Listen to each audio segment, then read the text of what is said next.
hopes of a top 3 finish and qualification for the ICC Men's Cricket World Cup qualifier next year. Final preparations underway. Just saw a few catches being taken on the outfield by USA, and that might give you an indication of the toss result. So let's go out to that toss. I was out with the two captains about 50 minutes ago. Let's go and find out what happened.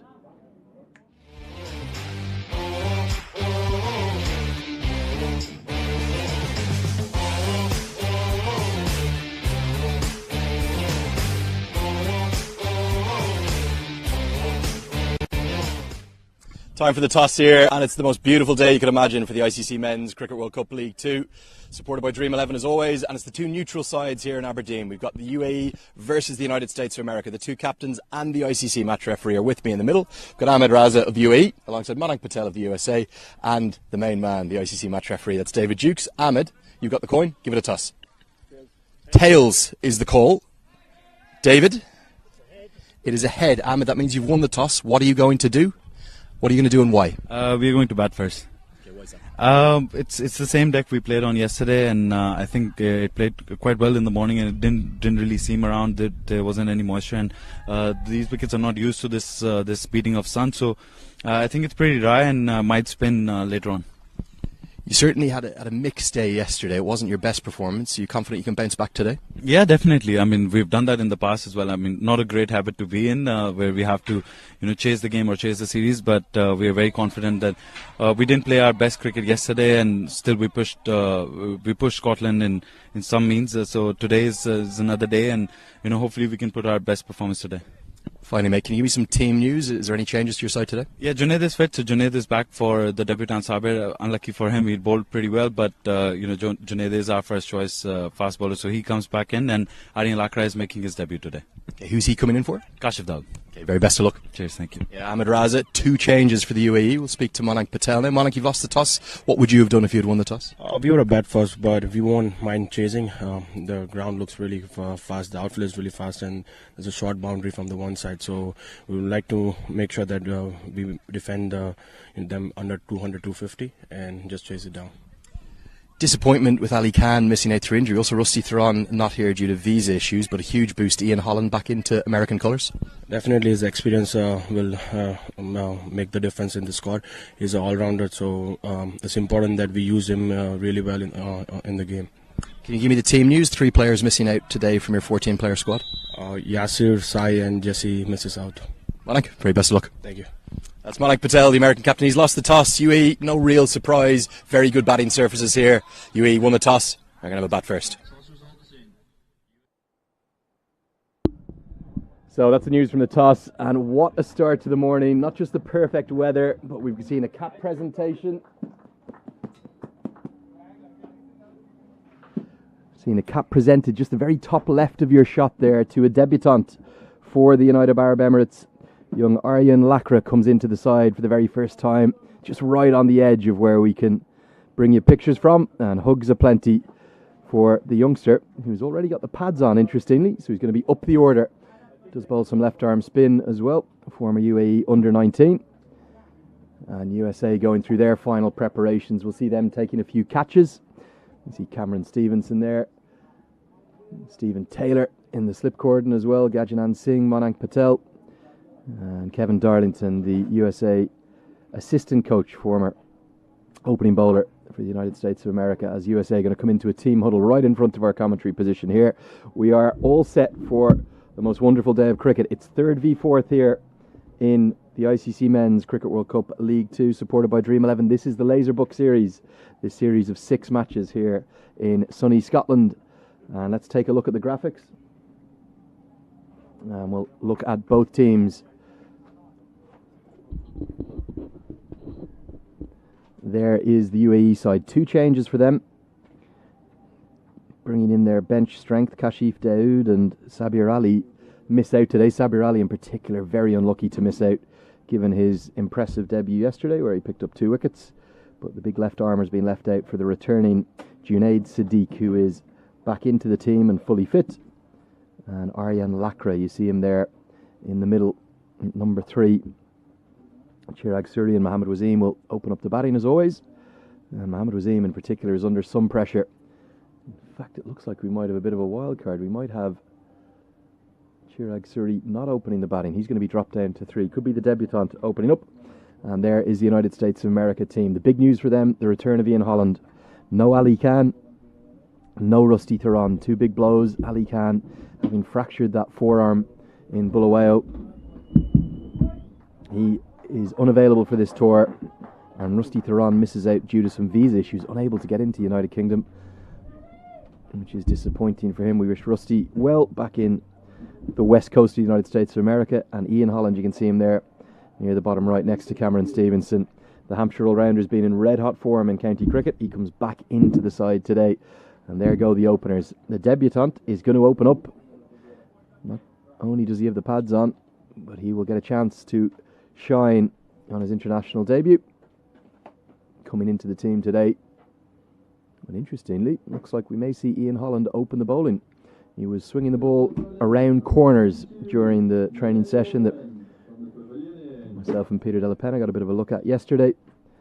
And he's probably turned into a bit of a bowling all-rounder. So he's going to open things up from the pavilion end of the ground. And the laser book end, known for sponsor reasons throughout this series. And nowhere near as many fans as yesterday, but just the first few filtering in, taking in this neutral action between USA and the United Arab Emirates. If you look at the points table, this game could not be any more critical. UAE in 3rd place, but the USA have a huge opportunity. They could close the gap to 1 point. They could bring it back to just a solitary point gap. And the reason that is so important, the top 3 sides in this ICC Men's Cricket World Cup League 2 structure qualify automatically for the main Cricket World Cup qualifier next June. That's very likely to be held down in Zimbabwe. That's the talk we hear. Next year. And Ian Holland back into American colours for the first time since Antigua last year, where he was part of the Americas regional qualifier. He's going to get things underway. Mohammad Waseem on strike. Been in all sorts of problems with his form in the ODI format, but he gets off the mark immediately, just works it into the leg side. Only picked up 1 run yesterday, could have been dismissed for a duck. Man is out at deep backward square for the right-hander, but now the left-hander Lakra comes on to strike. We'll see a change in the field, and we will see a 3rd man and fine leg into place, more regulation field for the youngster. USA will know about Mohammad Waseem's power, and they'll have been keen to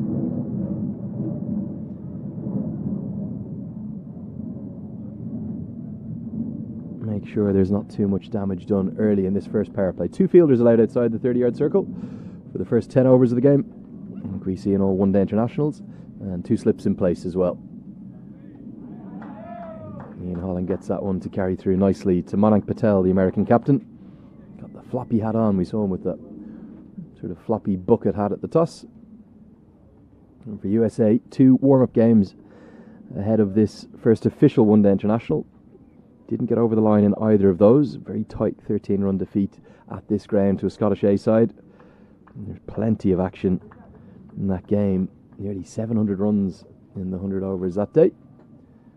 And it looks like a good wicket again. And this one's driven away on a stylish way to get off the mark. It's not going to quite get to the rope, as I think Sushant Madani will cut it in, but he'll get off the mark with 3 into the offside. A nice cover drive. Madani and his great pal Nosh Kenjigate working as a pair. Just slightly overpitched from Ian Holland and punished into the offside. Nice confident start for the youngster on his international debut.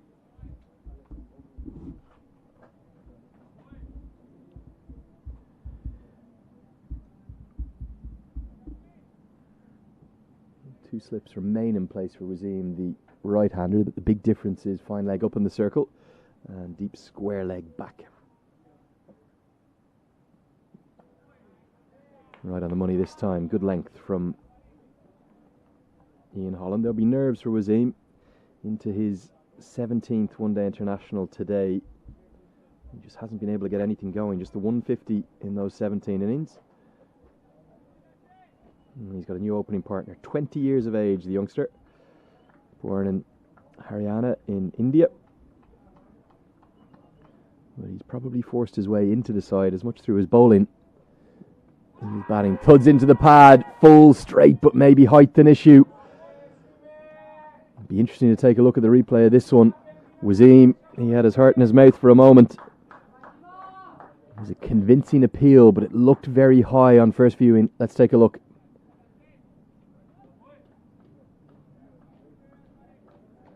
Yeah, it's hit the back leg, right in front of middle. But I suspect the umpire, two standing umpires today, both Scottish umpires, suspecting that was going to go over the top. David McLean joined by Ryan Milne. It was Ryan Milne at the near end making that decision. The reserve umpire today, the Englishman, Mike Burns, all overseen by the ICC.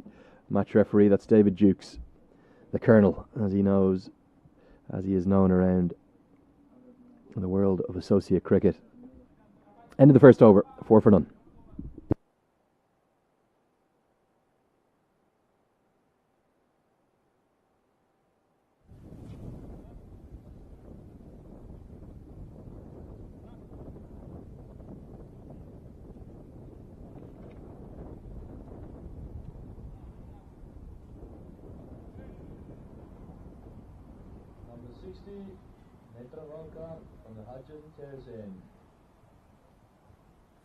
So it'll be Sarah Netravalkar to get things underway from the Sports Buzz end of the ground. Left arm over the wicket. Such an important operator for the USA in this ODI format. A career economy rate, right up there with the very best in the history of the ODI game. Rather remarkably, across his 27 ODIs to date, he goes at a career economy rate of under 4, 3.88. Doesn't happen too often in the modern 50 over format. Very clever bowler. No great pace, but he knows exactly what he's doing. Can get some good movement going, and we saw yesterday in the morning I nipped across to American training just to have a chat to a few of the boys. We saw early that there's plenty of movement on offer for both Holland and Netravalkar, so these opening spells will be critical, very important. Driven confidently again. Big long chase for Cameron Stevenson. It's the longer side of the ground, and he's not going to be able to cut it off. It's about 72, 75 metres out that side of the ground, and a good cover drive. We saw him hit 1 for 3 through the offside, and that one's driven on the up. Gives you an indication of how true a batting surface it is. That's exactly why Ahmed Raza has chosen to bat first. Full face of the bat. Gets it to the right of Stevenson, who can only chase in vain. Never going to be able to cut that one off. Good confident start for the youngster into international cricket for the first time.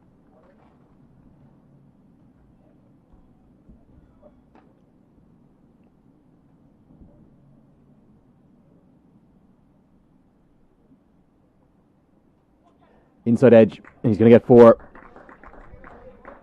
Netravalkar unlucky this time. That easily could have been the first wicket.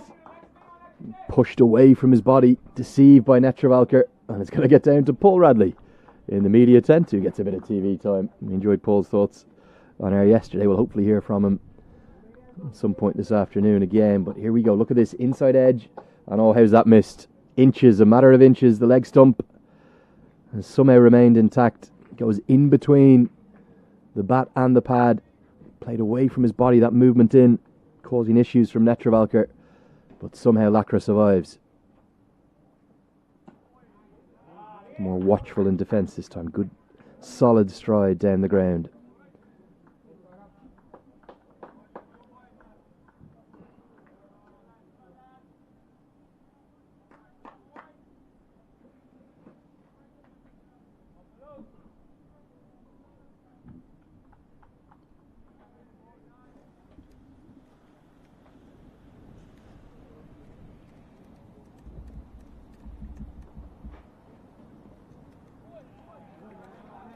Good leave.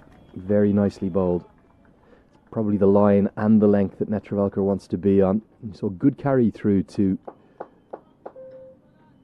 Monank Patel from having a chat to the Scottish boys yesterday. Certainly it was a case of this being the end. You'll get that little bit of extra lift from. We talk about the slopes and angles of the wicket here. Not quite Lords, but certainly some good contours to use. That one's driven straight to the mid-off fielder. Aaron Jones, the vice captain, tidies up. End of the 8th over, or end of the 2nd over. 8 runs coming from it. 2 boundaries. One very convincing, one less so. Could have been the first wicket. 2 gone. UAE 12 for none.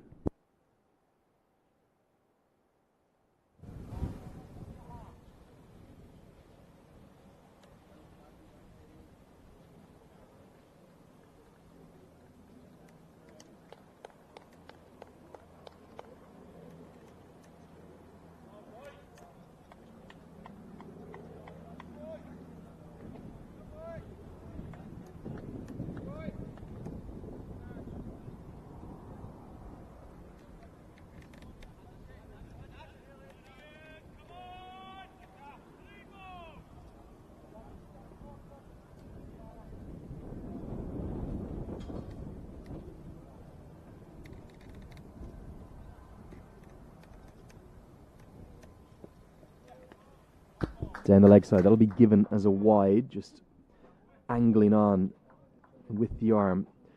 Holland known for swinging the ball and known for having the skills with his wrist position to be able to move it both ways. And he's been in brilliant form for Hampshire, actually missing 3 50-over matches to be here for these ODIs for Hampshire. Edged and put down. It's carried. But Stephen Taylor has not been able to click on. It was very low to him, right in front of him. Ian Holland actually went off in celebration. Wasim's struggles at the top of the order continue. Just can't get anything going in ODI cricket. But instead of that being the first wicket, Mohammad Wasim has a life. Dropped with the score on 1. Perfect length from Ian Holland. Just fending away from his body, the shoulder of the bat. Back live with you now. Worked out to the leg side. It's going to be 4.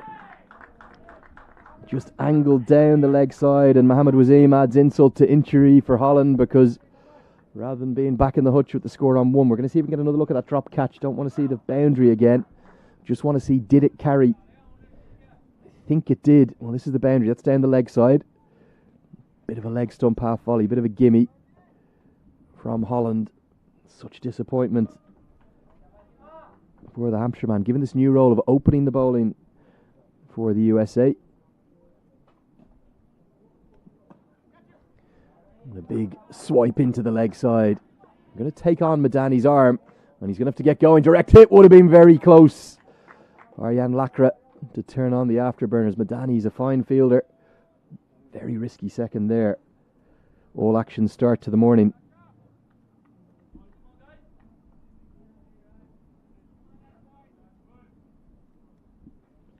You can see from the action from Ian Holland that he felt that had carried.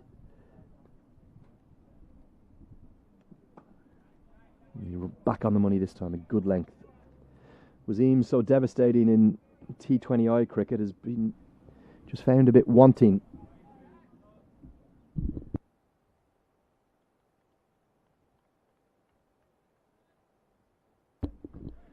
We'll bring you that replay of the drop chance, or find out if it carried at the end of this over. But certainly Wasim has been all out of kilter in ODI cricket. 17th ODI today. He's averaging just 17. Yesterday he was dropped on 0 before being dismissed on 1. And the big, strong right-hander who's made the most impressive impact in T20I cricket, making 2 centuries inside his first 12 innings, 3 50s to go with it, averaging 46, a strike rate over 150.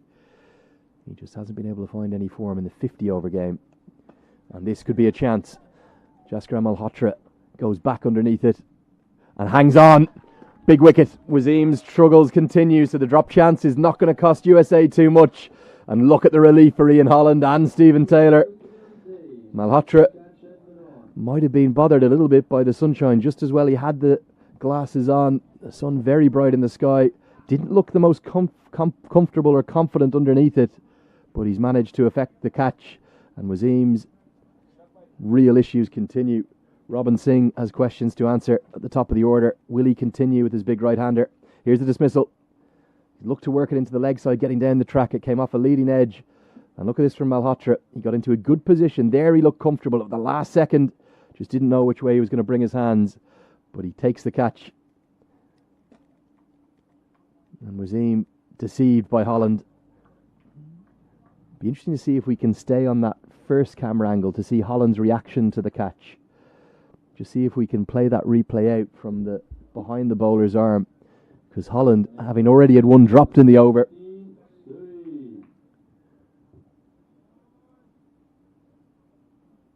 felt he was in a bit of bother. Let's see if we can look at this. Wasim down the track, looking to work it into the leg side. This is the drop chance, in fact. Oh yeah, that's definitely carried. Stephen Taylor should have hung on to that. And in fact, I think Holland thought he was caught on the second attempt. But let's just see if we can take one more look at the wicket and just keep it rolling from the bowler's end to see if we can get that reaction from Holland. There was real nerves as the ball hung in the air for what seemed like an eternity. Pin drop silence across the ground. But Malhotra did his job, did it very effectively. Still has that taping on his left hand. That's the hand he fractured, which meant he missed all 12 one-day internationals in Texas at the Moosa Stadium.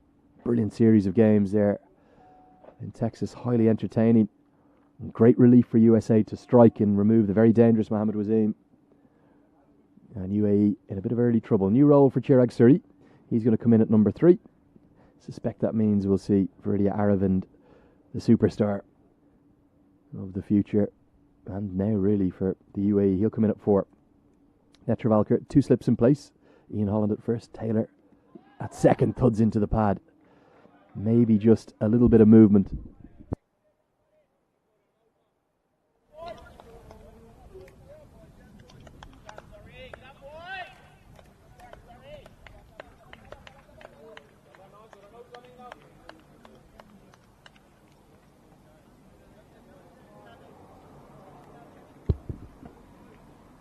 Yeah, Netravalkar, such a canny operator. He'll do all sorts with the ball over the wicket in his first spell with the new ball. No real lateral movement just yet. Remember, 2 new balls in operation on all one-day internationals. You'll see the umpire at each end pocket that ball at the end of the over. So, in essence, both balls are used for 25 overs. The reason the ICC made that move 5 or 6 years ago now was they were having to replace the white ball after 34, 35 overs with the discoloration. So they ended up going with 2 new balls, given that there was some help. This one plugs into the pad. Suri can be a shaky starter, and USA will know that. They're going to be on the hunt for early wickets here. It's 11:15 a.m. local time. We are set fair for the most perfect day of cricket you could imagine. Just a light breeze coming across the ground. And the most perfect cricketing conditions you could ever dream of. This is what you're praying for on your Friday night before your club game. 24, 25 degrees. Sunshine, not a cloud in the sky.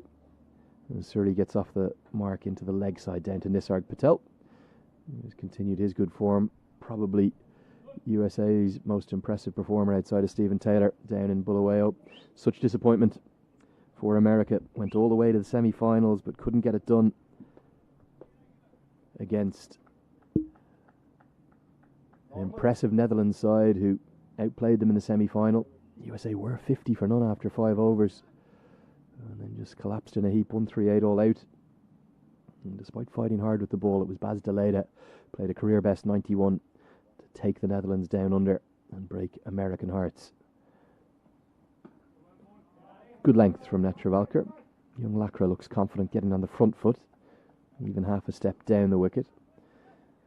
Potentially we'll see Patel consider coming up to the stumps with the gloves if we see the youngster on the wander too much. Just the one slip in place for the left-hander, but there is a gully. We'll see if we can get a look at that field. Maybe after. See if our cameraman can show you that from the side-on angle. Might be able to see it. He's actually focused on Netravalkar at the moment, but there's a gully in place That's Ian Holland. Stephen Taylor at first slip. Just out of your shot to the right. Good leave. Confident leave. 1 run coming from the 4th over. End of 4. It's 20 for 1.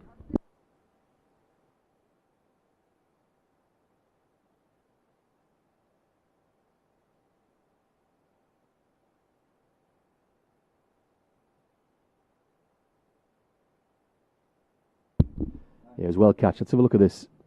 Ian Holland, he'd already had Wasim dropped, and as we saw from the replay, watch Ian Holland, keep your eyes on him here. He didn't look, he couldn't handle it. He's walked away. And he was waiting for the reaction, and there was the cheer. He saw from his teammates, he couldn't bear to watch Ian Holland. That was a brilliant replay, and it captured the nerves you have as a bowler. Having seen Stephen Taylor put Wasim down, being smashed away for 4, he said, I can't watch this. I'll just look out to my teammate, I'll judge from his reaction. Cameron Stevenson pumped his fists, and USA, they had their first, thanks to the returning all-rounder. Big boost for America, getting Ian Holland back. You could say it counterbalances the blow of not having Ali Khan here. In the air, into the leg side, Gajanan Singh was just semi-interested for a moment. They'll get back for a comfortable second. Devastation for Ali Khan, and bit of news for those of you follow your social media, big American fans. Our congratulations go to Ali. Engagement with his long-term partner. If you're on the Instagram, you'd have picked it up. The ring was on the finger, and we wish Ali and his partner all the best for a happy life. And also, good to see Ali Khan no cast on his arm, so his recovery continues. Such a nasty incident. It's one you wouldn't wish on any player down in Bulawayo. The very first game, ball smashed back at Ali Khan with such ferocity. Left him in a huge amount of pain. His right arm, he was just trying to get out of the way, really, and protect his face and his body. Beautifully bowled through to the keeper. Patel takes stylishly, and Holland right on the money to start with.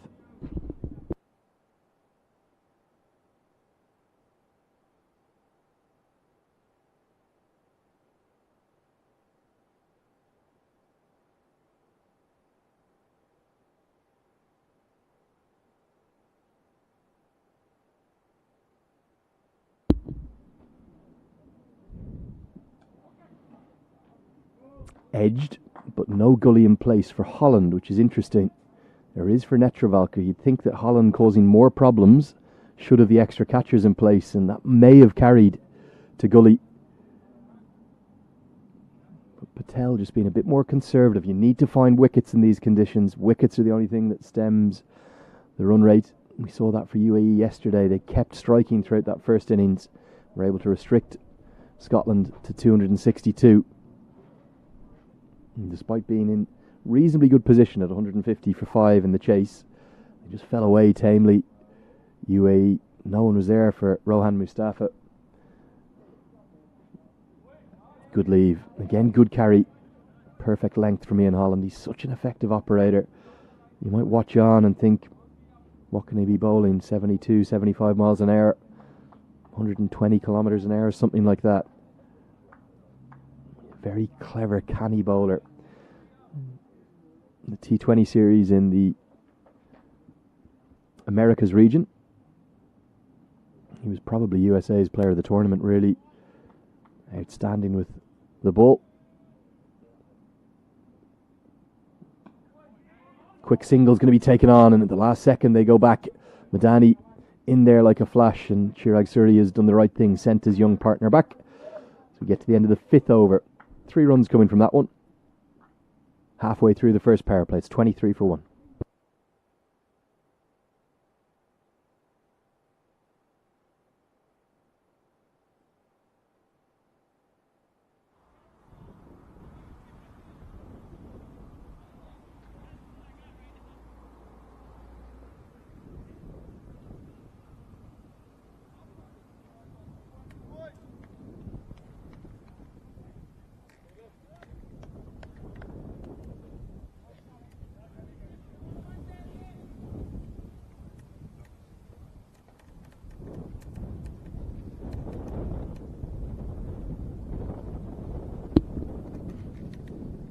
See the gully in place here as Netravalker comes over the wicket.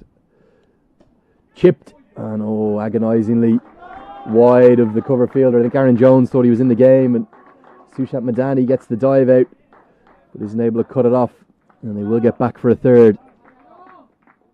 Jones quite square there. Strange position. He's not at the angle you'd expect your cover fielder to be at, and Surrey got it just wide enough. A little fuller, definitely aerial for a moment. I just wonder if that cover fielder can come a little straighter. He's quite square. It's Jones for the right-hander. Cameron Stevenson in place for the left-handed Lacra. Good length again. And Lacra confident in the leave. He's got off to that flying start, so he's happy to be a bit more watchful through this opening period. Yeah, this game couldn't be any more important. You get a sense it's something of a must-win for the United States of America. If you look at the table here, USA could close the gap to just 1 point behind UAE in third place with a win. If they don't, though, that gap will open up to 5 points. It's an old-fashioned, what they call a 6-pointer in football, isn't it? 4-point swing, whatever happens. The top 3 in this points table will advance automatically to the ICC Men's Cricket World Cup qualifier. And with the way Scotland are playing, you'd have to think they've got one of the 3 spots wrapped up. And potentially Oman have done enough with 44 points from their 36 matches. You'd have to think that USA, they need to win today, keep themselves in the mix. Hit into the sky. Stroke of real quality. A bit of style and panache in the follow-through from young Aryan Lacra. What a start for him. Line incorrect from Netravalker, angling into the pads. And with that lack of pace, Lacra happy to just trust the bounce, get the full face of the bat through, take the route in the air and get it away for another boundary, his second.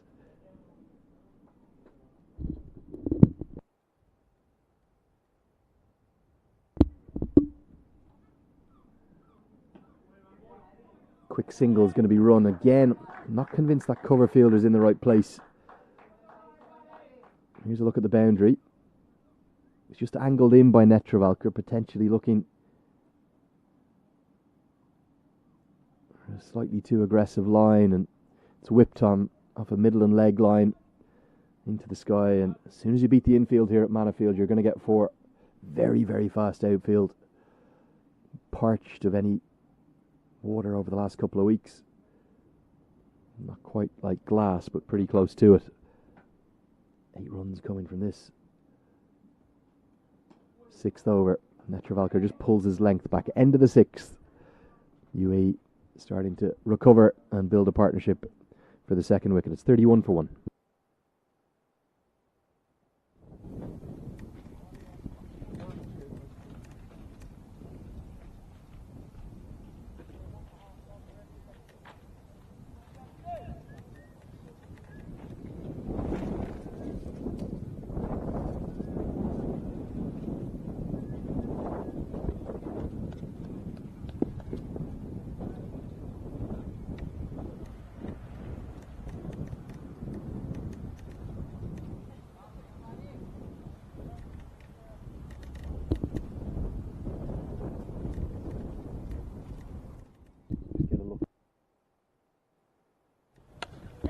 Smashed down the ground, straight as anything, going to get 4. Lacra growing in confidence on his international debut. Says it's an easy game, this one. Stand and deliver stuff from the youngster. Wasn't even that full from Holland, but just a step down, bit of a shimmy down the track. I think we're going to see the keeper come up to the stumps. Good move will maybe just keep Lacra back in his crease, but very confident start from the youngster. 20 years of age, step down the track. Smashed over the head of Holland. Maybe a touch over pitched as well.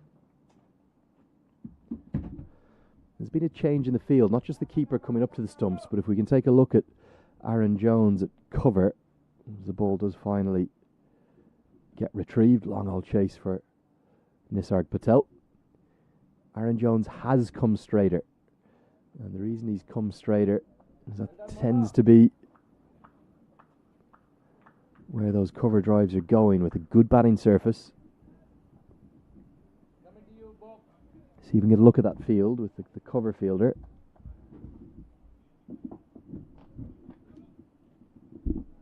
Naveen.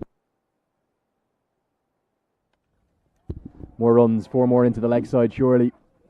Long boundary out there, but Lacra, what a stylish start to his international career. He moves into the 20s.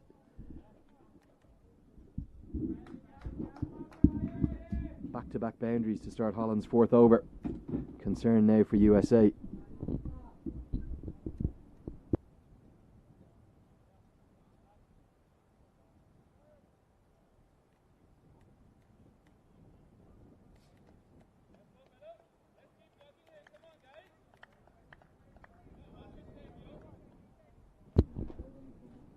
Change in the field is going to see fine leg come up into the circle and Cameron Stevenson go out to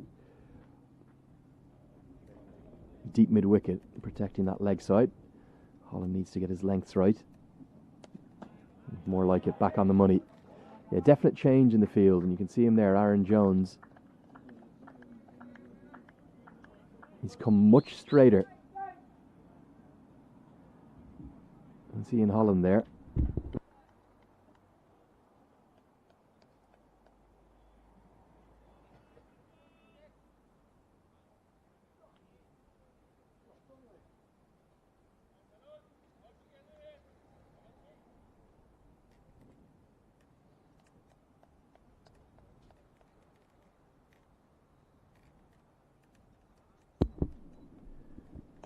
Round the wicket now, Holland.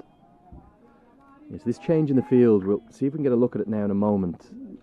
Aaron Jones, who was at a cover position, has come a lot straighter. And if we just pan out from that to show the offside field, he was significantly squarer. He's now at a more conventional extra cover position. We just zoom out from that and take a look at the field. And this one thuds into the pad. Manak Patel will tidy up.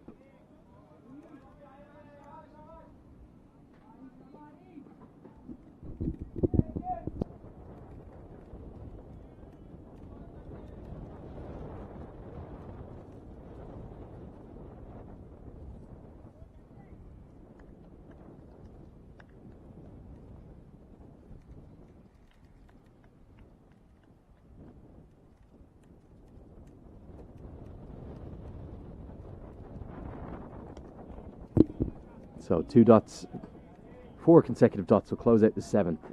7 gone, 39 for 1.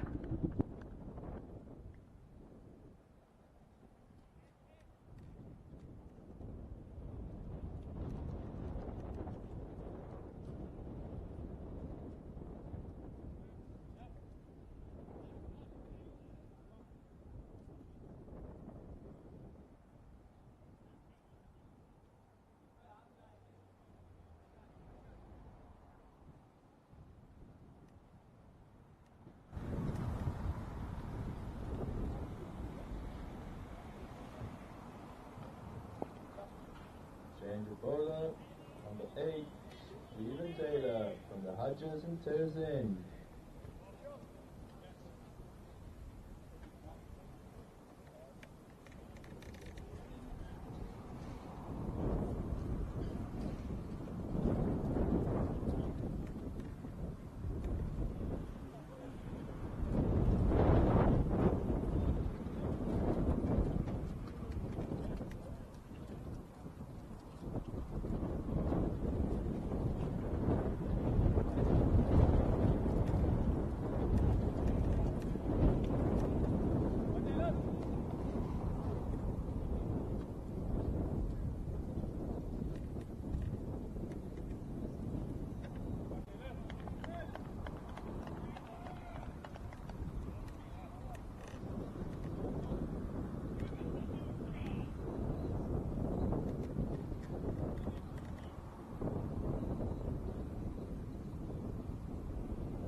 Stephen Taylor into the attack, and going to find some company in the commentary box as Peter Della Penna will come in and join me.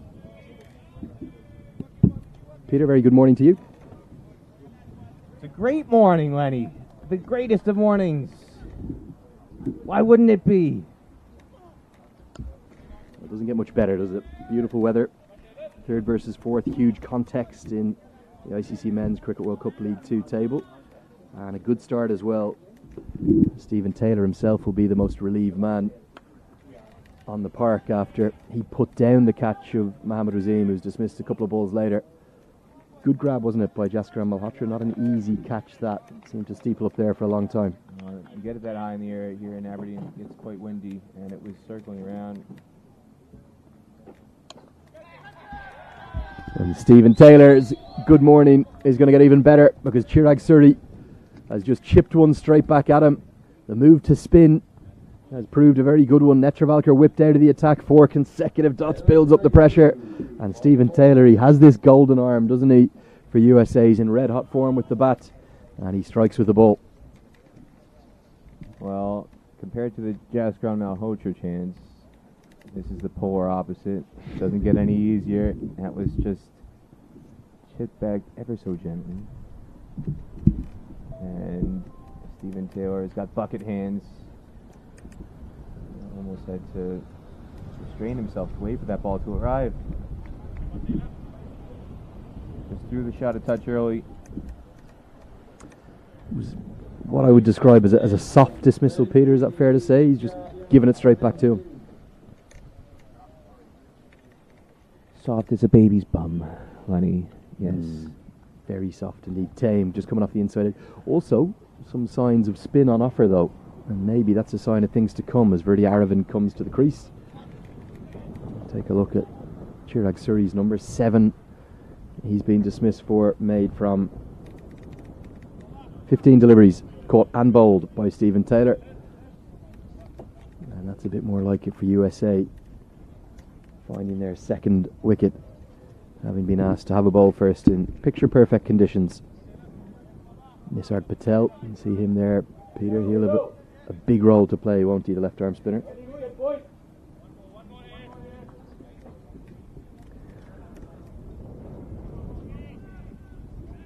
Nisarg, you've got Nash Kenjige, you've got Taylor. Taylor, who is in the top 5 USA's all-time leading wicket takers, now in 50 over cricket. That was number 66 for him, Route 66 for number 8. And today his 90th match for USA.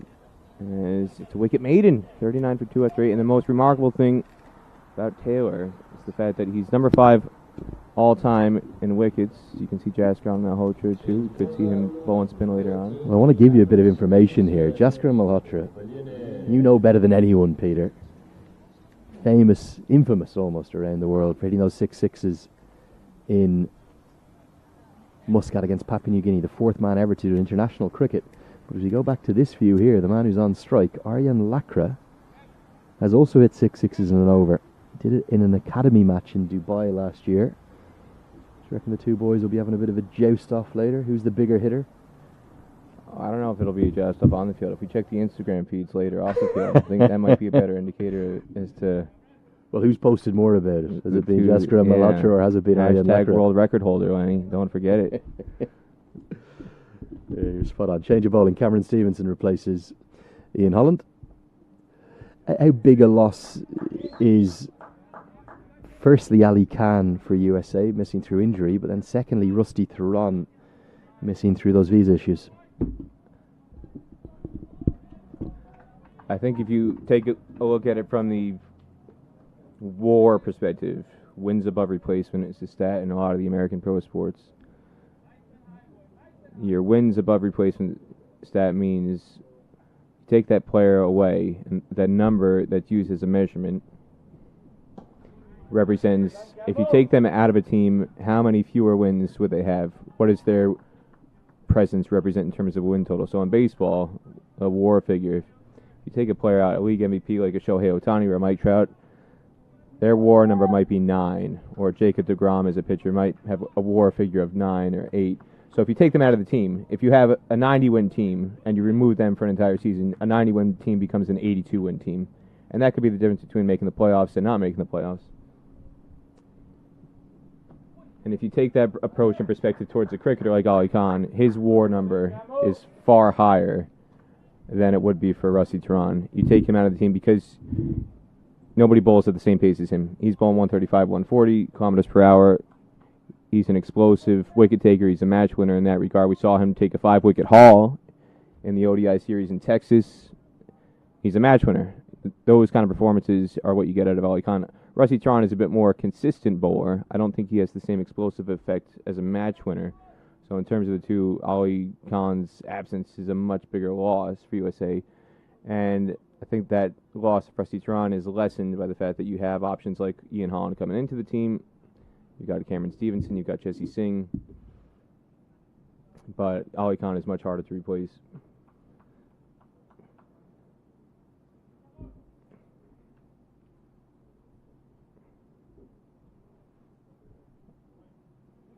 Good carry from Stevenson. We saw signs, particularly in the second innings yesterday, that the pitch was starting to take turn. Mark Watt bowled the most beautiful spell of left-arm spin bowling, picking up 4 wickets. And that really just rattled through the tail of the UAE.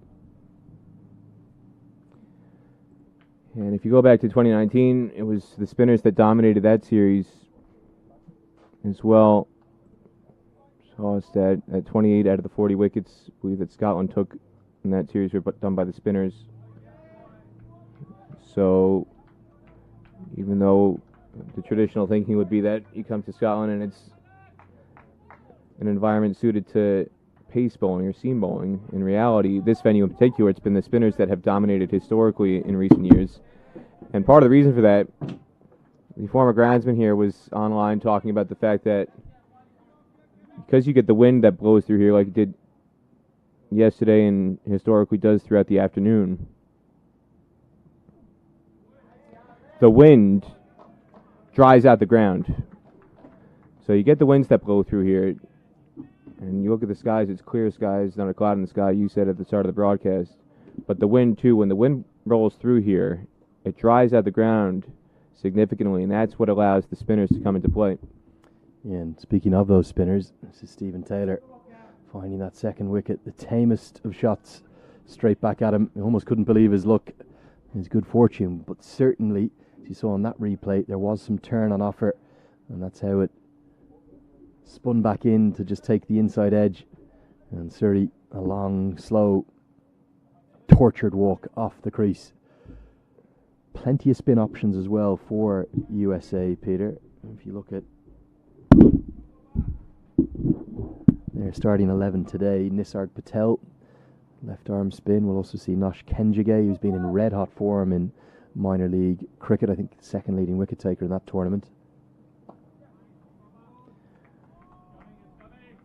May even see something like the part-time off spin of Sushant Madani or maybe Jaskaran Malhotra. No shortage of options for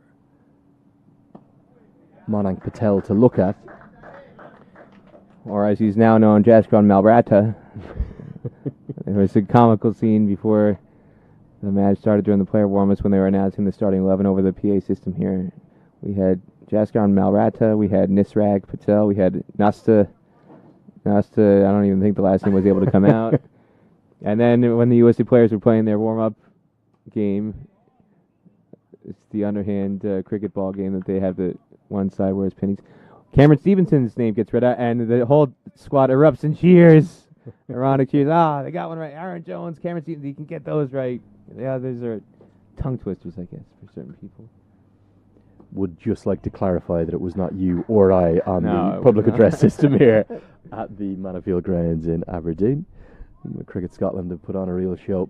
Not the same size of a crowd. We've got about maybe 15 or 20 encircling the boundaries and enjoying the neutral action. It was a fairly partisan home crowd and great organisation by Cricket Scotland as well. The Saturday-Sunday games will be 2 home clashes where they will take on the USA for the first time and the UAE in back-to-back days. The way these tri-series always work, on most occasions the schedule is pretty simple. You end up with one of the sides having to play back-to-back ODIs once. Tends to be 2 games on, day off, 2 games on, day off, 2 games on, day off. So in each of those 2-match cycles, one of the 3 teams has to play double headers. And with weather like this, Peter, it's not too easy, is it?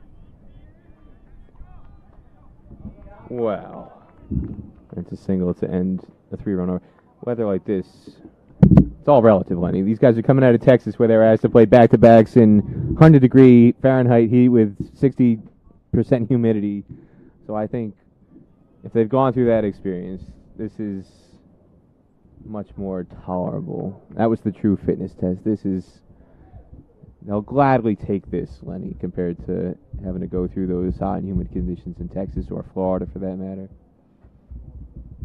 There was the group of fans from Shadow Creek Ranch Cricket Club who I met who famously said they showed up on the Sunday thinking it was going to be a 2020 match because on the advertisement posters, all it said was that there were 6 matches. They didn't say ODIs or T20s, and they just assumed they were T20s because what kind of maniac would voluntarily play 2 50-over matches on consecutive days in Texas in that weather? So here, much more manageable, Lenny. This is gorgeous. No, I'm with you on that front. Cameron Stevenson started well, just 1 run coming from his first over. Got good carry. No shortage of pace he's bowled with either. This thuds into what sounds like the backside of the batter, but I think it's been given as runs, so maybe just a bit of glove or something involved. I'm certain that was going to be leg buys, but we're unsided and given as runs to Lacra. Reviewing that series in Texas, let's take the fans back to those 12 one-day internationals. None of the 5 sides involved could really get ahead of the game. None of them could take the number of wins that they wanted. With the exception of that tie, if it wasn't for that tie, everybody would have wound up with an even record, essentially. And really, when you're the home team, you want to be taking advantage of your conditions, and USA didn't really capitalize on that, I think, to the point that they would have liked when you're the home team, especially compared to, say, Oman or Scotland in particular. Scotland, who's got the best home record of any of the sides in this competition.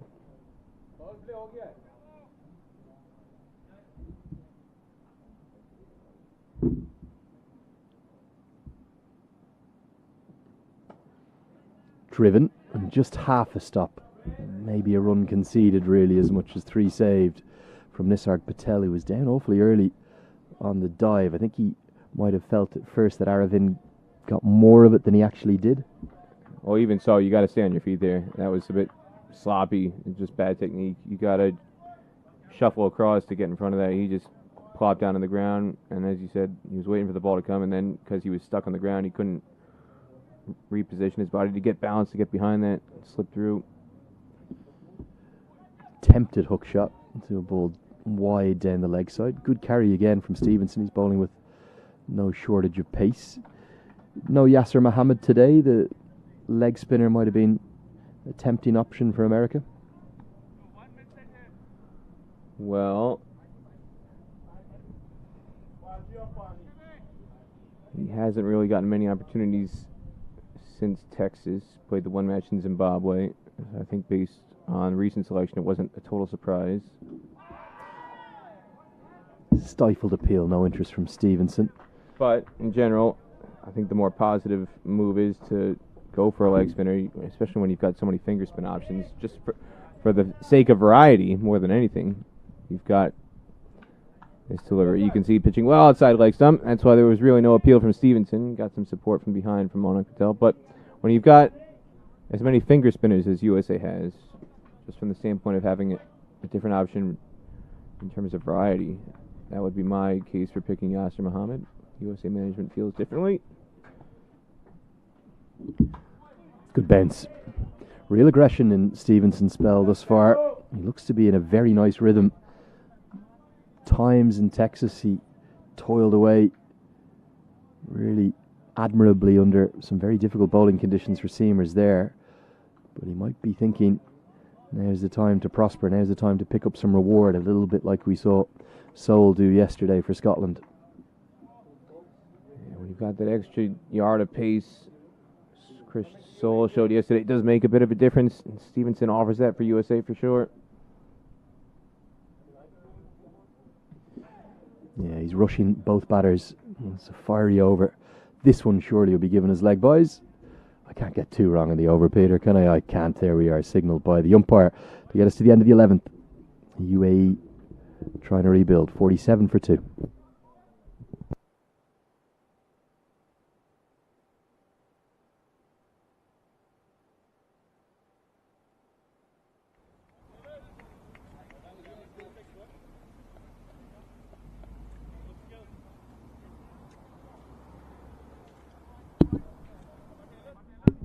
Well, before the Twitterati get involved, Peter, we did, of course, miss one of the bowling options for USA. Aaron Jones, the vice-captain, who's been used quite a lot with his leg spin. It's a very generous thought of you, Lenny. Just don't want someone tweeting me, giving out to me. Well, I don't know if you'll see a tweet in favor, but I know if you do hype it up on your own account, it will be retweeted and favorited by Aaron Jones after play ends. There's no doubt about that. Yeah, it's always good fun, isn't it? In the players on social media. That one angling down, just skidding on with the arm. No interest from Taylor. Ian Holland is at first slip for the left-hander. I tell you what is going to happen, Lenny. I'm looking to my left here. You know, we talked about Yasser Muhammad. Not only have we got a view of Yasser Muhammad not in the 11 today with the yellow neon pinny on. Jesse Singh is not in the 11. Sai Mukamala is not in the 11. Just over the head of the cover fielder. Maybe if it wasn't Nisarg Patel, if it was Jaskaran Malhotra or maybe someone just a bit taller, this could have been a chance. This one, you might have needed a ladder. Even if Elmore Hutchinson was out in the field, Lenny, I don't think that one was being caught. I reckon Kyle Phillip or Elmore Hutchinson could have been in the game there. Nisarg Patel, he's not tall, and interestingly, they've switched the field. Have a look at this. They've said to Nisarg Patel, we don't want the shorter man at extra cover. We want Jaskaran Malhotra. We want the taller man there. I think you might have needed to have Joel Embiid or Kevin Durant out there to catch that one. I reckon Kyle Phillips is clinging on to that one, I reckon. It's a bit generous, a bit optimistic, I think.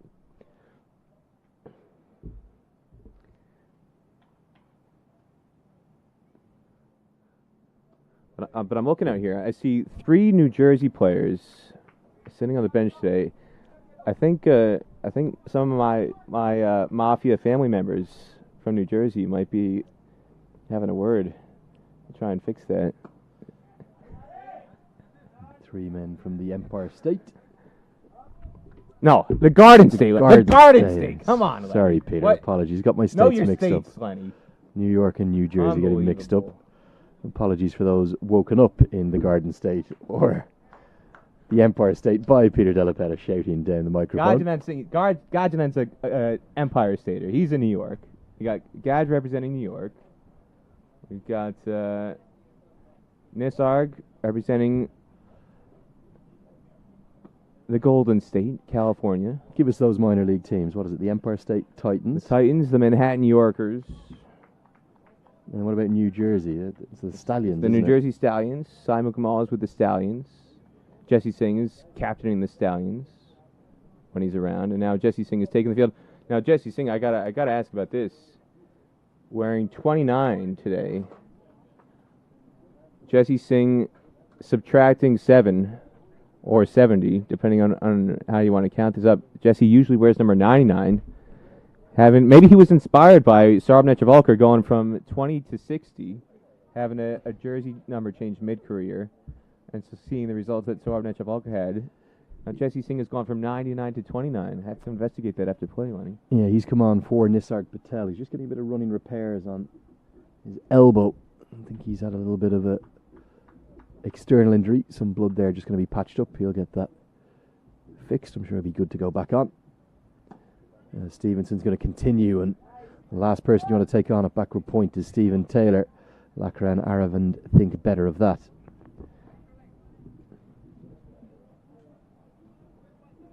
Who else do we got here on the Aaron Jones. I think he's a Georgia Peach now. Aaron Jones is with one of the Atlanta franchises. We've got Stephen Taylor, the Sunshine State of Florida. Jasper on Malhotra, the Tar Heel state of North Carolina. Beautifully bowled. And I just wonder, will Patel maybe be tempted, get a catcher into place? He's causing problems here, Stevenson. Good pace and a very good length this. It's around the wicket angle. You just get it to jag a little bit. That's what's going to cause the problem. They're playing for it to come in, and if it looks like it's going to come in and then it just seems a little bit, that's where you're going to draw the outside edge. We've got Sushant Madani and Nash Kenjige from the Lone Star State of Texas. They're both based in Dallas. So good representation all across America in this national team. Truly a USA national team. Give us a sense of the developments and the success of the minor league tournament in particular, for those who don't know it. 26 franchise teams playing out across nearly 200 matches that are all played on weekends across the height of the summer. This is its second edition. It seems to be continuing to grow in quality. The facilities certainly a bit mixed. Some of the cricket played on turf, some of it played on either matting or various surfaces, but it certainly seems to have been a boost to American cricket on the whole. I think that's the thing that is the number one issue to highlight that needs to be rectified going forward. The quality of play is sometimes dependent on the quality of the facilities that they're playing on. You see some really good cricket in certain parts of the country, and other places the standards need to be improved.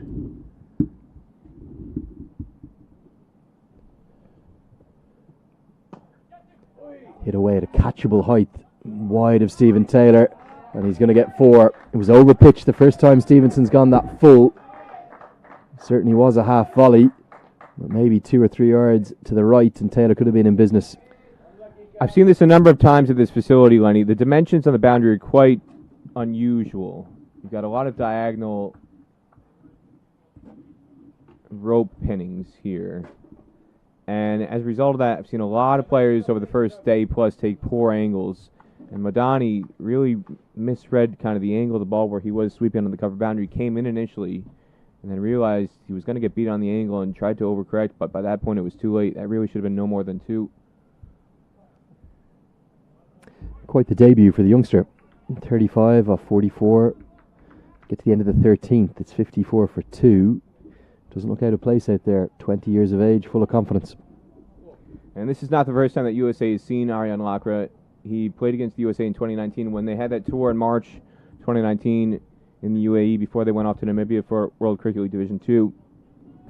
USA played their first ever T20 internationals, official T20Is, against the UAE, and then afterwards they played 6 matches against the UAE and another match against Lancashire that were all 50-over contests of varying status classifications. And Aryan Lakra was part of a UAE developmental 11 when the USA played them at the Sevens ground, way out in the middle of the desert in Dubai. And at that stage, he was primarily a left-arm spinner. You didn't really see much of his batting. It was mostly his bowling that they got a good look at. So this is Aryan Lakra 2.0 that we're getting to see here, Lenny. And boy, is he looking impressive. Guided away. A lot of pace that Taylor bowls with, so Nisarg Patel's going to have to get moving and cut this off. And he will just save 1 run. They'll get back for 3. Patel back on with that elbow that's been patched up. And Aravind starting to get his account moving. Lakra, when we saw him come into the side, we felt he may be more in for his bowling than his batting. That's what Paul Radley was telling us with the inside knowledge from UAE. But his batting is coming on in leaps and bounds, and it was interesting to see they stuck with Wasim at the top of the order and then shuffled Surrey and Aravind down. Potentially what we might see as Taylor beats the outside edge in days to come, with 2 more games for UAE in this series, is Wasim dropping down to 6 or 7 and changing his role entirely, because it's just not working out for him opening in 50-over cricket.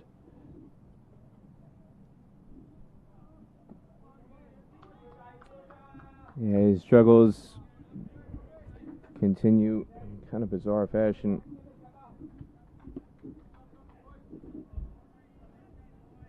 It's very mystifying.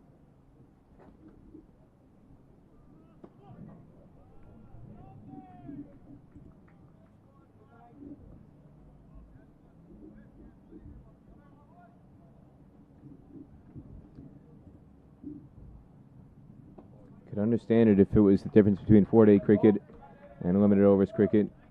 You'd have a struggle transitioning, but when you're an opener in both versions of limited overs cricket, the struggles that he's had as an opener in 50-over cricket versus his success in T20 cricket in the same position, it's mystifying. You can understand if he was a number 5 in one-day cricket versus a number 5 in T20 cricket, which are very, very different roles, or a number 6 in both versions. You're encountering far different scenarios, but when you're an opener in both formats, it's very hard to explain why he's having so many issues.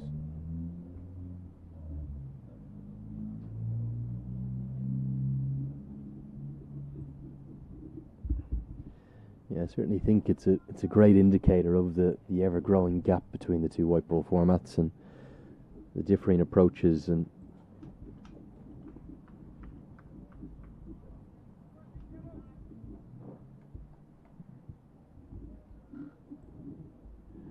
certainly what you would suspect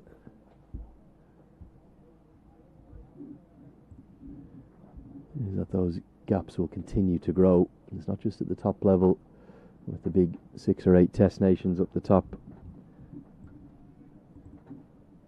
that those issues are being had. They're being experienced down here at the associate level. And Mohammad Wasim, I think Robin Singh is going to have to make a call.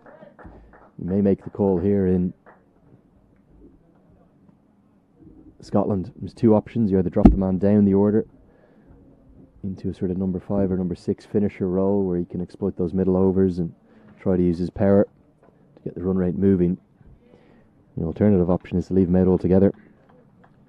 Well, he plays a key role in the field. They always have him in high traffic areas outside the power play, so he's typically fielding it long on or long off or deep mid-wicket. I feel he's one of the best catching fielders on the boundary. And we saw how you take somebody out with an eye towards the batting or bowling role, or they're injured, and how that can alter the dynamics of the team. We saw that with George Munsey yesterday. George Munsey, somebody who fields in the slips in the power play overs, and then later on he's fielding it long on, long off. He's got that role, and you take him out of the team. It's not just his batting that you miss, but it changes the dynamics of how you want to align your field. And Chris Greaves, we saw that drop chance at third slip yesterday, wound up not costing Scotland in the end. They won comfortably. But just subtle things like that can make a difference. So the consideration for taking Wasim out is not just pinned entirely on his batting. If you take him out, it's going to alter UAE in a significant way in terms of how they want to set up their field, because he is somebody they identify as somebody they want as the safest pair of hands in the most likely areas where the ball is going to go.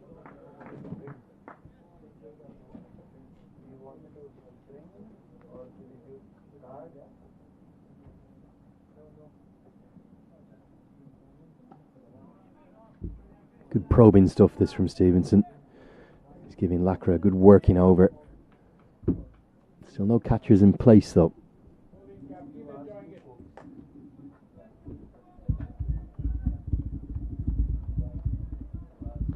One thing that has happened is Lacra, when he goes onto the back foot, he kind of pushes a little bit hard.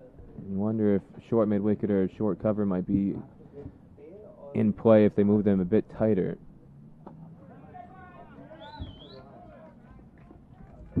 Doesn't look like somebody who's going to nick off at this stage, the type of bowling that Cameron Stevenson has, but get him onto the back foot and just pushing a little bit hard. Nisarg Patel or Aaron Jones looks to me like they might be the most likely fielders to take a catch.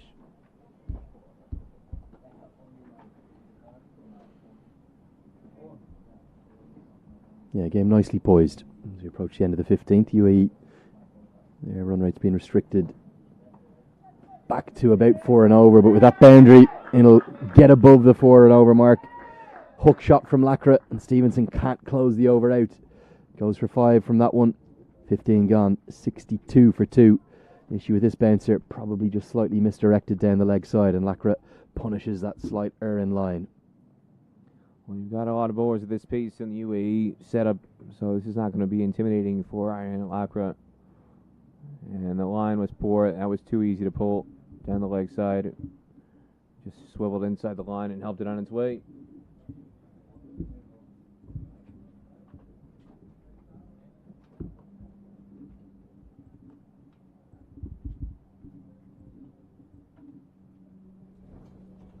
Another thing that Ariane Lacra's stay the crease means is that it's chewing up more overs from Stephen Taylor. The whole reason why Stephen Taylor came into the attack in the first place is because Ariane Lacra is batting. They want him bowling at the left-hander to try and get him out.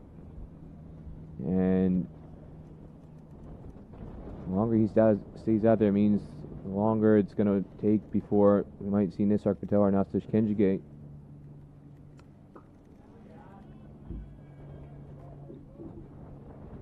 Kenjigate, red hot form, Peter. Sensational in minor league. A lot of American fans. Sorry, just want to ask you about Kenjigate. A lot of American fans calling for him to have been in that squad in Zimbabwe. How big a decision was that to leave him out of the T20 format? Well, in recent times he has been left out consistently, which has continued to mystify me because his last tournament that he played for USA in T20 cricket, he was the leading wicket taker.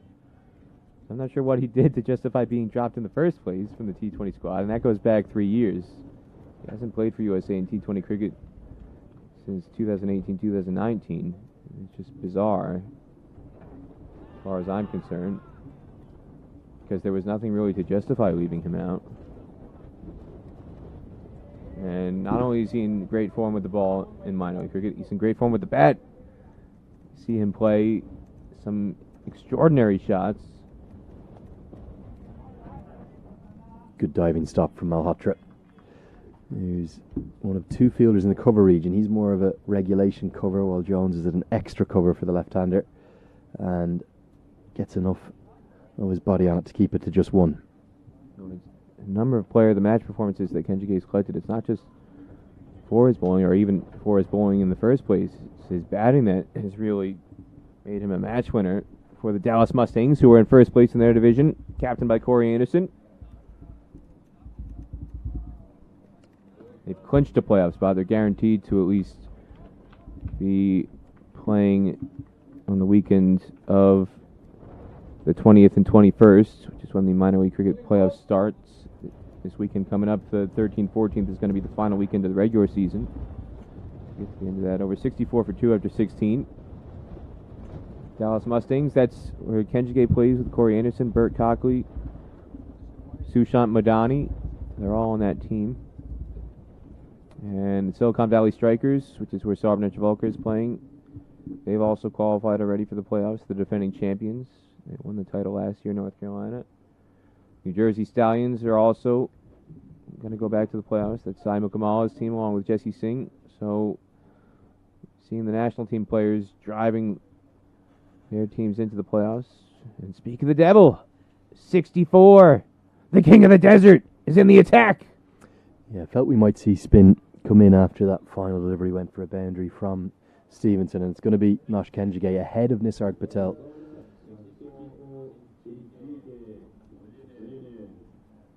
As the PA announces Kenjigate into the attack from the laser book end of the ground. It's better than Malrata and Nisrag. We're getting closer. We'll get there. We'll get there by game 3 or 4. Gajanan Singh's going to come in and operate in that extra cover region. Only 4 fielders on the offside, 5 on the leg, protecting the direction the ball is spinning into.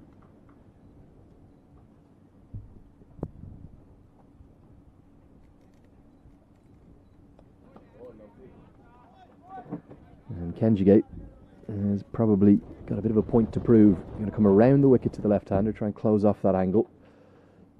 Doesn't want to open up any of the offside to score in. That's straight to Jones at mid-wicket, who fields nicely.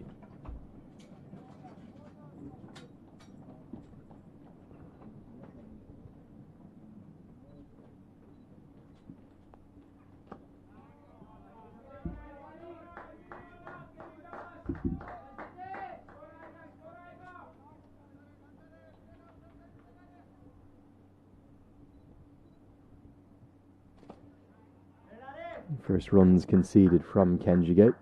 Tell us about Kenjigate as a cricketer. He's known very much one of the hardest working players in the American setup, Peter. Well, right now he's number 4 all time in USA's limited overs history. It's ODI, List A, non-List A matches. 69 wickets and this is his 63rd match at an average of 27.84, 4.14 economy rate. The only players who've taken more wickets for USA, Elmore Hutchinson, Timil Patel, and Saurabh Netravalkar. That just shows you how quickly he's risen up the ranks since his debut in Uganda in 2017.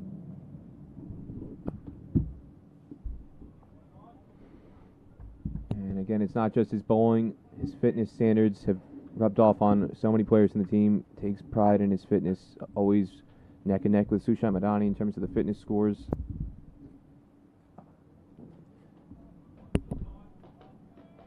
Yeah, his fitness levels are exceptional, aren't they? And he starts really well. Just one run coming from that 17th over. We're going to get to the first drinks break. We'll have a break here in the commentary box too. We're an hour and 10 minutes after the start. USA have bowled 17 overs. They've picked up 2 wickets. And the UAE have scored 65 runs. It's 65 for 2. Back with you inside 5.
Serve Netravalker is going to get us going after the first drinks break. Welcome back to the action here.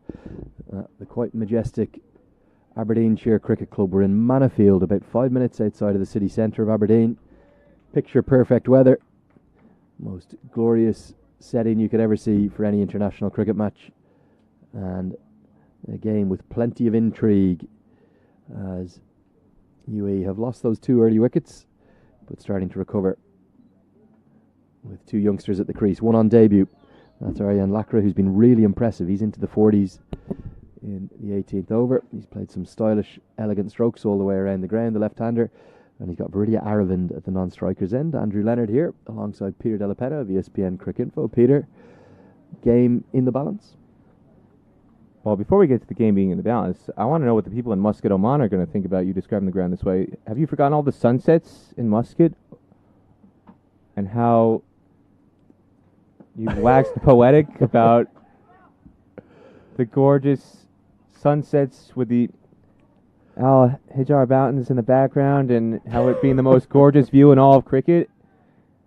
I'm a man of the people, Peter. And now you know that, come on. You're trying to suck up to the people here in Aberdeen? Well, I got a little bit of abuse for calling it a town yesterday. You've got to make sure it's called a You're city. going to be back in Muscat soon. You've got a much more exciting opportunity coming up ahead. And just love all these cricket grounds I get to go to, apart from maybe you're one. Have to apart from maybe one I was at recently. Face the music when you go back to Muscat. They're going to say, Lenny, all those times you talked about the sunsets over the Oman Cricket Academy. And I do love that ground. I adore that ground, Peter. The drone footage you used to capture with your drone, R.I.P. R.I.P. Lenny Drone. And Lenny Drone in the Atlantic Ocean off the coast of Fort Lauderdale. All that magnificent footage you used to capture with the Oman sunsets. I know and understand and agree with what you're saying, but I can like more than one cricket ground, Peter. I'm entitled to that. Manak Patel does enough to get something on it. A little bit of extra bounce, surprises Lakra. So you're saying 2 things can be true at once? Always. I'm telling you, can't think of too many more beautiful international cricket grounds. You were lucky enough to get into the pavilion last night. And for someone who's a self-confessed cricket badger like I am, to look at all those beautiful photos, the shots of not just good diving stop inside standing from Stephen Taylor. Going to be a maiden comeback from Netravalker. Good change of bowling for USA. 18 gone, 865 for 2 now. Just to finish the point about the memorabilia in the clubhouse. You see the footage or the photos of the Invincibles from 1948 and plenty more recent stuff. One photo I wanted to bring to your attention was the Australia A touring side here in 1998 playing against the Scotland 11, and some of the names and faces in that Australia A team. Andrew Simons, sadly departed of course from us. Brendan Julian does a lot of work now with Fox Cricket. Andrew Bickle, Jason Gillespie, Matthew Hayden, Damien Martin, who was the vice captain. It was a side coached by Alan Border, Michael Divenutu. I just wonder if you recognise the face in the bottom right there, mate. Have a look at that one. Who's that? Someone you know very well. With a heavy dose of sunscreen. That's how you know he's from Western Australia. Ryan Campbell. Looks like he's there. Cambo. Yeah, now the head coach of the Netherlands. Haven't read it yet, but I believe there's a beautiful article written up on cricket.com.au about the near-death experience that Ryan Campbell had recently in London. If you haven't read it already, it's one you got to check out for sure. Adam Burnett on cricket.com.au penned a piece. Now, I also wrote a piece about Cambo and his near-death experience, but this one puts me to shame, I have to say. This is taking it up a notch or 2 or 3 or 4 or 5, what Adam Burnett did. And hello to Cambo if he's watching from Haarlem in the Netherlands. But based on the article, I don't think he would be watching today. It sounds like he's taking some time away to do a whole lot of other things not involved in cricket. He's been going to the beach with his winter jacket on. Apparently in July it snows in Harlem. Just kidding. No, those are photos from the winter and spring. Well, But yeah, there was an awful lot of beach photos and photos in Norway and photos from all sorts of other places. There weren't any cricket photos, I don't think, in that article, and a lot of it just talks about Campbell reevaluating things. As you see this single down the ground from Ricky Arvin, and it's understandable. What happened to him changes your perspective on a lot of stuff, and he's taken some time now to smell the roses and taste the flavor of life a bit more, just to realize that there's more to life than cricket. And Adam Burnett's piece on Ryan Campbell sums it up, and that whole experience taught to not just Ryan Campbell but his wife Leontina, and you get a lot of perspective from her and what she went through, because it wasn't just Ryan Campbell who went through the experience, it was a whole family experience, and you really get a great perspective on how something like that can affect an entire family.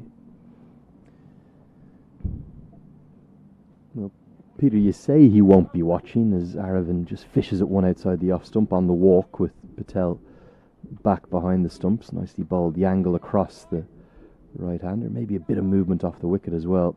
Swing after the bat. You say he won't be watching.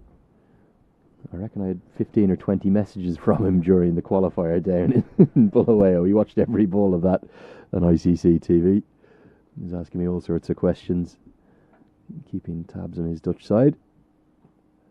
And they were impressive down there. And funny we speak of the Netherlands, that semi-final. One of the great disappointments in recent American history. It was a chance to go to a first ever World Cup for them. Well, they were one match away. They'd never been one match away before. When they went to the qualifier in 2010, and they faced Afghanistan and Ireland and Scotland. And then in 2015, 2012, 2013, all those previous opportunities, they got to go to the qualifier. They were never one match away from clinching a spot in the World Cup itself. So that's the closest they've come. And it's really the most consequential match USA has played since the Six Nations Challenge in Dubai in 2004, when they had a dramatic last-day win that secured their spot in the 2004 Champions Trophy on net run rate. They won that tournament. There were a bunch of teams that all finished 3-2, but USA topped the group on net run rate. Clayton Lambert was the hero then. Former USA captain, or just take that back, he wasn't captain, he was former USA coach. Coached the USA from 2008 to 2010, and he's now current selector. Lambie, if you're watching in Atlanta, hello. USA men's national team selector, part of the panel. And Steve Messiah, they were the two stalwarts in that group. So basically it's been 18 years since USA has had an opportunity like that, and they came up just short.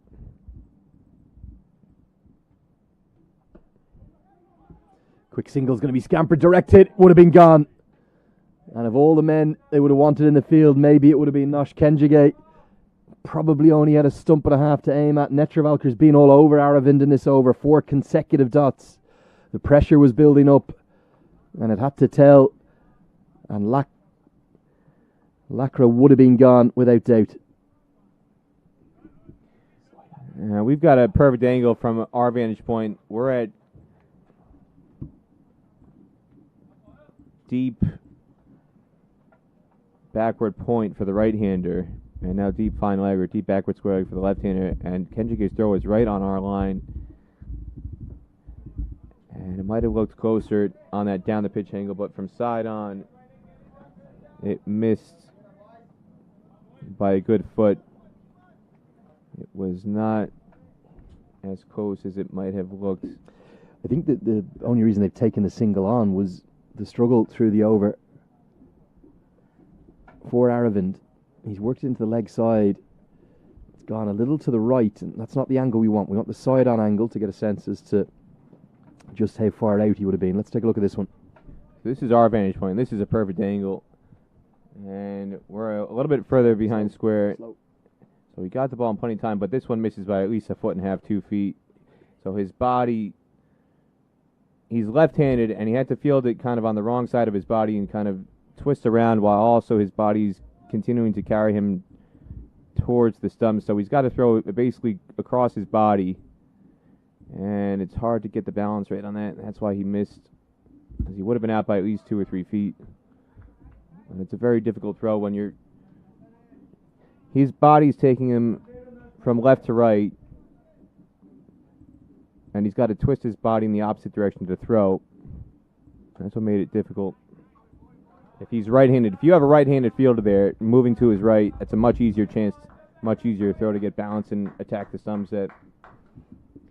Certainly would have been gone, though. Probably a yard, maybe even a yard and a half, he would have been caught short by. So even without the line decision assistance for the umpires not having the benefit of being able to send it up to the third umpire, I'm pretty sure it would have been given had the direct hit been affected. Just sense, though, Peter, these two maybe battling a little bit, and if we look at the partnership, it is now worth 31 and 32 with that single. It's come from 76 balls. The strike rate needs to get moving for the UAE, surely.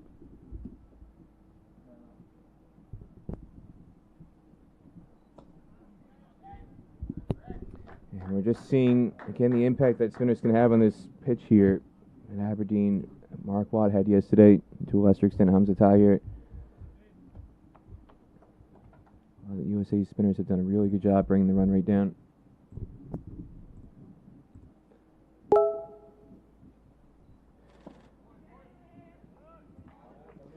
Quick single's going to be dashed, and if you look at the way Rohan Mustafa played yesterday, who's probably likely in at, if not number 5, he should be in at number 6, could be Basil Hamid next at 5. He'll need to play in a very different style to yesterday, where his strike rate after 94 balls was just 50. Well, and he was really trying to stretch the game out because they had no options, no help behind him, and we saw that when he finished not out at the end of the game. Here, UAE not having to deal with that opening burst from Chris Soule. They've got a much more confident start here. They've slowed down a little bit, but they were always behind the 8 ball after that opening burst from Chris Soule that took 3 wickets. He's left-handed, so he's got to race to his right and pick up and kind of turn across his body. If you've got a right-hander going to attack that ball, it's a much, much easier run-out chance to try and affect. I'll tell you something. Down as well. Hasn't missed by that far. It's probably only 6 or 9 inches. Don't think it's as much as a yard, and I think he did a pretty good effort at trying to run around the ball, and the throw was right at the base of the stumps, which is what every coach will teach you in the field. So Kenjige unlucky not to affect the direct hit. Very impressive fielder, isn't he? Well, you've got a number of left-arm spinners in the USA setup that are all elite fielders. Kareem Agor, who's on the outside of the squad now. Vatsal Vakela, Nash Kenjige, Marty Kane. There's no shortage of quality left-arm spinners, but also all of them are arguably the best fielders in the USA squad whenever they're in the starting lineup. It's hard to pick out a best fielder. You've got 1, 1A, 1B, 1C, all elite. Would there have been a temptation to see what Marty Kane could have done in the 50-over format? I know he didn't have a tour of much note in Bulawayo, but certainly he continues to impress in minor league cricket as well.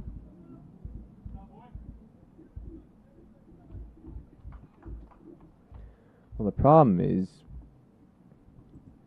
how do you force a guy like that in ahead of the incumbents? It's not that Marty Kane has done anything wrong or bad. We saw what he did against Ireland in December. And arguably he was the player of the tournament.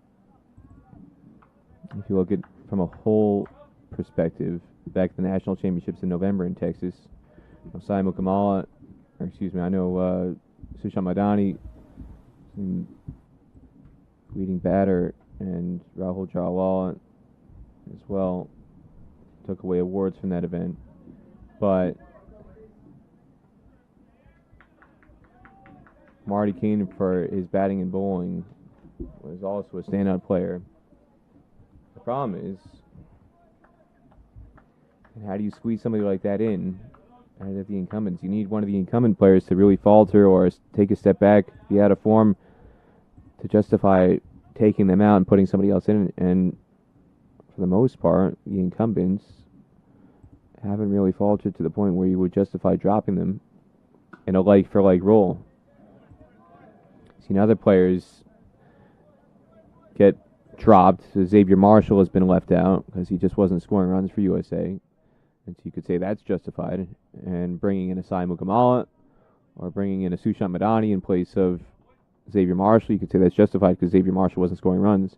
But if you look at the U.S. spinners, Nisarg Patel has performed, Kenjige has performed, Kareem Agora has been left out because he was not performing. He's always the best fielder in the team, but he just wasn't taking wickets anymore. So you could justify dropping him. They brought in Yasser Muhammad in his place for variety. But when you've already got two excelling left-arm spinners, how do you squeeze in another with Marty Kane? It's very hard to do, no matter how good Marty Kane is performing. That's the challenge of a selector. 22 overs gone, 74 for 2. Couple of changes to the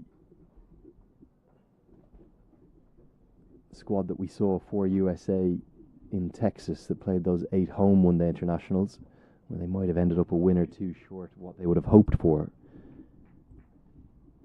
A couple of those enforced changes with no Rusty Theron, no Ali Khan available. But then Jaskar Malhotra fit again. He came back in for young Rahul Jarawala. Jarawala, young cricketer who's said a lot of people talking across America, being left out. Sai Mukamala is here. And 2 youngsters maybe not quite getting the way the runs they would have liked in Texas.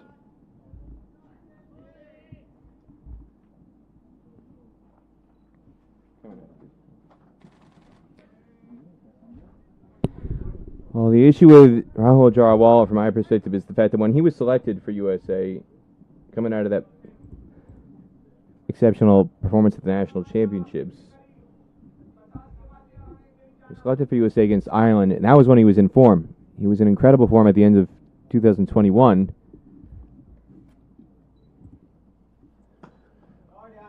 And then he was picked for matches that never happened. Sadly, those ODIs against Ireland that he was picked for were preempted due to the COVID situation.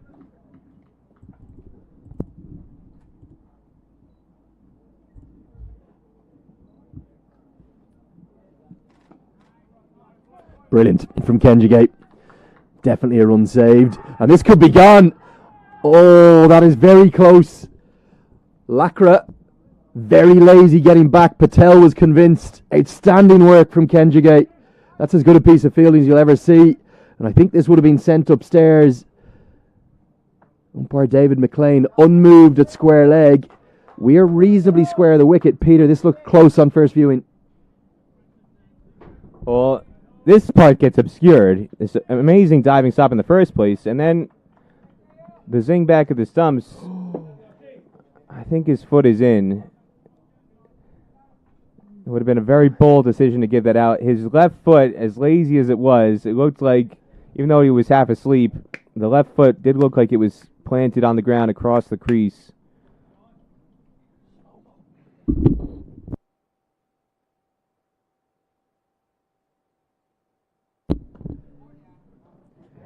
See at the end of this over, if we can slow that down. I'm not sure his foot was in, Peter. I think it's the bat at the very last second, and that's why Patel was so convinced. I think the foot, I know it's going to be difficult for us to tell from the camera angle we'll get. I think his foot was short of the ground, but at the last second, did the bat just get in? And that's what the decision that McLean had to make. Not an easy one for the umpire, and almost possibly impossible to give. Patel, he was adamant that he had his man. And what a way that would have been to be dismissed on debut for Lakra. Really lazy piece of running. It could be a chance at the non-strikers end, but Jones is going to hold on to it. 23 gone, 77 for 2. Let's see if we can get another look at this. I can't even call it lazy running. It was lazy walking. He wasn't even doing anything. It would have been an inexcusable way to be run out if it had occurred. So here's the pushback. First, the incredible diving stop, and then Kenjige flings the ball back. And the relay to Monank. This angle could be interesting, actually. Fantastic work from Kenjige. The throw comes in. The foot is definitely short. And I think if that had gone upstairs, the finger may well have gone. If we can the wind it light back. could have gone red. Just wind it back a little bit and slow it down. There's no way the foot gets in. The foot is short. Roll it back a little bit.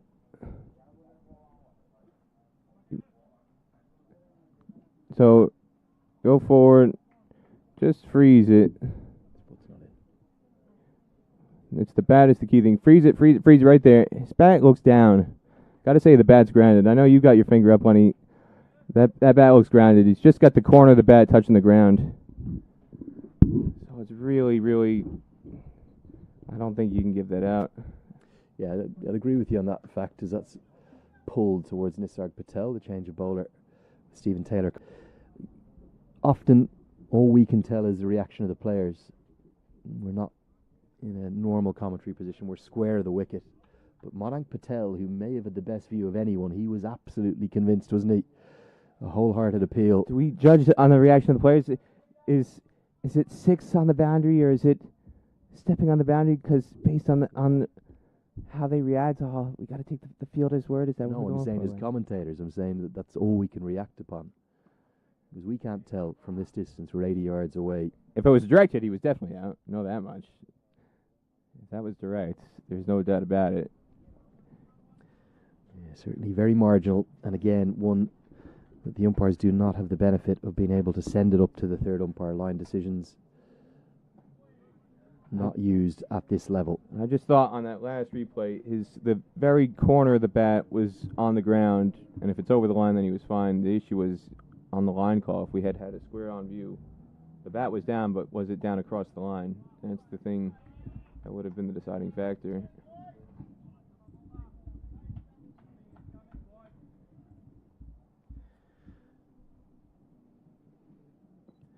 For the moment, Lacra survives, and he's not quite going to get to 50 because a good diving stop from Sarav Netravalkar going to his weaker side will keep it to just a single. He moves to 49.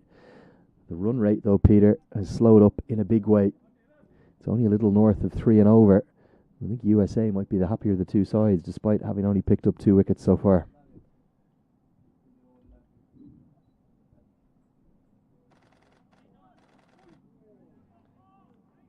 Almost an identical sequence there from Monank Patel as Aravind tries to cheat out of his crease for a non-existent run.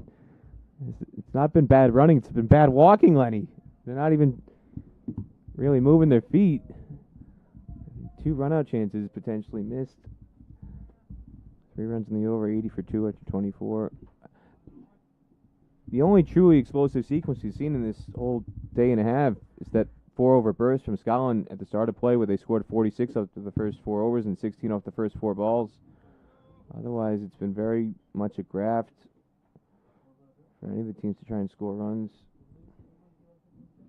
Yeah, they have noticeably slowed down, though, the UAE. If we look at their score,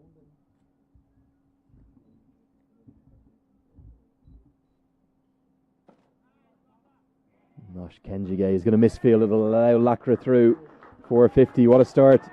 An international cricket for him. 50 coming from 79 deliveries. 7 fours and a big smile on his face, both in the headshot and underneath the helmet. What a start for Lacra. Could well have been run out a few moments ago, but a look towards the heavens. He has a 50 on his first ever appearance in one-day international cricket, and a very good start for him.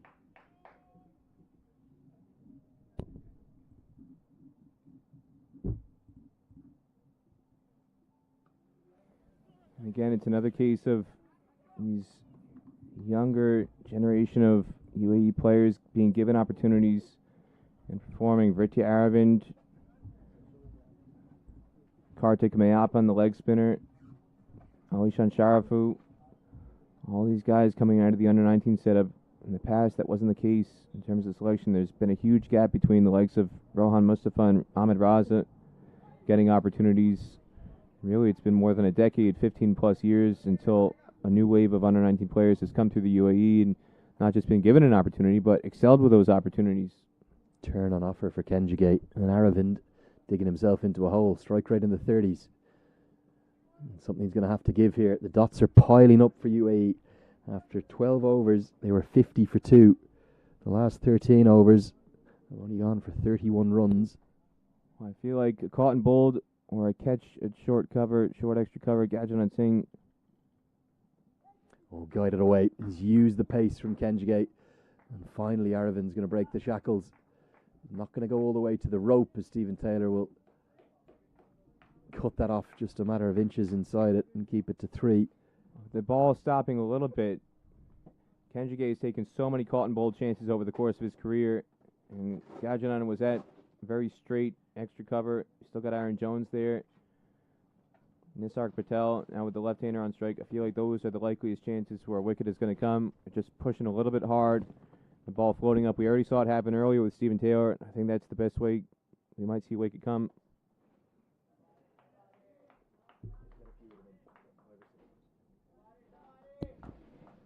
So the halfway stage of the first innings, UAE winning the toss, choosing to bat first, and they are 85 for 2.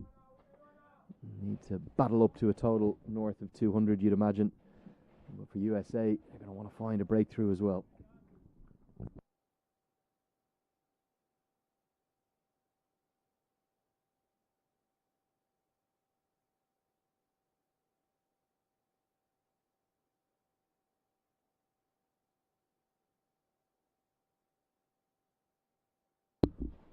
No sign just yet of Nisarg Patel. 5 bowlers used.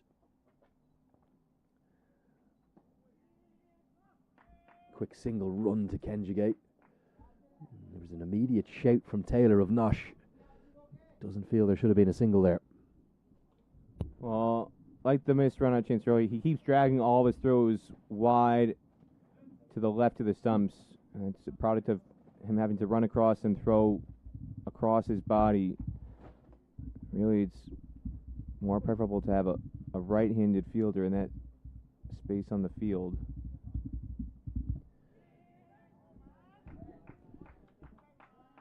Two quick singles, just frustrating Taylor a touch, and Aaron Jones is vice captain, trying to rally the troops.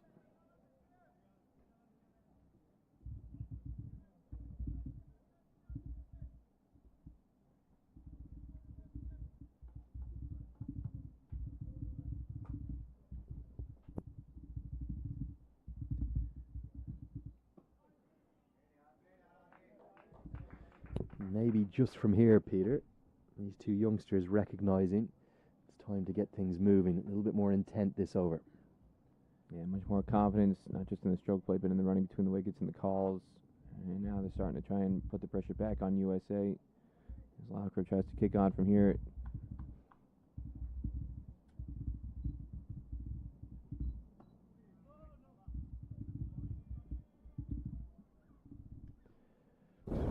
These two guys are a pair that are very, very familiar with each other. Both came through the under-19 setup at the same time. Swept away. Going to be runs here. Cameron Stevenson isn't going to be able to cut it off. Nicely controlled stroke from Veridia Aravind. He's battled. He's managed to get into the 20s though on that strike rate, just starting to catch up. And again, this is another example of just poor angles taken to cut off the ball. The rope as it's set at this facility, it's not set up as a true oval or a true kind of circle. The ropes are pinned at diagonal angles all around the ground. So where you think you would be taking a circular angle, the ropes, the way they're set, kind of force you into taking peculiar angles and peculiar routes to the ball. And a lot of players across these 2 days have had struggles adjusting to that. And you see it again there in Stevenson. He's well inside the rope. He just takes a poor angle.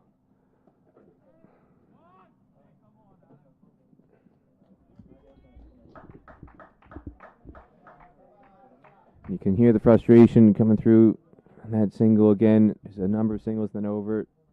But the bowler and some of the fielders are not happy with Jaskran Malhotra voicing his displeasure with the vice captain. 8-run over there. If we look at the Manhattan, Peter, it's the fourth 8-run over. Haven't been any more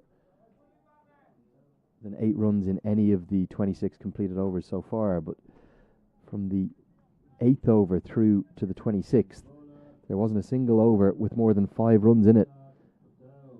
And that Manhattan chart, it paints a real picture. It looks more like an Aberdeen. Not really any true skyscrapers. A lot of small, medium-sized buildings. Maybe the cathedral that's overlooking the ground. That could be that 8-run over, Lenny. Yeah, maybe a bit more of an Edinburgh than a New York City as such. Gorgeous old city, Edinburgh. Great part of the world is Scotland. Great history and heritage and beauty across the land. Looking forward to the day off tomorrow. Going to see if we can get up north of the city, get up towards the Grampians and enjoy some of the countryside.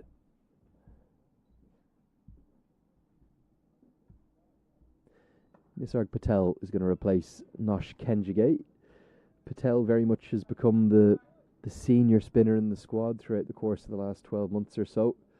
His remodelled action has worked wonders for him. He was particularly impressive, I felt, in Bulawayo. I know you weren't there, Peter, but you'll have watched almost every ball, and he was the one who stood up to be counted there. Yeah, he was one of the best wicket takers, not just in that tour, but in Antigua, the previous tour.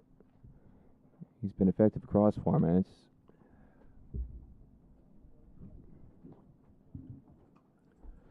And in this format, he's tied for 19th overall in the all-time wicket takers list for USA in 50 over cricket. He's got 28 and an average of 31.96, which might not sound all that great, but it was much higher at the start of his career.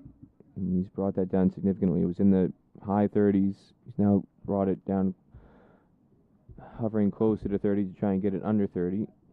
Best of 4 for 30 against Papua New Guinea in September. Big stroke down the ground. Ian Holland's out there. Feels very well. Keeps it to just 1. Down on his hands and knees to make sure he gets everything behind it. Hands and knees. What about head, shoulders, knees, and toes? You were talking about that yesterday, Lenny. Well, I can't help but get a smile on my face when you say that. That's the crowd special in Bulawayo in Zimbabwe. Big crowds supporting the home side. And the amazing thing about the head, shoulders, knees and toes dance, Peter, I don't know why they do it. They do it the wrong way around.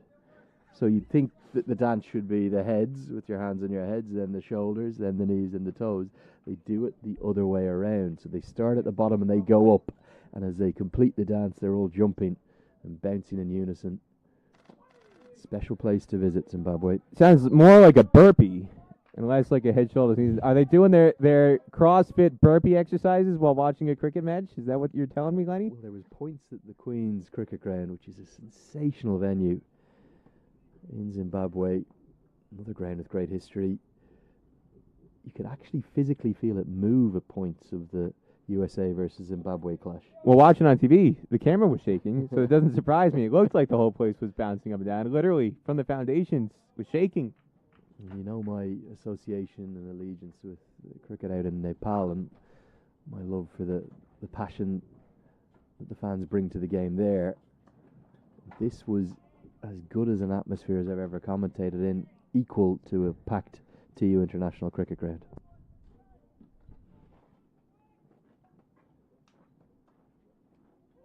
Now, were you confused at all with the ground shaking? Did you have any flashbacks to Trinidad, Lenny? Well, yeah, the Cricket Club's IMG team was in place there for the Under-19 Cricket World Cup. If you don't know what Peter De La Pena is talking about, he's referring to the earthquake that, I wouldn't say it held up play, it confused a few in the commentary box, me particularly so, as I'd never been part of an earthquake before. 5.2 on the Richter scale it was, something like that. About 20 or 30 miles away from the epicenter, and it definitely gave the media centre at that beautiful old Queen's Park Oval a good old rattle.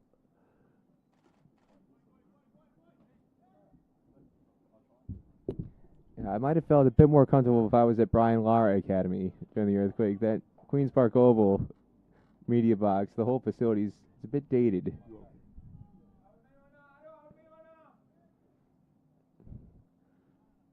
I don't know if I would have felt as comfortable as you described it, Lenny, if I was in the media box that day. It was very surreal. Gave an interview the next day. I think it was to the Times of India. All sorts of journalists called me after that happened. As Madani keeps that to a single. Just 2 runs coming from that over. 28 gone, 98 for 2. And I absolutely swear on my life, I at no point said I was scared in the interview. And if you look at my direct quotes, I kept saying surreal and confusing. But of course, the headline was Irish commentator says he was scared during earthquake, which I had never at any point said. So you're saying this is one of those cases where rather than being worried about a tape recorder going and what's being recorded, you're saying, please, why aren't you recording this? Get the quotes verbatim. I reckon 3, if not 4 times, the journalist said to me, how scary was it? And each time I said the same thing. I said, well, I wasn't scared because I didn't know what was going on. There was nothing to be scared of. We don't have earthquakes in Ireland. And we certainly haven't for many a year. Nothing I've ever experienced. But yeah, it's coming up towards a calendar year since the return of cricket at the associate level on a more regular basis. The 541 matches that are being brought to you around the world on ICC TV, thanks to that partnership between IMG and ICC, and then the Cricket Club's team who are travelling all the way around the world, from Botswana to Rwanda to Uganda to Canada to Antigua. They're going to be out in Vanuatu in a month's time to bring you all these games. It's been almost a year on the road, Peter, and that was one of the more surreal moments in the beautiful surroundings of Trinidad. Now, you say he kept asking scared. Did he rephrase the question to say, how would you characterize being scared? Was it equivalent to Friday the 13th, Halloween, Scream? Was he putting it into horror movie comparison references? Didn't get to the horror movies, but he was adamant. You could tell the angle he wanted. He wanted to say the commentator was shaking in his boots. It was an awfully surreal experience. It really was. And when you look back on, as you saw the clip with the commentary, I think you might have been watching it live and you were the first one to get it out there. It certainly went a bit viral. I think the reason it went viral was just the utter surreality and confusion to my voice as the guy from the back of the box, the co-commentator, told me it was an earthquake. This one swept away. Going to be 4. And the 100 comes up for the Aravind. Gets to 30. His strike rate still under 50. But just the angle from Patel couldn't get out of that over. And the boundary will bring up the 3 figures for the UAE.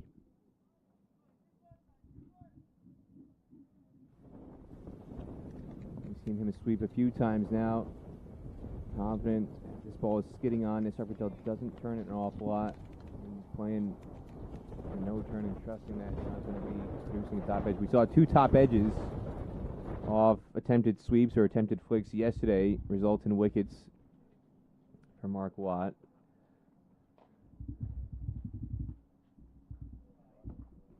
And how good is this, Lenny? The reverse sweep from Aryan Lakra. Well, just a shame that Lakra wasn't run out, because it would have saved the inevitable debate we're going to veer into. Don't mind the reverse sweep on this surface. It was the surface in Musa, Texas that certainly wasn't conducive to it. Let's take a look at it. It gets well outside the line. That's going to be on his Instagram story later tonight, Lenny. Wasn't the most natural appearance of that reverse sweep. We're going to have a break and play because Sarav Netravalkar, we get a camera on the fielder in the deep. Sarav Netravalkar cannot find the ball. He's out in what I would describe as a cabbage patch.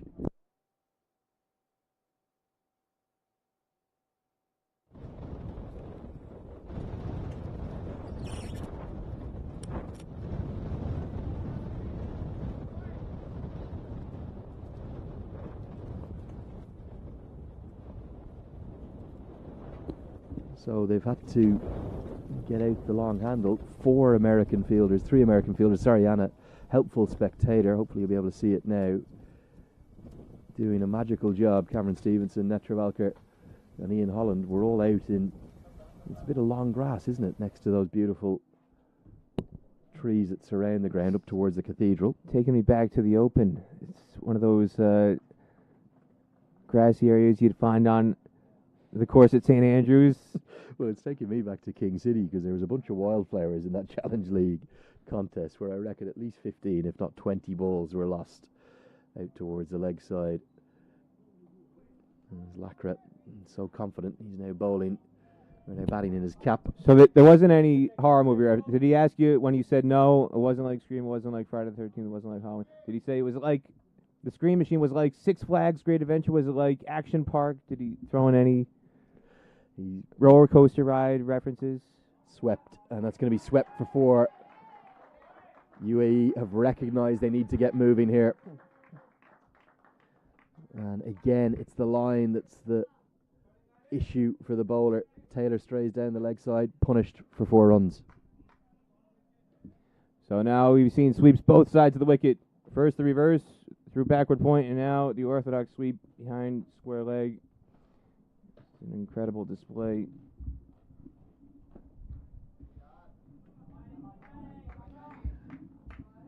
And again, showing the value of the development work being done in the UAE.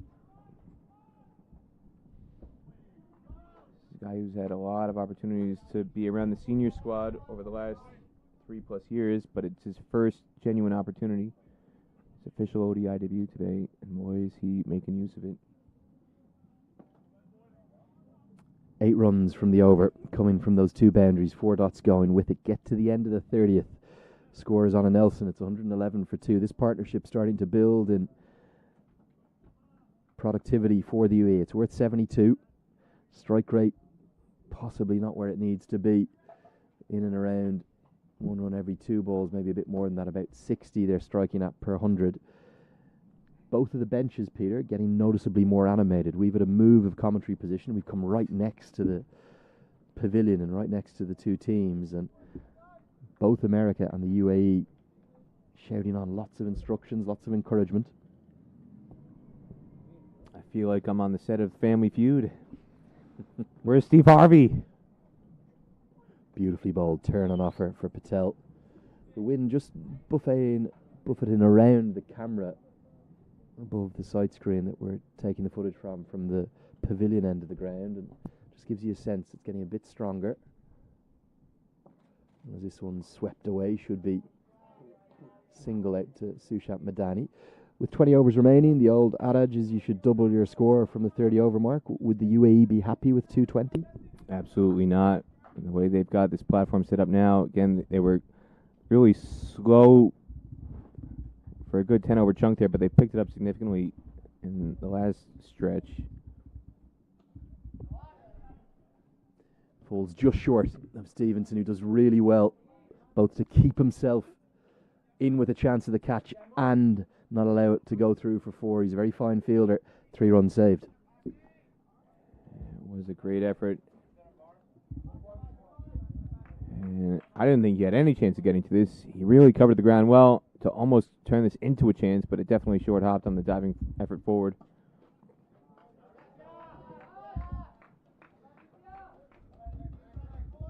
Yeah, the only thing we're not getting out of the 2 benches side by side shouting over each other is good answer, good answer, good answer from the Family Feud scenario. Yeah, they're not clapping on the Steve Harvey analogy. Lots of good clips of those, aren't there, on the social feeds. It's his reaction that makes it half the time, that kind of staggered face he gives the participant who presses the buzzer and says something outrageous. He's got that deadpan look. Down, that one's just kept a little low, and Lacra falls to his knees after the stroke. 3 singles come from the over. Feels like we're in for some action in the last 19 overs. 31 gone, 114 for 2.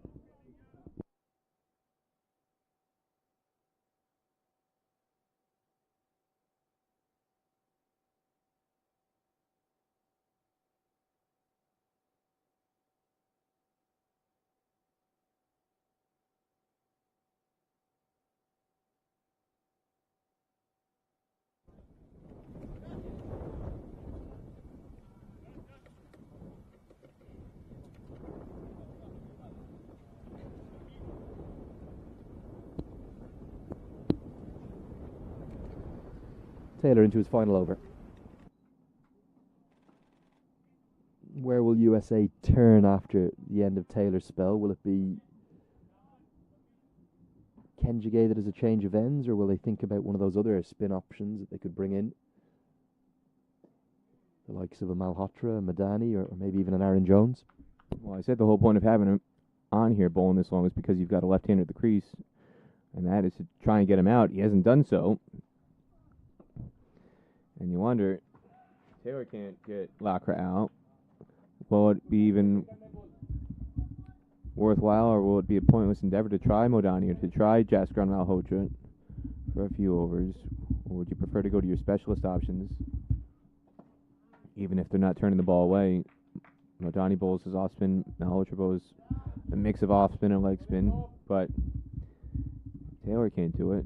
He's one of USA's best wicket takers. Might be better off bringing back Holland. Maybe some of his cutters can disrupt the rhythm. Guided to the man inside the circle at 45. There's no shortage of bowling options, that's for sure.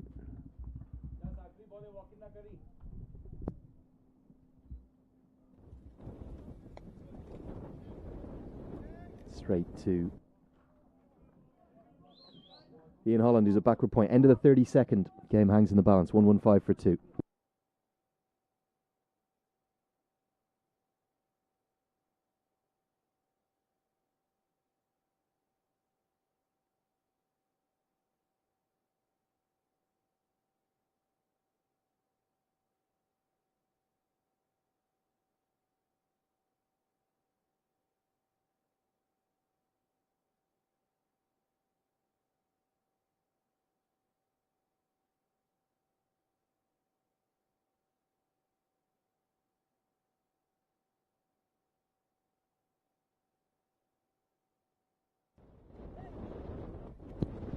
Should be a couple of runs here into the leg side. Sushant Madani will cut it off right in front of our commentary position, in front of the old historic pavilion here. 18 to go. Peter, you said 220. They wouldn't feel it's enough. What are they targeting? Are they still thinking of a way to push up towards 250, 260 being the winning score that it was yesterday for Scotland on the same wicket?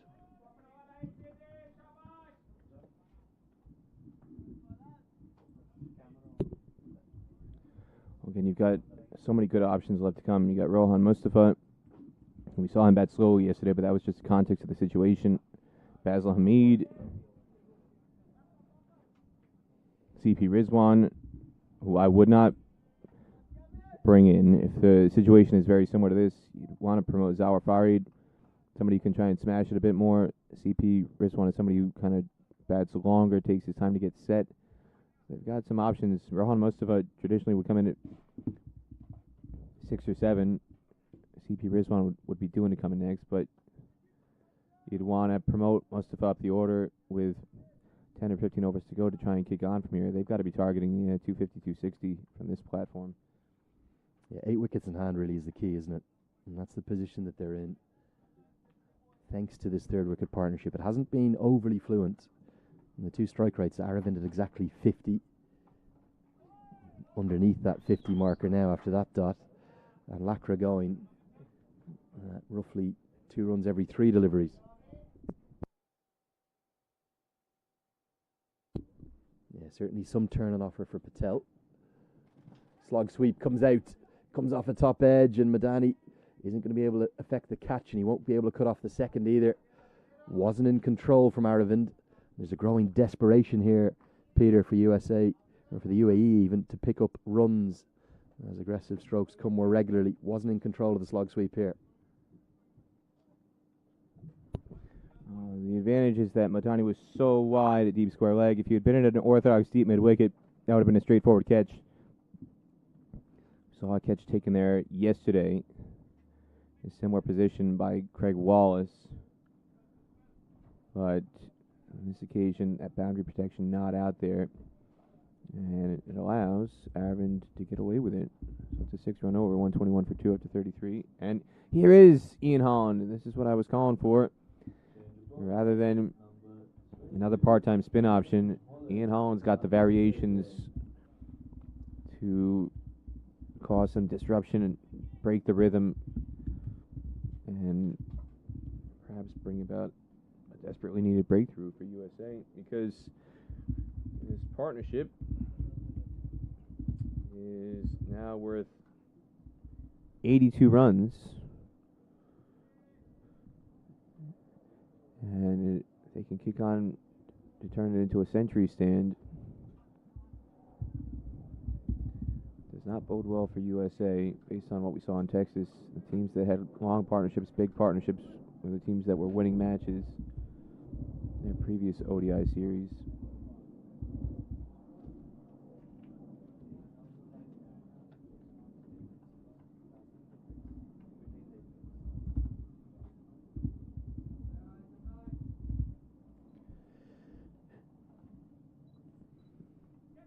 Edged and dropped. Never easy. Standing up to the stumps for any keeper. And Manik Patel might have done himself some damage here. May have struck his wrist as much as his hand. There's a thick outside edge. Harsh to call it a drop chance, but that's what it is, as bounces up off the gloves, and we're going to see the physio be called onto the pitch here. Let's hope Manik Patel is okay. It was a clear edge. You could hear it, you could see it. And it was enough of a deviation because he's standing up to the stumps. It went wide of the gloves into the wrist forearm area, and immediately the physio is out. And we might have the drinks break here, which was going to be due soon anyway. Don't think it'll be the official drinks break. That's still 14 minutes away, but we're definitely going to have a significant break in play. And real concern for USA. They've been so unlucky with injuries, haven't they, Peter? You think about Jaskaran Malhotra just before the start of the series in Texas. And then Ali Khan with that fractured forearm. But hopefully, it looks like Manik Patel is going to be okay to continue. He looked in quite a bit of pain at first. He's a tough cookie. He's another Garden Stater, Leonard. Of course he's going to crack on and play through. Yeah, he took a definite thud. It's going to be hurting as the day goes on. The one silver lining, you could say, is that it's on his left arm, so it's not his top hand, his strong hand, when he comes out to bat later. That would be the bigger concern. The top hand, I take that back, actually. He's right-handed, so it could be a cause for concern when he comes out to bat later. If it's that left hand, it's going to be his top hand when he's batting, so you wonder how much that will affect his batting, because that's where all the strength and grip comes from when he comes out to bat as a right-hander. I'm thinking as a left-hander myself, Lenny. Wouldn't bother me. It's going to bother Monag. You surprised with Veridia Aravin's innings? He's just looked out of rhythm, out of timing. His usual brilliance and aggression that we saw, particularly on show in Texas, it just hasn't been there. Yeah, he didn't really get going yesterday, and again today here, not quite fluent. He's tried to use that sweep shot as his go-to scoring option here because he hasn't been able to pick gaps through the ring with his usual straight bat stroke play, and this kind of is indicative of that. Just trying to tap and run. He's not had that touch today standing upright, but he's been very effective generally with the sweep shot. But the timing has been noticeably off. He's often been playing away from his body, not making good contact on either the front or the back foot off the seamers in particular. And he does break the shackles by ramping this one over the head of a fine leg. It's going to go all the way for 6. Sarav Netravalkar is the one to signal it.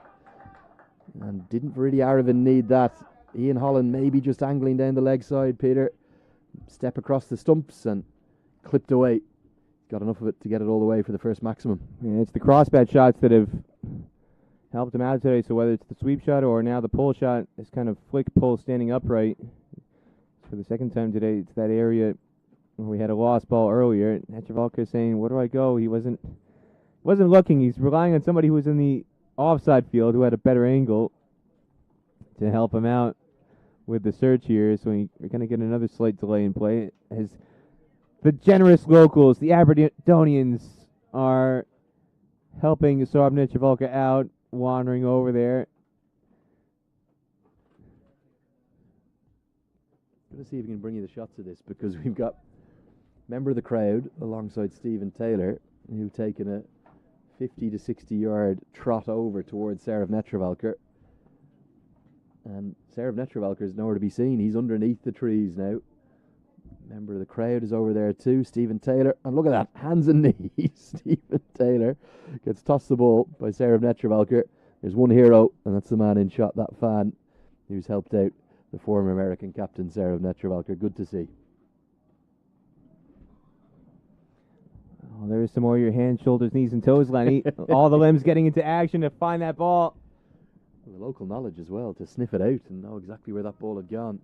So twice in the over now, break and play. Firstly for Manik Patel's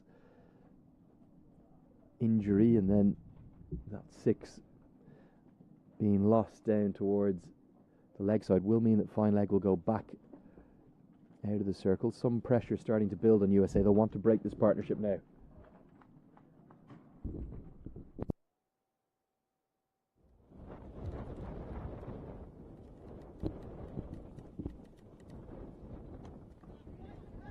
Quick single's going to be scampered, and Jones not able to prevent that. Aravind, it hasn't necessarily been his day. Been a bit all over the place with his timing, but he's battled through. He's not giving it away, and he's got to 45. And they're continuing to take on these fielders in the ring. There's been a number of close shaves, but no direct hits. And USA's needed direct hits to try and affect the run out. I still feel like that return chance is the most likely option here. Or that catch kind of on the drive stopping. 8 runs again coming from that 34th over. 129 for 2.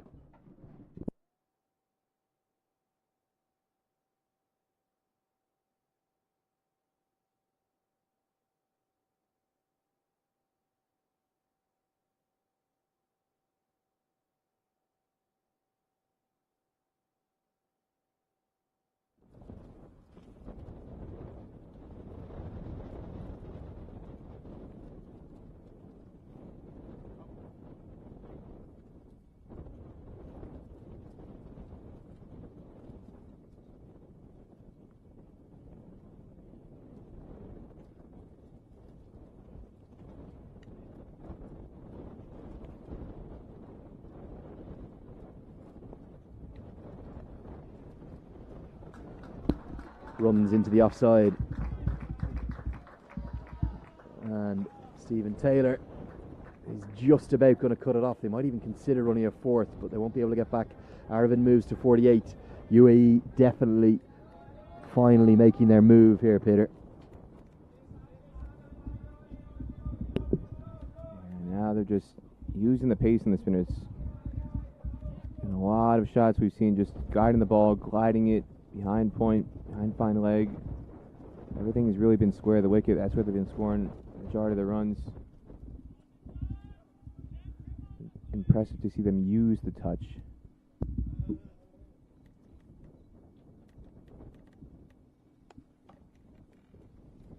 One of the issues, though, I think, is just being the number of dots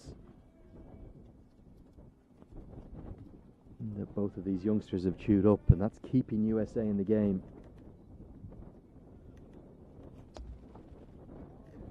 Good diving stop. 3-run save by Kenjigate.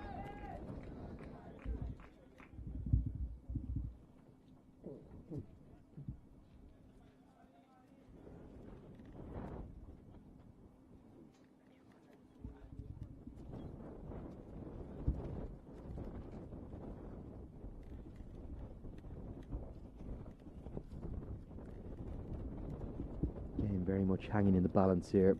Huge final 15 overs remain after this one. Could well dictate we'll be picking up these 2 points today. It's looked a pretty good batting surface, similar to yesterday.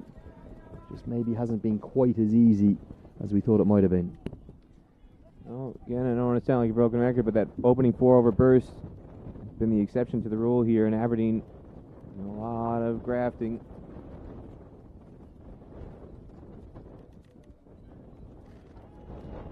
Quick single's going to be scampered, and Gajanan Singh was just a little bit on his heels as it thuds into the gloves of Lakra. Again, good running. USA, with the exception of Kenjige, who has gotten to the ball quickly, but his throws have been errant. The rest of the fielders have been a step late.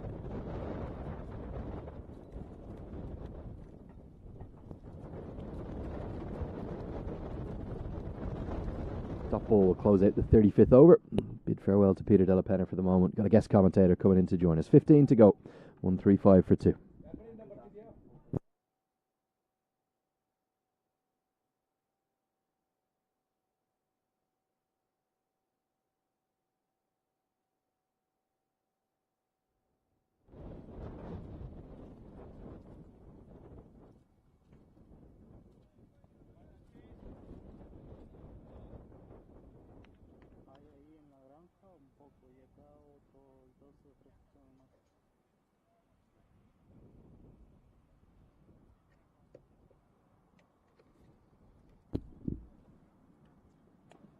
Big shot into the leg side. Fine leg up in the circle. This would have been gone if he was out. And Jaskar Malhotra is not going to be able to cut it off. Scampering back up the hill towards the pavilion. Lakra definitely showing signs now that the messages come on, perhaps with those gloves and drinks in the last few overs, that it's time to start going at the Americans. Another aggressive cross-batted stroke. They've been the ones that have prospered, really.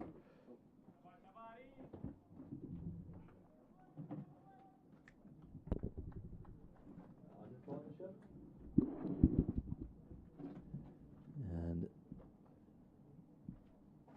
the 100 partnership has just come up as we bring our guest commentator in. Let's take a look at that partnership. What an effort it's been from these two youngsters. They haven't had it all their own way, but from 165 balls, they put on 100.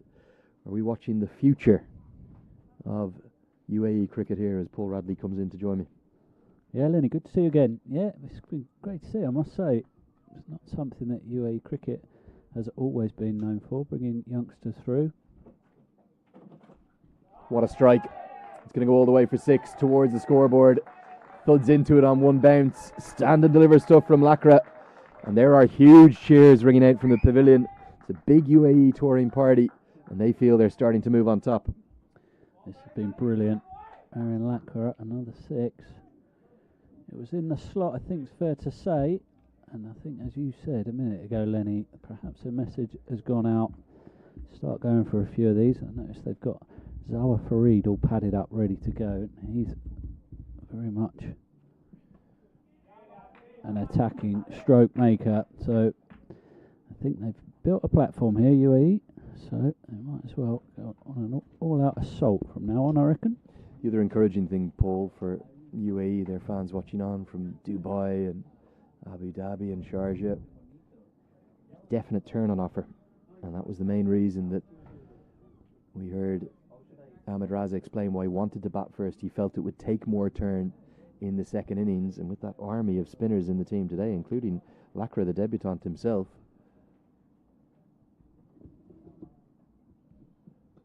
if they can even get up to 250, which they should be able to do from here, surely the way they're going with 8 wickets in hand, that could well be a winning score. Yeah, second day on this wicket, so you'd expect a little bit more wear. The 4th innings on the pitch, and so we did notice a little bit of turn yesterday, didn't we? Not massively prodigious, but yeah, UAE are well stacked for spinners, so if they can build a little bit more of a total here, they'll be pretty optimistic. Another example of Veritia Aravin's day, it just hasn't been his day. I know he's got 49, and he's battled through 49 off 83,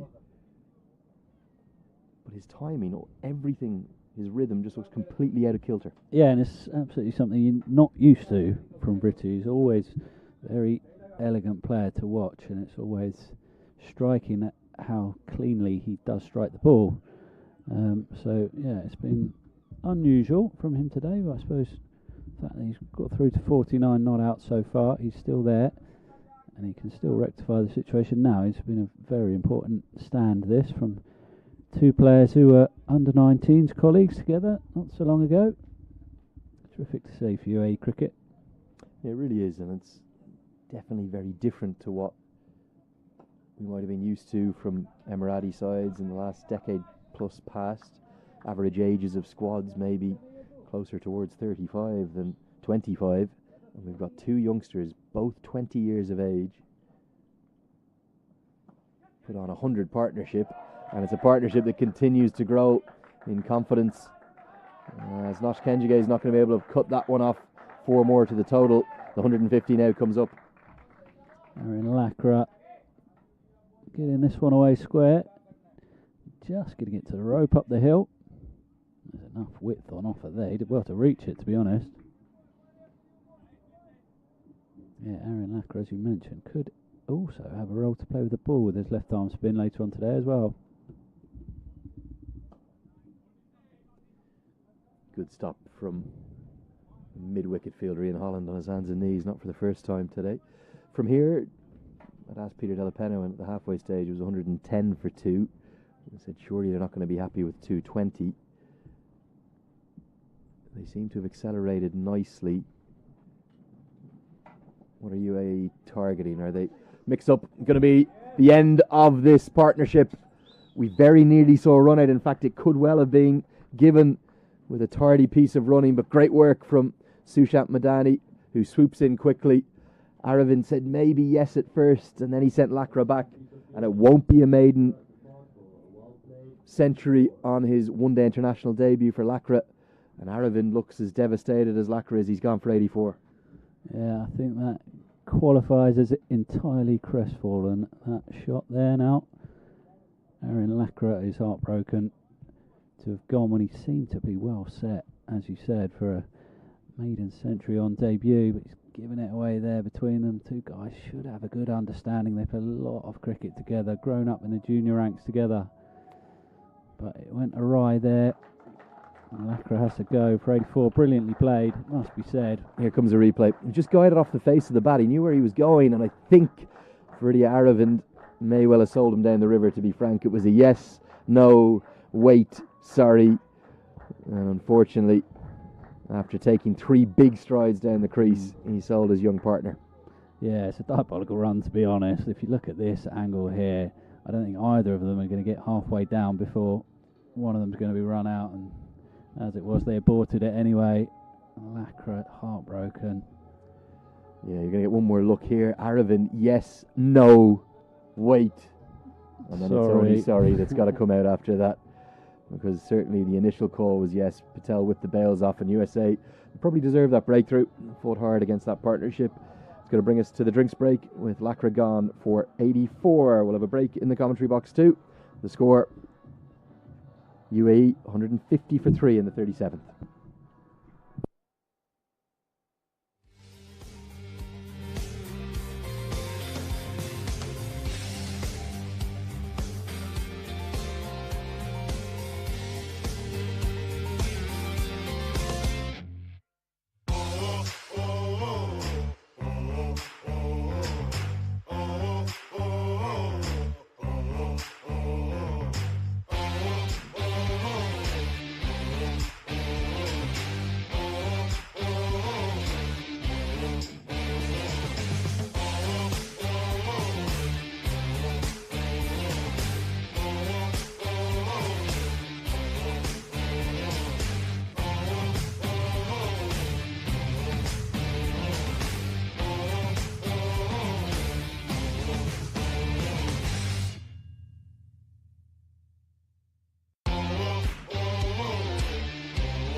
So changing the order.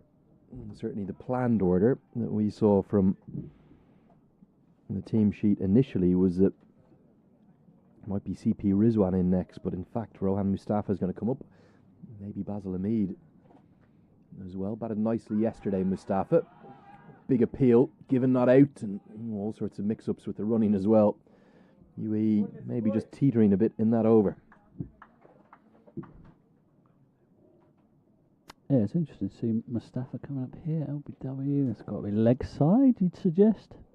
Yeah, I think so. Quite get it from that angle. He definitely got it to pitch in line, though, there. I think probably just turned a bit too sharply. Mustafa, though, was a long way across his stumps. And Mustafa yesterday, you might have been a bit critical to call him super slow. He did start to catch up towards the end, but none of his partners stayed with him. Good time for the USA to get a wicket. Yeah, I wonder, Mustafa's come in now, and like you said, he's leapfrog CP Rizwan in the order. That figures, because CP Rizwan's more of a slow scorer in general. Perhaps Mustafa, the reason he went in was to get another left-hander at the wicket, with Lacra coming out of the wicket, because they have, as I mentioned before, got Zawar Farid padded up and Basil Hamid, both of whom are fast-scoring players but right-handers. So perhaps that's the thinking, keep the left-hand, right-hand combination at the wicket. Yeah, and interesting to see USA go back to seam. It's not going to be in Holland. He's taken out of the attack. Cameron Stevenson comes in. Thought he bowled really nicely in his first spell from the other end of the ground. And so nearly has the wicket of Aravind, but he's going to go to 50. Squares him up, edged away. Probably would have gone to the slips if there was any in place. But instead, Aravind has another ODI 50. Probably hasn't been his most fluent. In fact, it definitely hasn't. But the youngsters battled through, and having maybe run out his young colleague on debut, he's going to have to step up. Yeah, there's only a sheepish little acknowledgement as well, raising his bat. I think he realises, yeah, maybe he's feeling a little bit of guilt for the run-out issue, but also he's got to try and catch up that scoring rate. 53 not out of 84 so far. It's his third one-day international 50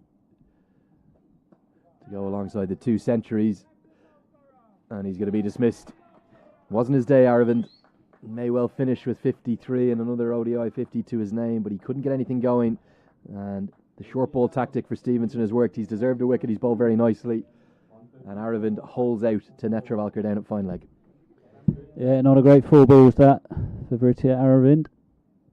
Involved in the run out, and then this was just a little bit careless, this shot. Hasn't gone fully through with trying to whack it over the fence. And actually, fact, that leg side boundary there, all the way round, is quite long. Really got to middle it and have a full swing at it, and I don't think he did there. If anything, he sort of guided it up in that direction and straight down the fielder's throat. Yeah, it'd be great disappointment for Aravind, both with his own efforts with the bat. Gets ripples of applause from his teammates,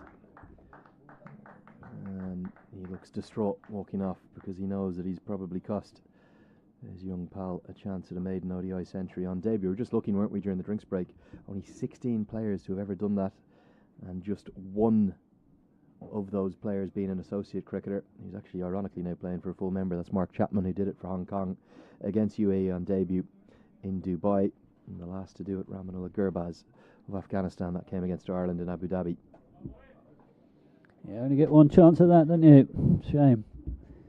No wonder he was upset. Lacra played brilliantly. Whatever happens from here, he can be proud of himself. But he was within touching distance, wasn't he? Such a great milestone. In a funny way, at least it wasn't in the 90s. Would have probably really added to the devastation. 16 runs short. And USA just fighting back, finding 2 wickets inside a couple of overs. And with 12 overs remaining after this one, UAE need to be careful. Basil Hamid, the new man to the crease at number 6. Slip comes into place. Ian Holland there, next to Malank Patel. And another mix-up directed at the non-striker's end is going to be gone. They might not even need it. And it is another wicket. And Rohan Mustafa is furious. He's turned. Look at Mustafa. He's almost gone at his partner Basil Hamid, and UAE from nowhere are a rabble. They've lost 3 wickets for almost no runs. What has happened here, Paul Radley? Yeah, they're both going at each other. They're both batters. Not sure who's culpable here, but he's got to go Mustafa. And UAE, the wheels are coming off here. They built a platform so they could go hard, but in that meantime, they've lost quick wickets. And CP Rizwan heading to the crease now. I think probably it might be judicious for the UAE players if they all head out of the dressing room right about now, I'd say. There could be an explosion. Yeah. We are inches, not yards, we are literally inches away from the teams. And Rohan Mustafa takes a walk off. And he is not happy. I think it would be fair to describe him. He's absolutely furious. Just listen for the window smash. No, that was the helmet. Oh, there's gone. Something else has gone. Rizwan CP to the crease. He's at the non-striker's end and so nearly a team hat-trick. First ball of the over might have gone for 4, but 2 wickets and 2 balls. Let's take a look at the replay of this run out.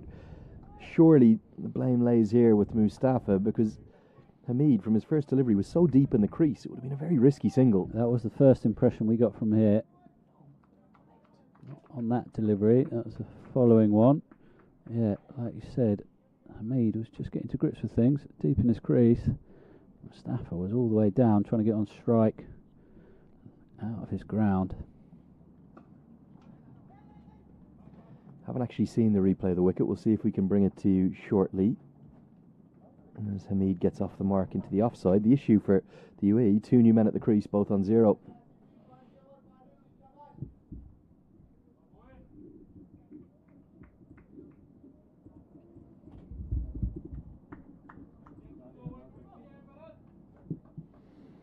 Yeah, CP Rizwan just about to take strike here. Glad to see he's been given the all clear by the doctors. He's got 2 fearful hits on the head yesterday. Chris Soule bowling some serious pace for Scotland.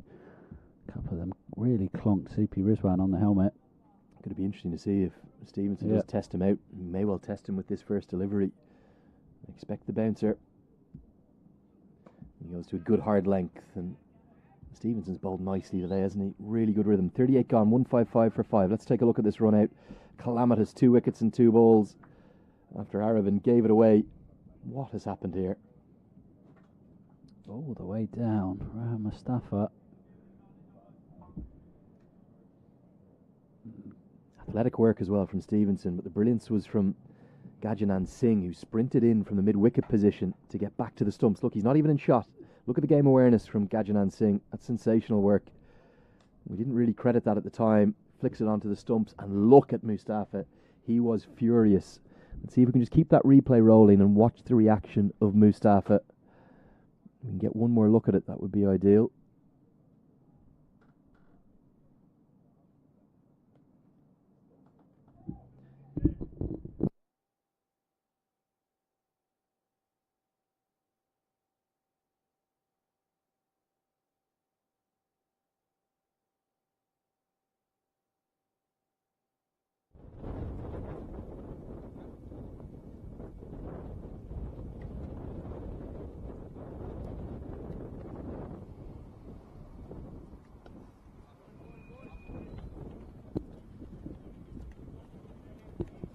Nisarg Patel going to continue. He's bowled unchanged from the laser book end of the ground. Pretty attacking field as well. Stacked in the covers, Ian Holland and Cameron Stevenson in there. Goes wide of Stevenson. This game, Paul, couldn't be much more important in the context of Cricket World Cup League 2. Yeah, just a couple of points in it, I think, if I remember rightly. 3, sorry, because the tie situation that the sides have had. Yeah, so UAE, I think I was talking to Ahmed Raz, the UAE captain, and he's frustrated that they're in this situation. He thinks they should be a lot further on. He thinks they play better cricket than to be in this situation where they're squabbling over 3rd place with the United States over the course of this competition, but also that they've let themselves down at crucial times as well. You sense that the fragility and the issue for UAE has been the start of their series. Yeah, they've had 6 completed try series. There was one that was aborted in Namibia because of COVID. They've had 6 completed try series in this competition and lost the first game on 5 occasions. Really don't know what that's down to, why they're such slow starters. It's something they really need to address. Obviously it's too late for them to do so in this series. I just don't understand what the issue is there. There's a definite trend, a definite pattern. If you look back to Texas as well, they were not just beaten in their first game, but also their second game, and it was the manner of the defeats as well. To be honest, after they'd lost their first 2, I gave them next to no chance of picking up any points in the tour, and it was almost Ahmed Raza dragging his team along with him, bringing them kicking and screaming to the final 2 matches where they picked up 2 critical victories. And I think we'll get a flash of the points table here quickly. Not sure if that replay's coming or not. 3 points separate the sides, and I described it, Paul, this morning as what in a football context would be an old-fashioned 6-pointer. Yeah. It's a 4-pointer, isn't it? Because if the USA can win, they'll close the gap to just 1 point. But if UAE take the victory, that gap's going to be comfortable for them. The gap then will be 5 points, and it almost feels to me like it's must-win territory for the United States of America. Yeah, I think this is a try-series full of 4-pointers, actually, if you to borrow your football terminology. Yeah, it's pretty important that the results of each of these matches, there's going to be a big swing either way. I know you love your associate cricket, Paul. Have you got the calculators out at any point? I love associate cricket. I don't love maths, though. Not very good at it at all. Well, the Boffins reckon that Oman are probably safe. Right, yeah, that makes sense. There's about a 5%, maybe under a 5% chance that 3 sides will go past them. One of the reasons for that, Scotland's form is so good that they'll almost certainly go past Oman. Yep. They'll probably not just go by them, but they'll also keep taking points off the other sides the way that they're playing. So for 2 more teams to get by Oman, you'd need Namibia to get into a real red-hot run of form, or maybe USA or UAE. And also the likes of a Nepal or a Papua New Guinea to lose almost all of their remaining matches and spread those extra points around. So I don't think it's a done deal, but certainly Oman sitting pretty, Scotland almost sitting even better. They've got a much higher points per game tally at the moment. If they get 5 more wins, they'll go by Oman, and they've got 9 games to do that in, and 3 of those are here on home soil. But the context for USA, I think it's literally a must-win match for the top 3 anyway. And that's pulled into the leg side, well in front of square. And it wasn't out of the middle. They'll consider a third, but they're not going to take on the arm of the fielder in the deep who relays it in very nicely, Aaron Jones. Where do you think the 3 qualification spots are going? You feel Scotland and Oman set for 2 of them? Yeah, the top 2 definitely, and then, well, it's exactly as you've been saying, this is such a vital game today. Winner of it, if United States get it, then UAE will be very nervous. UAE, really, realistically, with the side they've got and the resources they've got, shouldn't really be in this position of worrying. Edged and just short. Slip has stayed in. Stevenson, he's bowling a sparkling spell, isn't he? He's caused problems for all of the batters. Fuller in length this time. Squares up Rizwan CP, but it didn't carry to Ian Holland.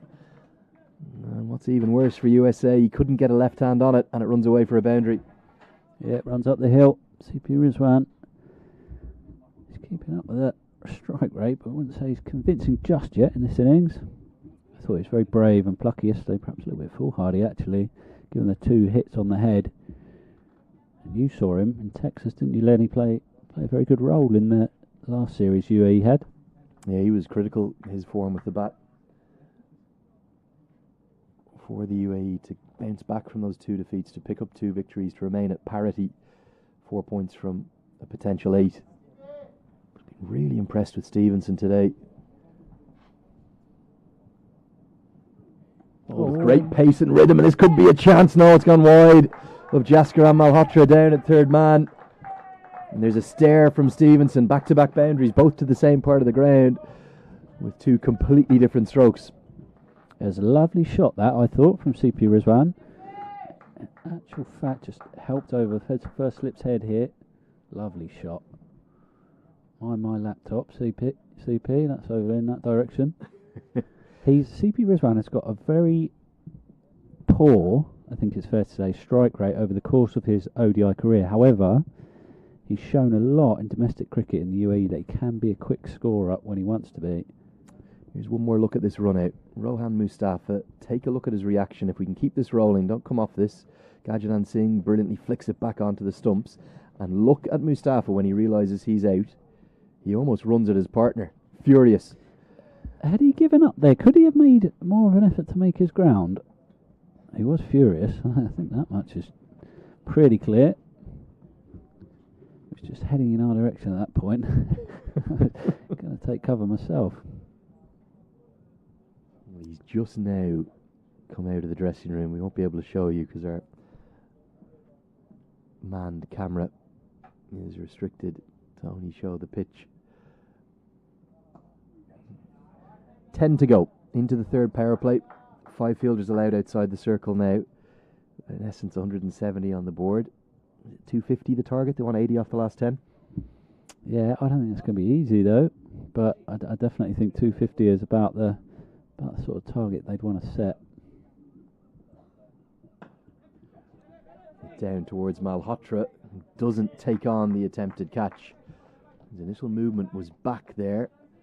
He'd come in immediately, that may well have been a chance. Yeah, he could have had his face rearranged if he'd gone for that, I think. Diving forward, probably would have got it on the bounce and could have been a bit dangerous. Better length from Patel. He hasn't looked anything near as threatening as Kenjige, has he? Kenjige looked to bowl with a lovely rhythm and loop. And certainly extract more turn from this wicket.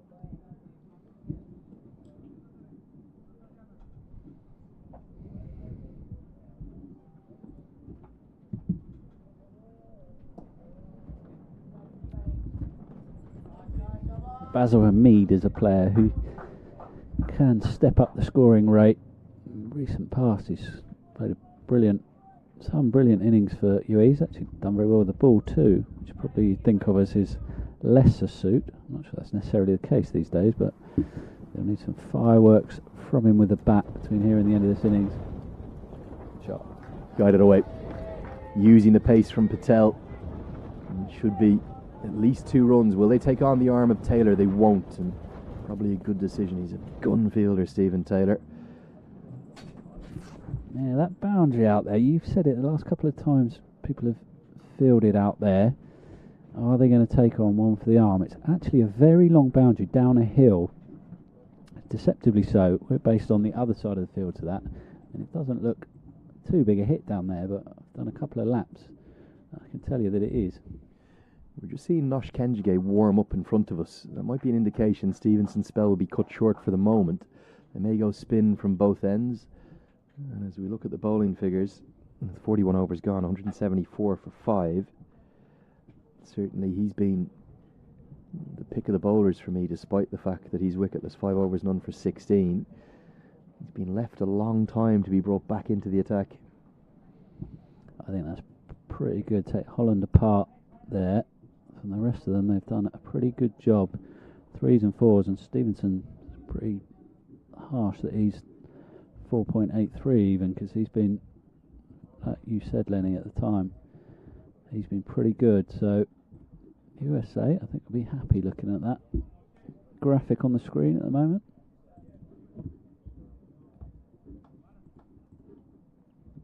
I just wonder, has Manak Patel missed a bit of a trick though? Because Kenji, he could still bowl out, but he'd have to bowl the 42nd, 44th, 46th, 48th and 50th overs of the innings. And the man who's probably been the pick of the bowlers, despite being wicketless, may well not use his full allocation. He'll probably only bowl 3 here, and they'll bring back Stevenson to close the innings out. I just thought they should have got him back involved in the game a bit earlier.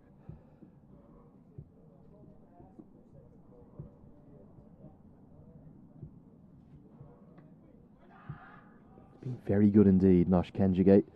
Lots of American fans were calling for him to be in the T20 squad, left out, and they missed him in Bulawayo. Sorry, talking about the ball that just went down. Actually, you heard a massive roar of no from CP Rizwan. No debate there. Tell me your thoughts on that T20 World Cup qualifier. USA flying start, 2 wins, then they lost to Zimbabwe. You'll have seen the Netherlands and the host Zimbabwe going through. Probably a fair result.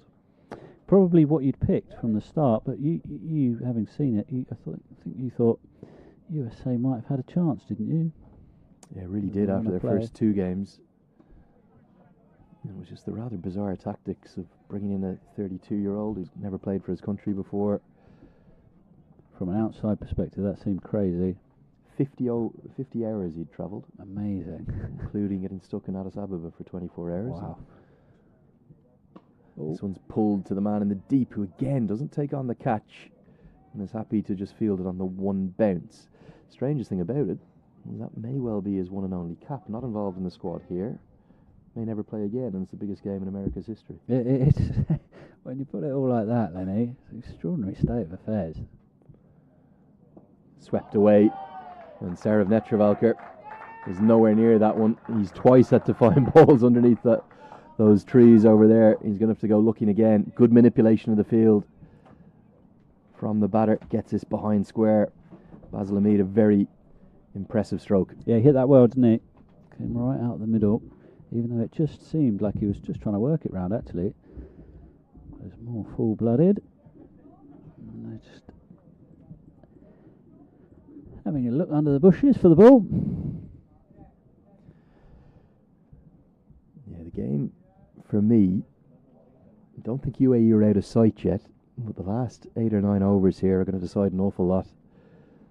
If UAE were to finish tamely and maybe only scrape up to 235, 240, USA may be confident. Well, that member of the crowd's got the top off now, topping up the tan, helping the search for the ball. But were USA to finish, or UAE to finish with a flourish, get up to 260, maybe even 270, might be a long way away from here. That could be out of sight for USA to chase. Yeah, there's lots of different factors that might just looking out the wicket, looking out of the pitch here from where we are. Stephen Taylor's right in front of us, and just think a few overs of him, 260 wouldn't be beyond them, but they'd need a good run from him, wouldn't they? How often have we spoken about Stephen Taylor's importance to this American side? He's been around for an eternity, 28 years of age. It feels like he's played for America for as long as anyone can remember. But the left-hander is so important to their chances, and he's been in red-hot form. One of the leading run scorers at the T20 World Cup qualifier, including his maiden T20I century. And when he's good, he is very good. Yeah, I think we were a lucky combination for him as well, Lenny. I remember us watching a game together on commentary, actually, in Muscat, where he was absolutely outstanding. I think he did fall short of his maiden century on that occasion, but he was just blistering that day. I think it was 82 off 41 or 42 deliveries. Smashed it everywhere, and we saw a little bit like Kyle Coates' contribution yesterday. Small moments in the game here at Manifield seemed to have a big impact. Those first 4 boundaries from the very first 4 deliveries, and that flying start with it being 46 for none after 4 overs yesterday. UAE never really got back into the encounter. They fought hard, and we thought that 260 might have been under par, but it proved to be more than enough. And UAE's chase fell away very tamely. Yeah, I was talking to the captain Ahmed Raza about that, just talking about that theme that we noticed about the slow starts to series. Obviously slow starts to both innings yesterday, poor starts to both innings for UAE yesterday. Ahmed Raza pointed out that if you make a bad start with the ball, it's easier to drag it back than a bad start with a bat. And yesterday it was a bad start with both, wasn't it? Yeah. Because that opening burst from Sol was as impressive as you'll see from a fast bowler at the associate level. It was brilliant, wasn't it? Yeah, it was really good to watch. We were discussing it last night, weren't we, Lenny? We were a little bit aghast that he didn't get the Player of the Match award. I thought he was fantastic. Swept, top edge, not where it was intended, and Kenjige won't be able to cut it off. Nisarg Patel hasn't been very threatening for me today, and Basil Hamid and Rizwan CP trying to go at the left arm spinner. Yeah, it's a different sweep to that one, or perhaps because he didn't get out the meat of the bat this time. But similar to the last over, this one's gone a lot finer.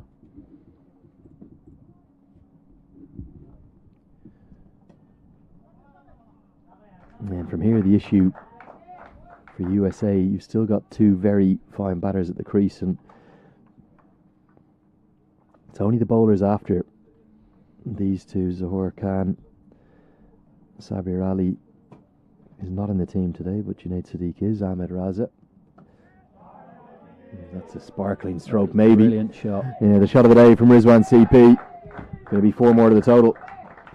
Yeah, these two both come from Kerala in India originally. Know each other very well. They're combining quite promisingly as well for UAE at the moment. This is a gorgeous shot from CP Rizwan over extra cover. Right out the middle of the bat. Yeah, inside out. And the flourish of the back leg was quite extravagant, wasn't it? I think Cameron Stevenson might be called into action sooner rather than later. I'm not sure they'll give Nisarg Patel his 10th. They want to, and they're not going to get it. Running between the wickets for UAE today, it's been suboptimal. Yeah. I was wondering what language they were speaking to each other. I'd imagine they were speaking Malayalam, which is a native tongue in Kerala there. It's funny, you hear different words said when UAE batters are at the crease. I think CP Rizwan was looking for that second there. He's started his innings very brightly here, CP Rizwan. It's good to see for the UAE. Bazar Hamid, like I mentioned before, he's also got the capabilities to find the ropes and send it over the ropes too, so just feel like something promising is building here for UAE. And interestingly, Nosh Kenjige, after just 1 over, is going to be whipped out of the attack. So I think maybe a bit of a tactical error here from USA. They turned back to their seamers earlier from this end of the ground, Ian Holland and Cameron Stevenson. And as a consequence, Kenjige now cannot bowl his allocation. He's only been used for 6 overs. We might not see him again. I doubt we're going to see Nisarg Patel back for his final over. He's got none for 46 from 9.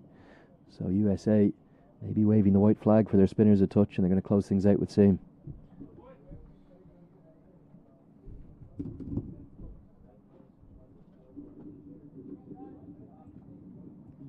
3.66 run rate, economy rate, I should say. And just get 6 overs afforded to you. It seems like a bit of an oversight, that. Nosh Kenjige. The stranger thing for me is that Sarab Netravalkar, he usually bowls almost exclusively around the wicket at the death. He started over the wicket, and immediately that width is punished by Rizwan CP. A couple of runs down to Jaskar Malhotra at third man. Yep, struggled to make it up the hill, didn't it, that? There's a hill in the direction where CP Rizwan hit that one. If it was flat, that would have raced away for 4, I think.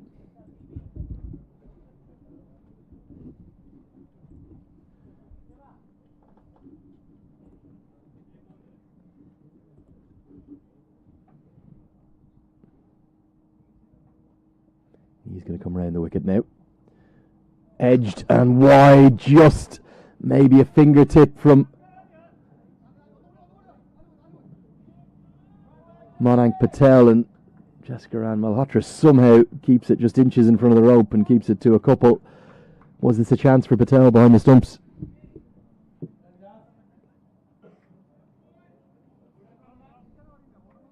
Yeah, low down to his right hand side. Oh, it was. It just was. It was a tough one, obviously, very tough. It would have been a brilliant catch if he'd taken it. Fielder Jaskaran Malhotra sprawling away there. Just managed to keep it in. Yeah, definite drop from Patel. Second drop chance of the innings from him. First one was very tough indeed as well. But the intent between CP and Hamid, they're screaming between the wickets now, aren't they? CP Rizwan very vocal, yep. No debate when he's at the wicket when it comes to the calling. Practicing a hit to leg there. Keep mentioning, but when the bowling's from this end, it's a big hit to the leg side. Fielders are off. The fielders that are on the boundary out there, deep backward square leg and a deep mid wicket. Again, the immediate shout is for 2, but I'm not sure whether Basil Hamid and Rizwan CP are speaking the same language. They haven't been able to get back for the second, and Hamid thuds the turf with frustration.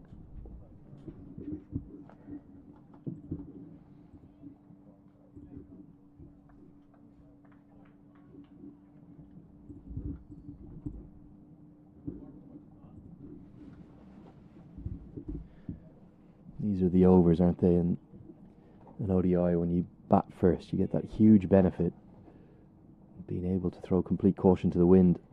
If you're chasing here, you've got the scoreboard pressure. It's the opposite. You're batting first. At least you know what you've got to do, though.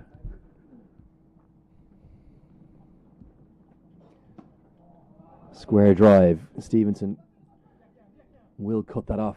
Very fine fielder. That throw was right over the top. That could have been tight, but just a little bit wide to the right of Patel. They will get back for 2. Yeah, he got to it very quickly. Cameron Stevenson went straight into his palms, and the throw was just a little bit too high and to the right of the wicketkeeper. Otherwise, batter would have been in trouble.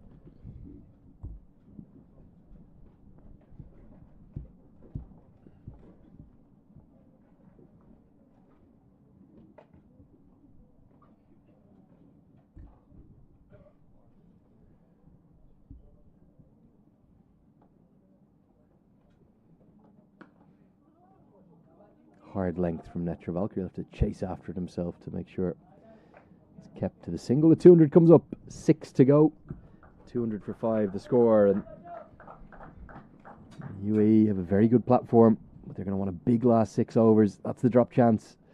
Patel, very difficult, isn't it? You're a little bit unsighted at first, and I'm not too sure how that one hasn't been given as 4.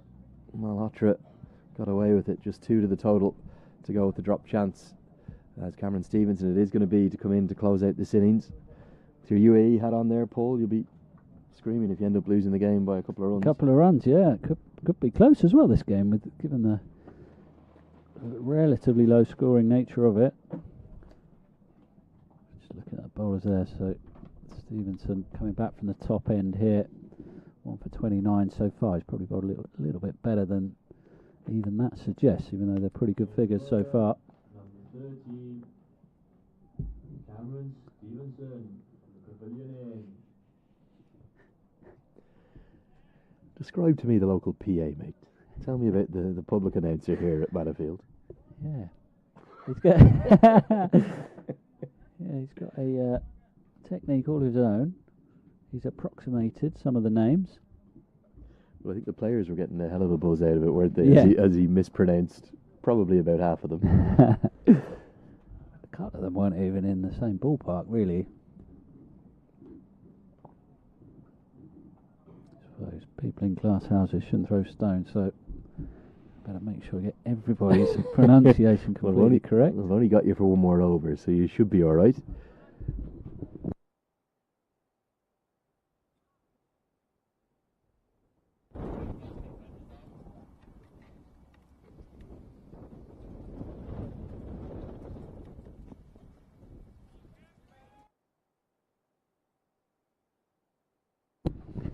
Nisarg Patel won't complete his allocation. You've seen him there on screen.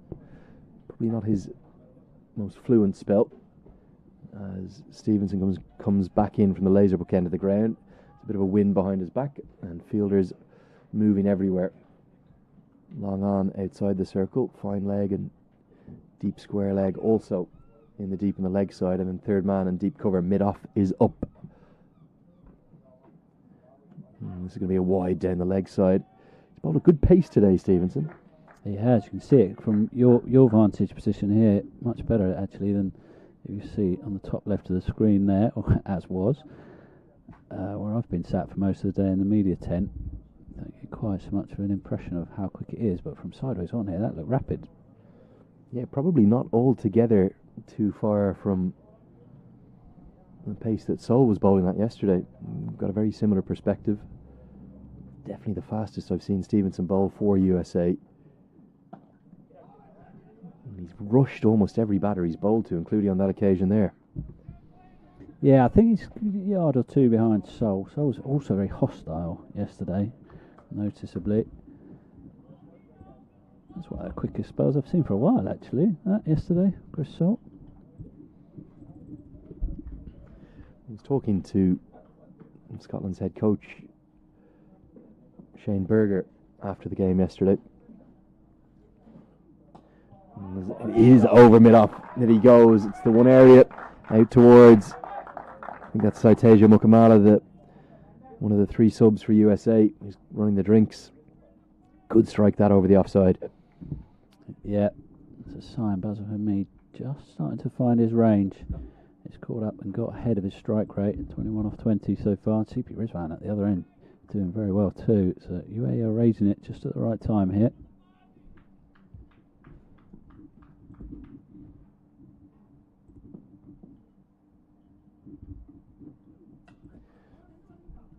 Again, hurried for pace.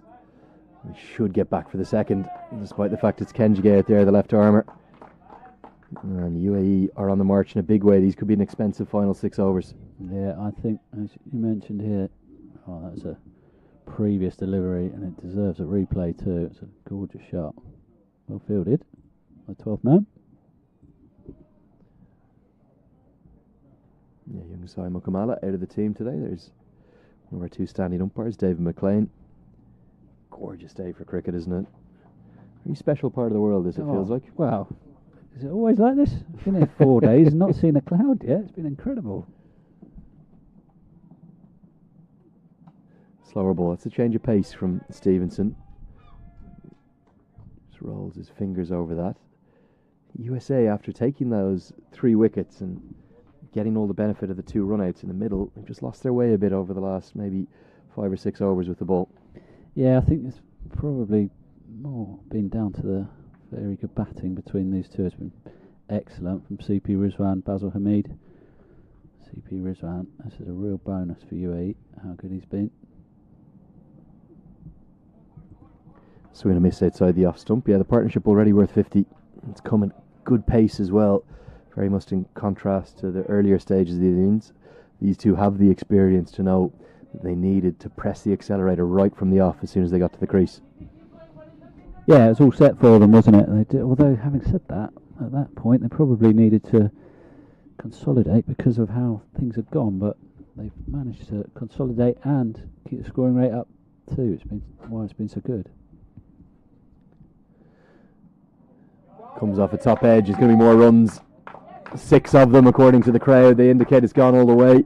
He lost his towel on the run-up. I thought he might pull out of the delivery, the batter, but just as well he didn't, because he's going to get 6 to the total. Not where he intended. Looping off the top edge. The extra pace of Stevenson. Somehow that over has gone for 15, and UAE very much on the march with 5 to go. Yeah, good result here. CP Rizwan, he might have been put off by the towel coming out the back of Stevenson's trousers. Chipped over the wicketkeeper's head for 6. So CP Rizwan going excellent. Here comes PDP. He's about to come back, steal this microphone with any luck. He certainly is. So Paul, thank you for joining me as always. It's Paul Radley of the National Newspaper in Abu Dhabi. Cheers, Lenny.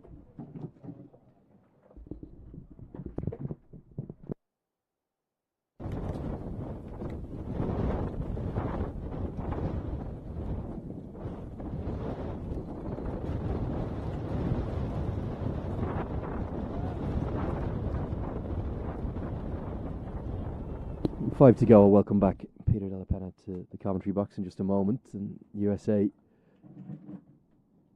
under all sorts of pressure. Basil Hamid and Rizwan CP's partnership changing the game. And the wheels have just come off for USA, haven't they?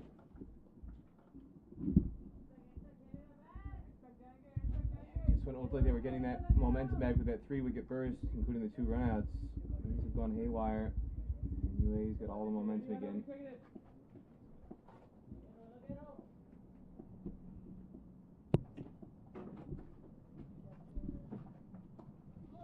Yeah, just when it looked like momentum with the USA, that 3-wicket burst, including the 2 runouts, it's all gone haywire again from their perspective, and all the momentum is back with UAE. Now, the other thing that has caught my attention while I've been away with Paul Radley is that there is an American shouting his lungs out on that mid-on boundary that Saurav Netravalkar is bowling from, or the deep third man boundary that Cameron Stevenson has been bowling from.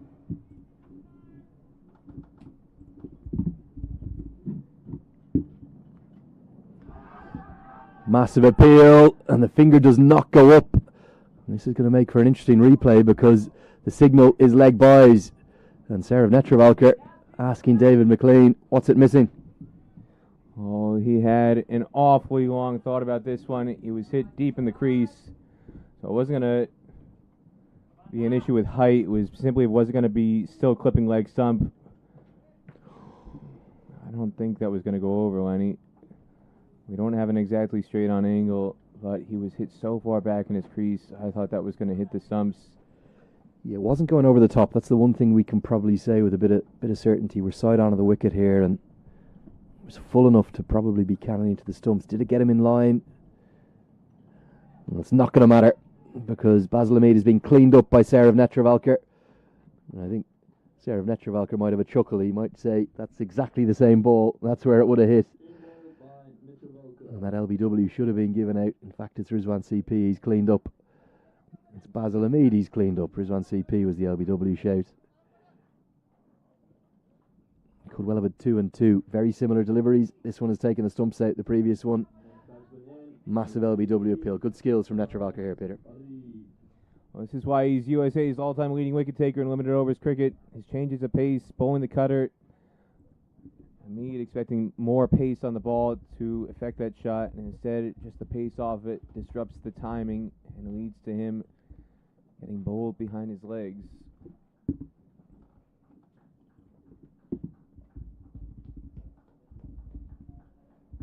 That fan that's out on the boundary, it's almost like Lieutenant Dan. I feel like I'm in a scene from Forrest Gump, Lenny. Some of the stuff he's shouting out there.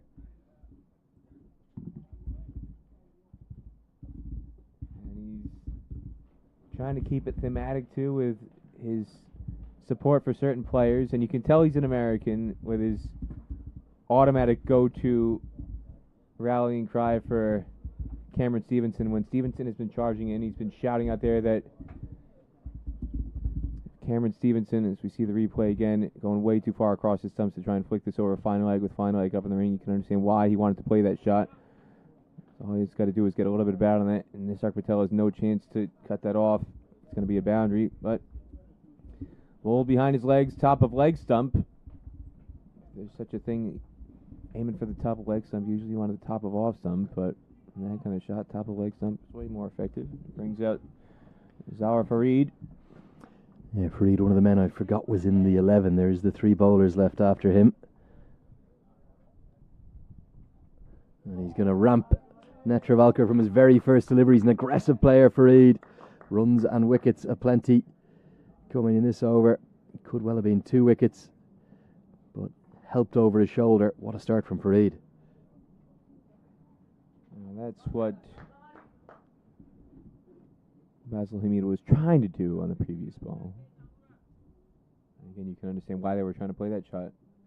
Nisarg Patel is up in the ring. All you got to do is get a little bit of bat on it, and the momentum will take it over the ring fielder at short fine leg and goes for a boundary. Exactly what happens here with Zawar Farid, his first ball. Good batting. Sizing up the scoring options.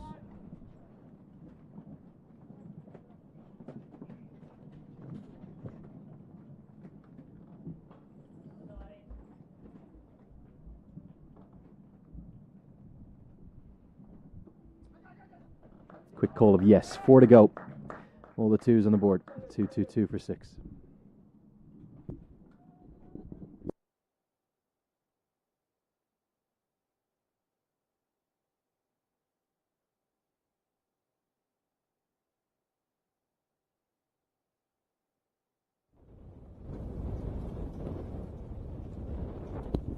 Four overs left. Andrew Leonard here alongside Peter Della Penna. Great to be with you, bringing the live action on ICC TV around the world, also on Willow in North America, and might be watching on Fan Code in India. Peter, looking at the bowling figures, potentially a few miscalculations maybe from Manak Patel or misreadings of the pitch. Nosh Kenjige is going to be left stranded with a 6-over spell.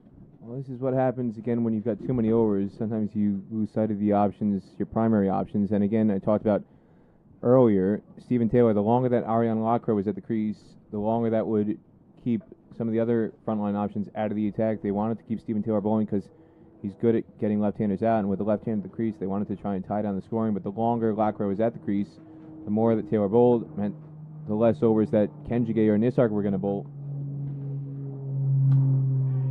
Chipped in the air, but wide of Ian Holland. And here's that cover, and they'll get back for a couple. I just couldn't believe they didn't get Kenjige back in for his second spell earlier. That was the big shock for me.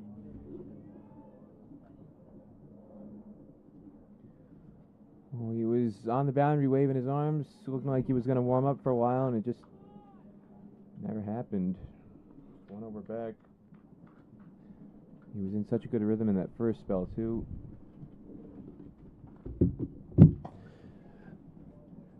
Hit down to Malhotra at long on. It'll just be a single. Thought he bowled with a particularly nice rhythm, and he certainly was challenging both edges of the bat as well, turning the ball more sharply than Patel. But Patel, as a senior spinner, was favoured from the pavilion end of the ground and didn't really look threatening during his 9 overs today. No, and that was the other mystifying part. Kenjige was bowling, he said, in a good rhythm in that first spell, and they wanted to take him off to, I guess, save some overs for later. Overs for later that aren't going to happen.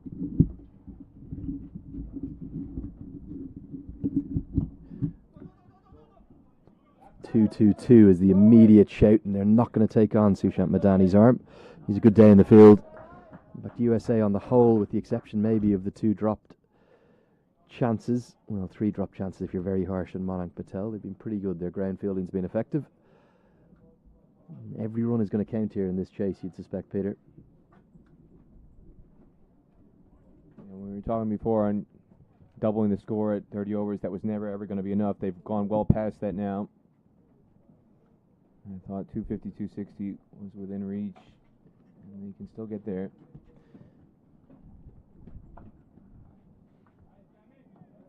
USA have had their problems chasing, Peter. Is it realistic they could get up to a 255 or 260 mark if that's what UAE finish with? Well, 257 is that magic number. I keep bringing it up over the broadcast.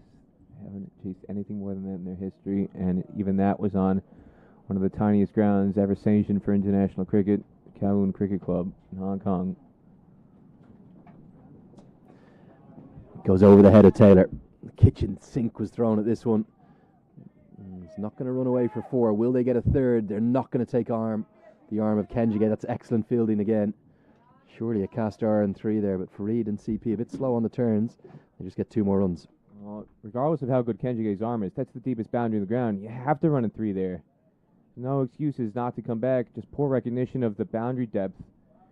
Kenjige does have a strong arm, but that's been a 3 all day for the first day and a half here of matches here in Aberdeen.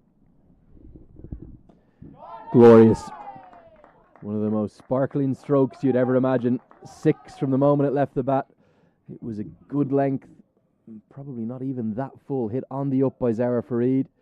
And he shows that there's plenty of runs in this wicket. Well, now we know why they didn't run a 3. He wanted to keep the strike for this shot, Lenny. Didn't even follow through. Just a firm punch. And it sailed. Boy, did he time that well. Wasn't even a half volley, was it? And he just held the shape. Photographers have probably got a photograph or 2 of that. And Farid is playing an impressive little cameo, 16 off 7. Maybe showing for the USA, even though they'll have to get through 18 more deliveries, that if they need to chase a bit over 5 and over, it'll be well within their grasps. The big difference could be the spinning options of the UAE. USA will have to deal with Ahmed Raza, Rohan Mustafa,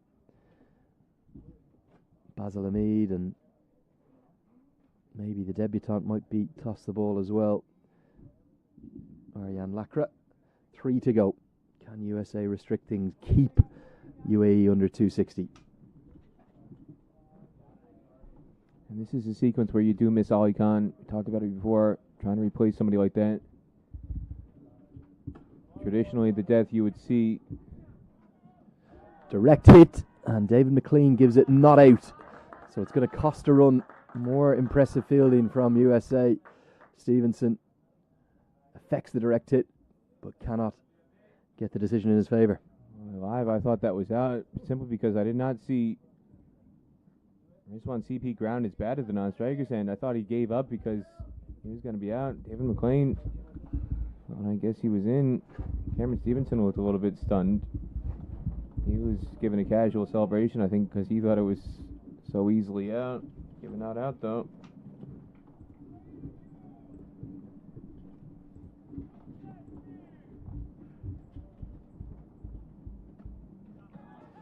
And that is going to be the 7th wicket. Sarav Netravalkar continues to impress today. He picks up his second as Rizwan CP can only spoon it up to the man inside the ring at short third, Jaskar Malhotra, who takes the catch, and UAE lose their 7th.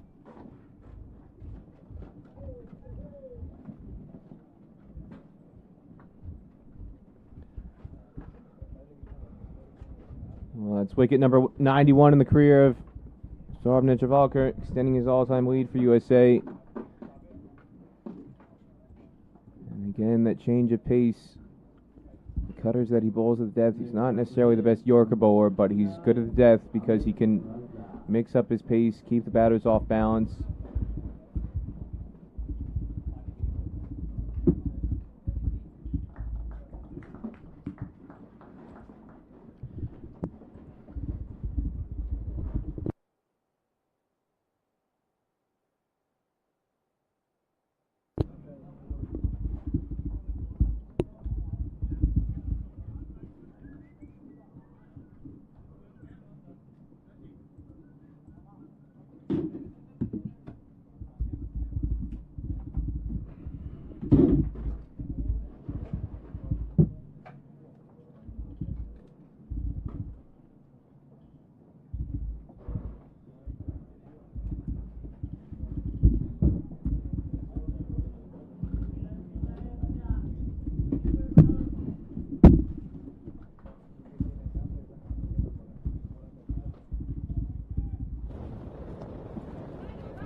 Impressive stuff here at the death from Netravalkar, isn't it?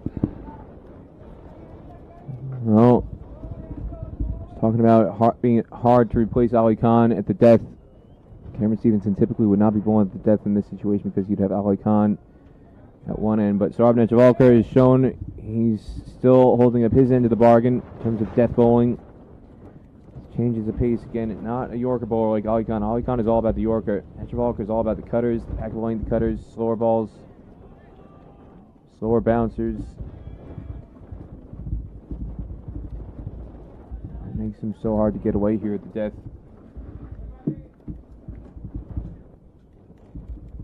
Ahmed Raza coming in at the non-striker's end. He had just enough time to cross with the ball in the air. So Captain enters off strike. Zawar Farid is on strike with 14 balls left in the innings.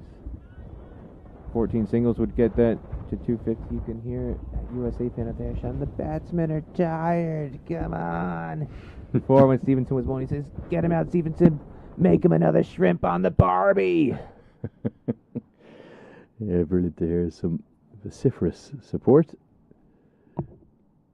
This one smashed into the sky towards the long on fielder. He comes in and he does take the catch. I didn't think he picked it up particularly well at first.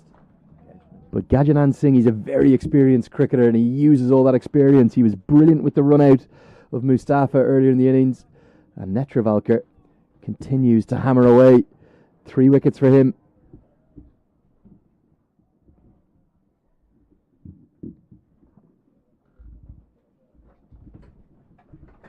What looks like a very kind of innocuous day for Saurabh Netravalkar. All of a sudden, potentially be turning into a match-winning one for USA if he keeps this up. Another cutter.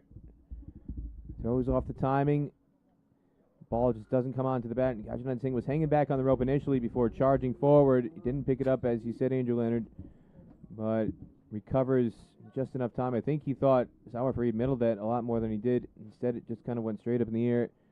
Gajanan Singh still had enough time to run in about 20 yards off the rope at long on to take the catch on the run. And Gajan going back to the fan out there. Might have to go out there in the innings break, Lenny, and find out where this guy is from. I've no doubt you will. Let's take a look at the wicket. Gajanan Singh definitely didn't pick this up perfectly at first, but he adjusted nicely and takes a comfortable catch. Big Ahmed Raza to the crease. The Emirati captain, himself and Junaid Siddiq are in together at numbers 9 and 10. And with 2 to go, big couple of breakthroughs there. That's just going to zap some of the late momentum. If USA can close this out, keep it under 250, they might be confident of picking up what would be a big win. It's not just the wickets, dot balls are wickets too, so it's a 3-run over. It's an incredible over by Saurabh Netravalkar. And at one point, UAE is 5 wickets in hand, 5 overs to go, 215 for 5. I don't think they were going to get to 250, 260. They might not get there. Ian Holland's going to replace Cameron Stevenson, so if they can just try it up. Stevenson again is much quicker paced bowler. The ball is coming onto the bat, and they were feeding off that. Get 12 runs off the 47th and 15 off the 45th from Stevenson.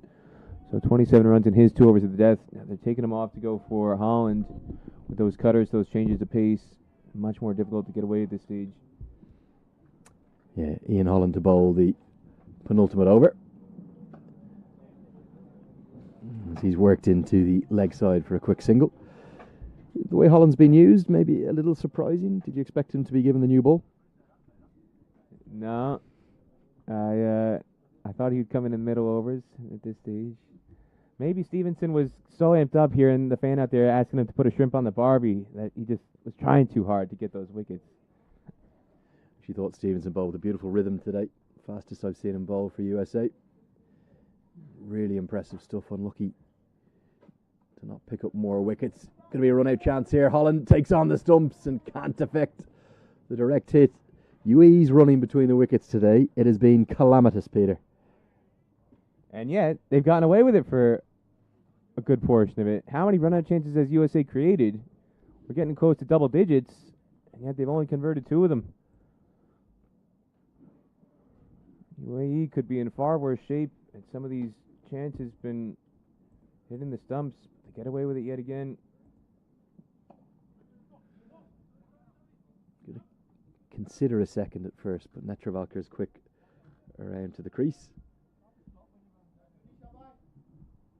to cut it off. 9 deliveries left. I think if USA can keep them to 9 singles, they'll be happy chasing exactly 250 to win, Peter. It could be within reach.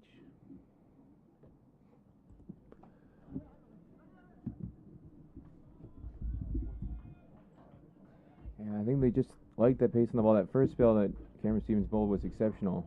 And then the death here, they just like that extra pace in the ball, and they're struggling to get these cutters away.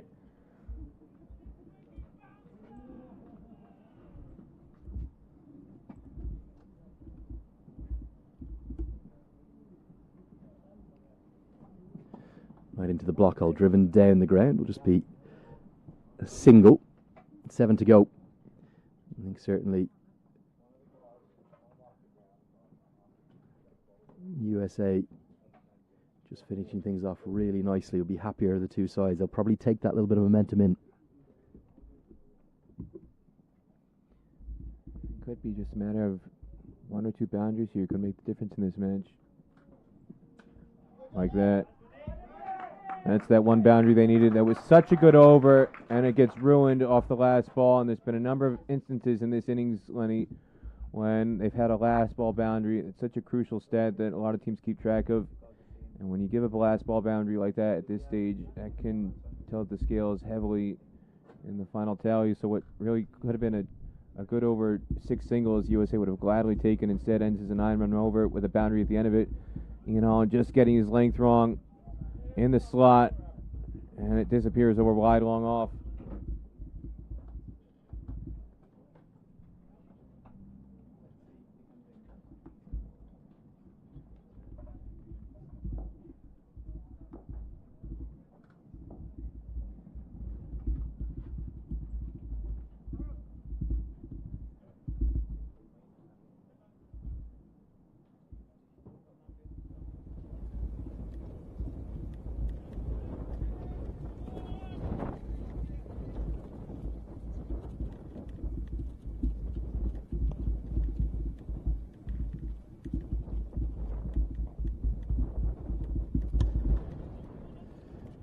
Smashed down the ground by Raza.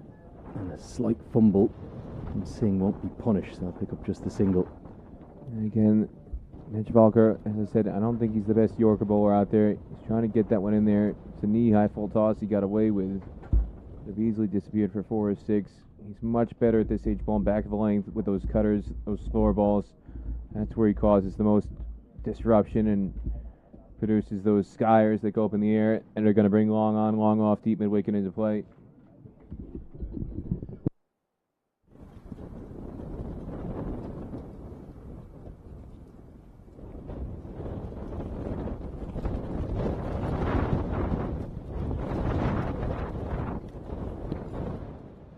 Big swing and a miss. Ambitious stroke from Siddiq, and that fan in the crowd is getting stuck into the Emirati batters every time they miss a ball.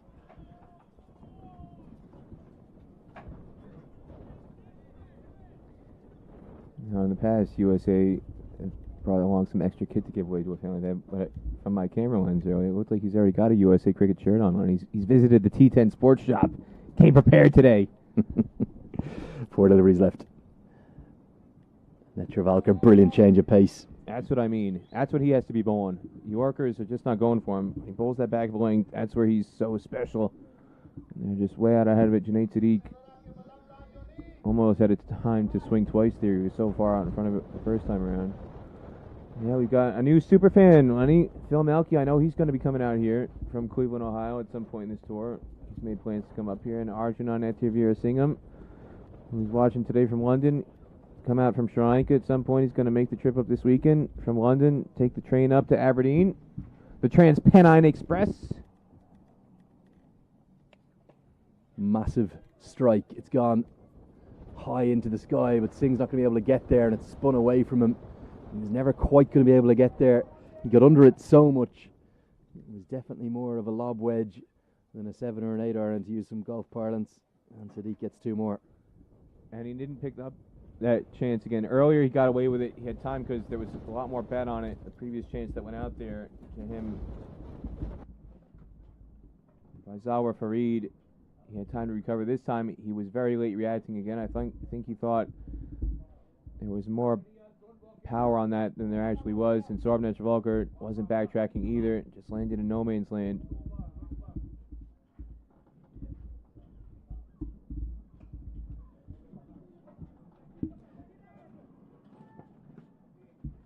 Two more to the total, and that's the 250. It comes up in the 50th over with 1 delivery left. Good running by Ahmed Raza from the non-strikers end. He was charging back for 2 all the way. And even though Junaid Siddiq was lumbering somewhat, Ahmed Raza was at the danger end, and he got such a great start. It was always going to be 2. Final ball. Been an entertaining first innings. Ahmed Raza was quick off the mark. He's certainly going to get back for 2. The throw needs to go to the keeper's end, which it does, but they'll finish with 3 consecutive 2s. It doesn't take away from the quality of Saurabh Netravalkar's spell. Excellent from him, 3 for 44. The leading wicket taker today, and UAE finish with 253 for 8. This game is going to be right in the balance, and how much is going to depend upon the efforts of Stephen Taylor with the bat. We just saw him on the screen there. Peter, your thoughts on the first innings? Which way is this game going? Well, we saw yesterday a target of 263 set by Scotland that they got against the UAE, and that was more than enough. And on this occasion, just feels like that last burst from Zawar Farid and then now Junaid Siddiq may have just tilted the match in favor of the UAE. I think they're slight favorites, 55-45 favorites, I would say, based on the evidence of yesterday and previous matches at this ground. It's not easy to score runs. It's going to be very, very tricky for USA to haul down this target. And again, for anybody who's been following USA's matches back in Texas or prior to that as well, that stat of 257, their highest ever chase in their one-day cricket history, ODIs and non-ODIs, but that came on a very, very small Kowloon Cricket Club ground in Hong Kong. Generally speaking, on normal-sized boundaries, USA has struggled mightily to try and chase targets.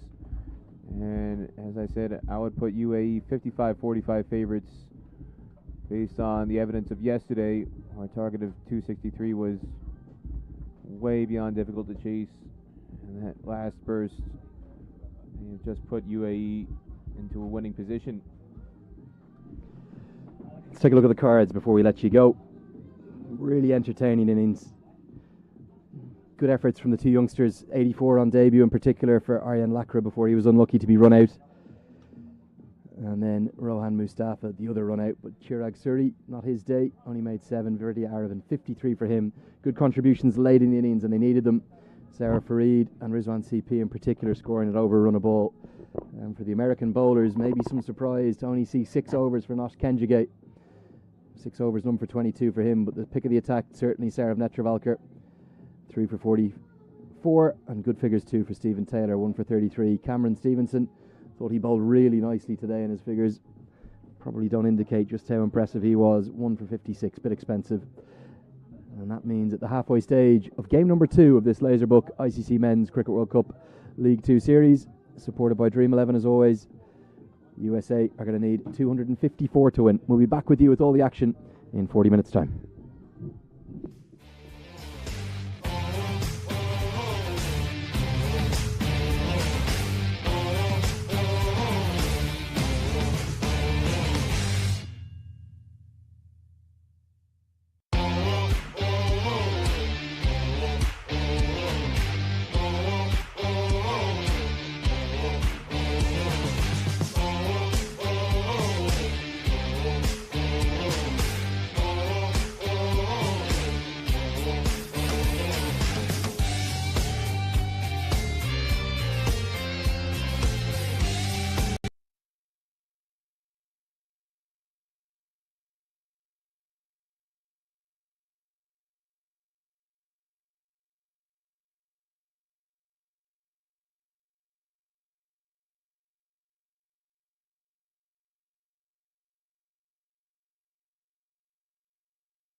Welcome back to the action here. We're in northeast of Scotland. We're in Aberdeen, beautiful city, for this game number 2 of the Laserbook ICC Men's Cricket World Cup League 2, supported by Dream 11. As always, and Stephen Taylor's got things underway already.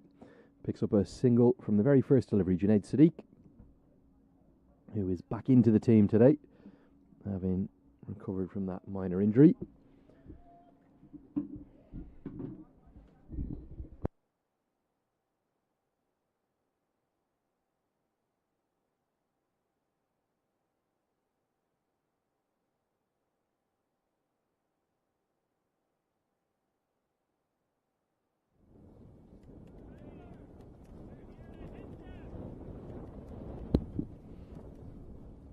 That'll bring Sushant Madani onto strike. One of the graphics just for the moment is scorer locked out of those. But I'll give you the update at the halfway stage. 253 for 8 UAE posted, mainly built around 250s. One from an impressive young debutant who made 84 opening the batting. Aryan Lakra, 16 short of a century in his ODI debut, and 53 for Vidya Arvind. Good effort too from CP Rizwan, 39 off 28, that gave some late momentum. So it's about 5 and over USA need. Both of their openers have got off the mark. Madani wants the second, and he's going to take on the throw, and that's very good running. Runs to the danger end, and Taylor just jogs through. Good start for USA.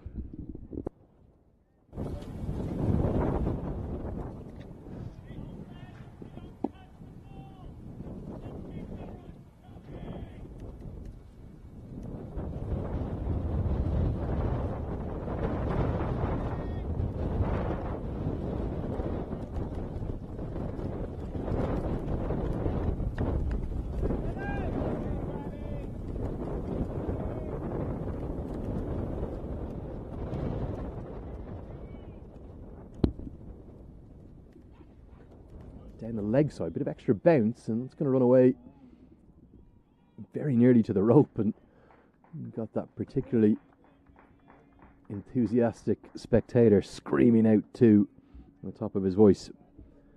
I'm going to keep you posted on the score as we go, because don't have the graphics for the moment. 5 for none in the first over.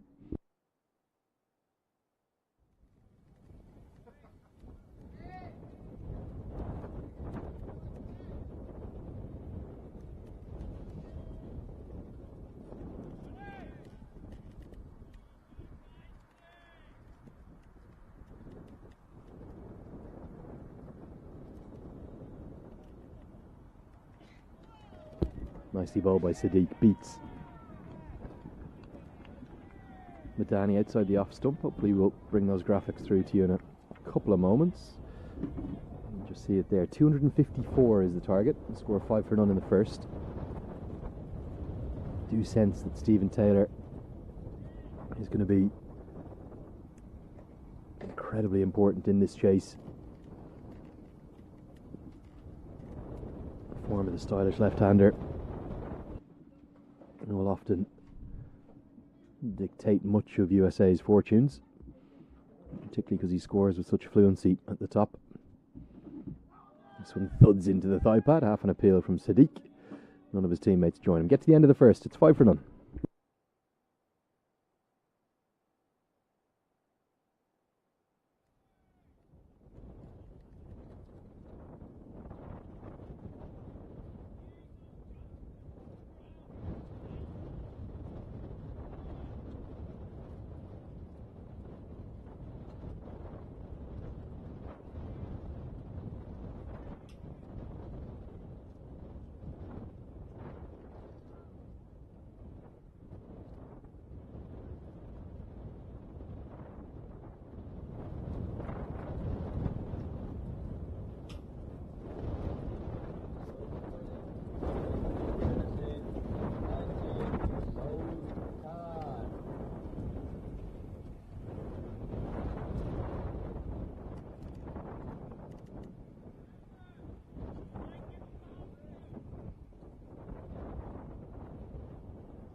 So Hurcan to open up from the Sports Buzz end of the ground, and it's worked nicely into the leg side. Just the one slip in place. Interesting seeing UAE go through their work in the warm-up stages, and certainly felt like they had enough runs on the board. It's only just fractionally over 5 and over that USA require, but they have had issues chasing historically.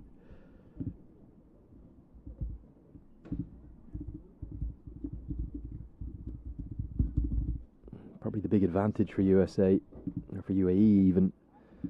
Getting my two acronyms mixed up. UAE's bowling attack full of spinners, and the pitch we saw in the first innings was taking turn, and yesterday afternoon really started to take turn. So a real chance for those spinners to bring themselves into the game. Madani watchful. It's a good length from Khan. So impressive yesterday, Khan. Not his first spell, but his death spell. Did bowl nicely with the new ball. I mean, being asked to come into the attack early after Kashif Daoud was smashed all around the park, particularly by Kyle Coates.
Watch through to the keeper. No real pace on offer from Khan coming up the hill.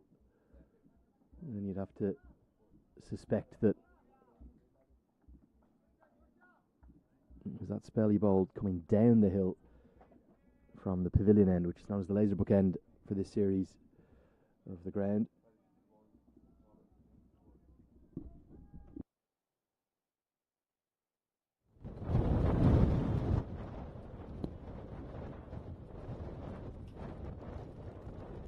Interesting to see Khan be asked to bowl up the hill into the window touch.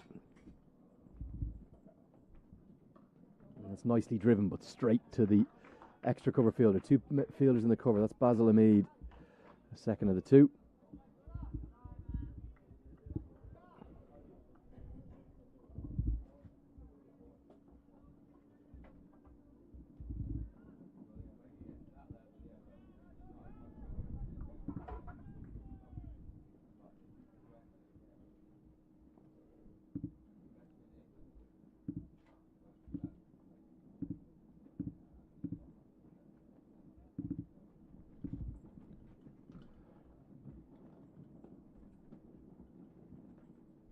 Nicely left by Madani. Good confident leave. Left on length as much as line. And good to watch Susant Madani. He's growing in his time in USA colours, and particularly the ODI format. He looks a bit more comfortable in that format than the T20s, where he's just struggled a little bit at points. Found himself out of the team for the final match of that, final two games in fact, of the T20 World Cup qualifier. They've come back in for the third place playoff game.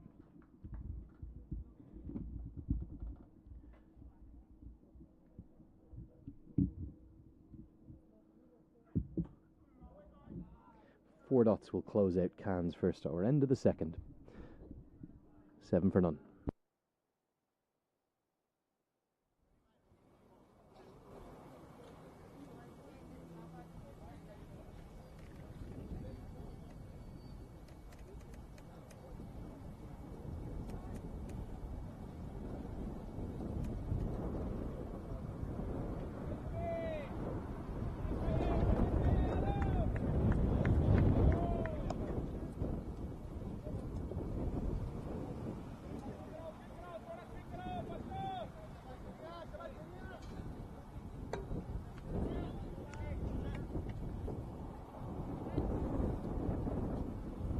Taylor just adjusts his gloves.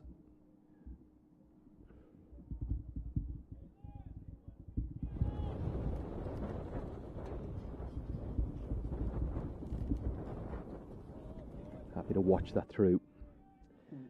Yeah, Taylor's promised so much over such a long period for USA, but really starting to come to some fruition in recent times. Maiden T20I and ODI centuries over the course of the last couple of months. Got ODI century coming in Texas. And the T20I century coming down in Bulawayo.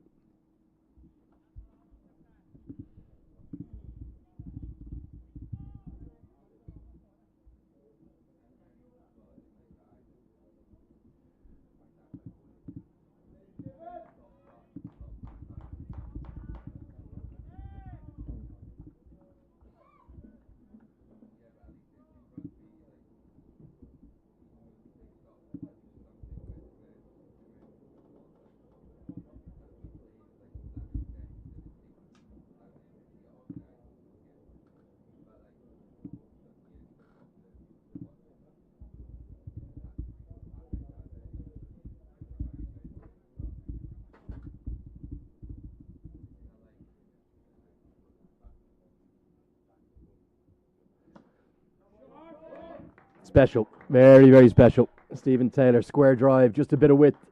He's leant back in it, hasn't he? And that has flown away into the car park. Look at this for a stroke. Too much width. Climbed into that, Stephen Taylor. And that is a sensational strike. Get the first boundary. And into the car park they go. I think the umpire's going to need to check this ball. Could well be some damage to it.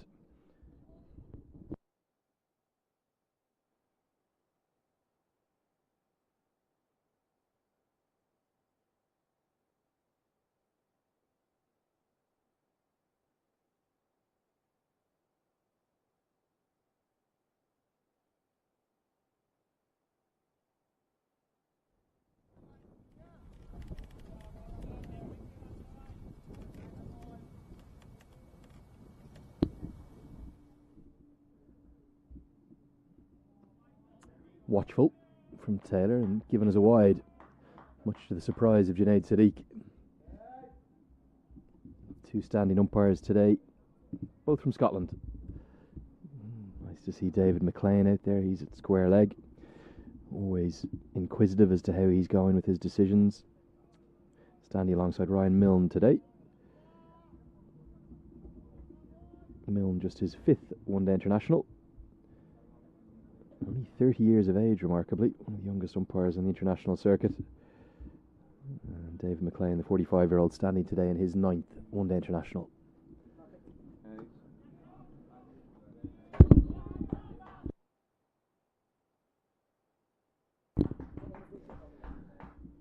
Taylor get through for the single with a slight fumble.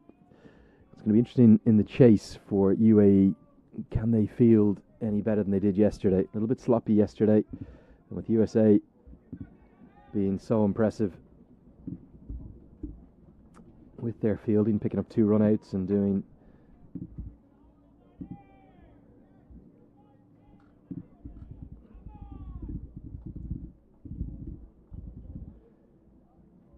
very clean ground fielding as well. There was a couple of chances put down. Monak Patel, 2 behind the stumps.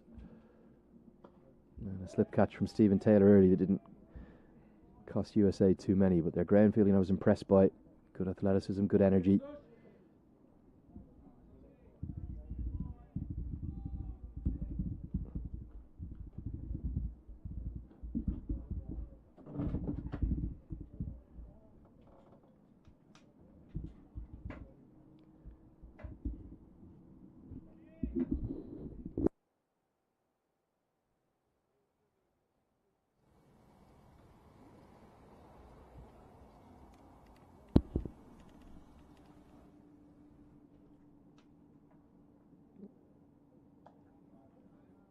End of the 3rd over. USA 13 for none.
4 more to Taylor. This time into the leg side. His first boundary went through the offside.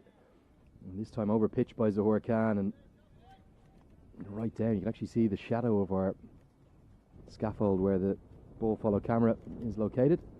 Just the angle from Khan coming around the wicket. Probably middle and leg stump, wasn't it? Taylor, great wrist to get that away into the leg side. 4 more to USA. Started promisingly in the chase.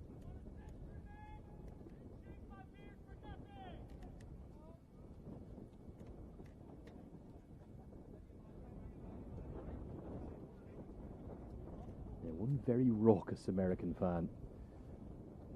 Now towards long off. He's cheering on everything USA do. Enjoyed those 2 Taylor boundaries.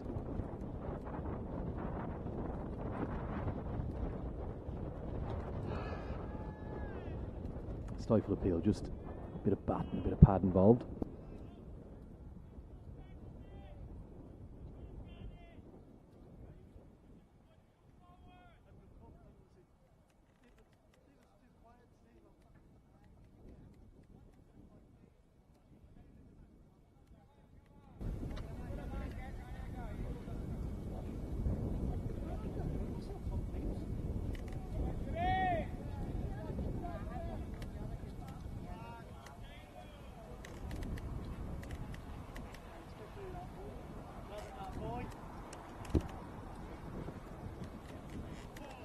Full, but Taylor not tempted into any aggression outside the off stump. Here's Ahmed Raza, the Emirati captain, in at first slip.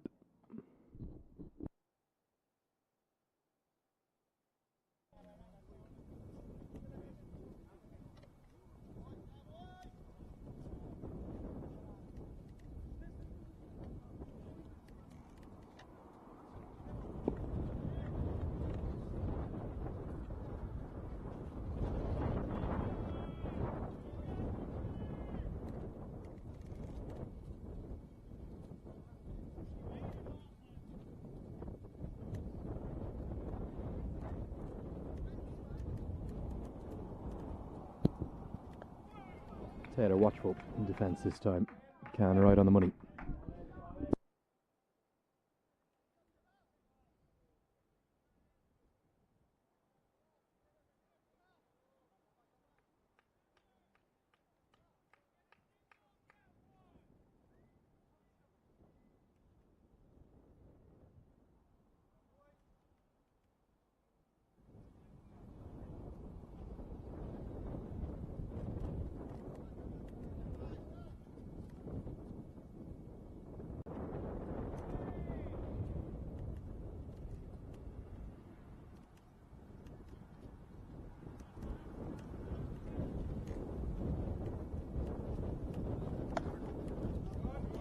Another boundary for Taylor, starting to shine, shorter this time, smashed through the leg side, really good batting.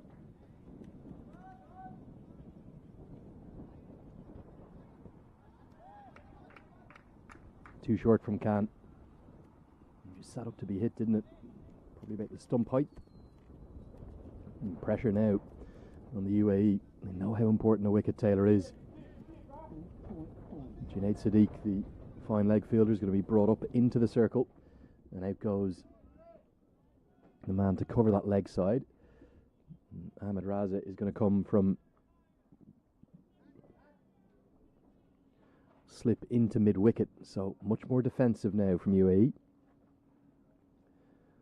Less on the hunt for wickets. CP Rizwan is out at deep backward square leg. And Stephen Taylor holds the pose. He says, thank you very much. 3 boundaries in the over. Outfield is rapid. It's always going to get out there towards the beer tent. And 12 runs come from the 4th over. 3 beautiful strokes of the highest quality. Probably the best of the lot is this 3rd one. The 3rd boundary. Too short before, too full this time. And look at that. Where's Peter Della Penna with his camera to capture that perfect pose from Stephen Taylor. 12 off the over.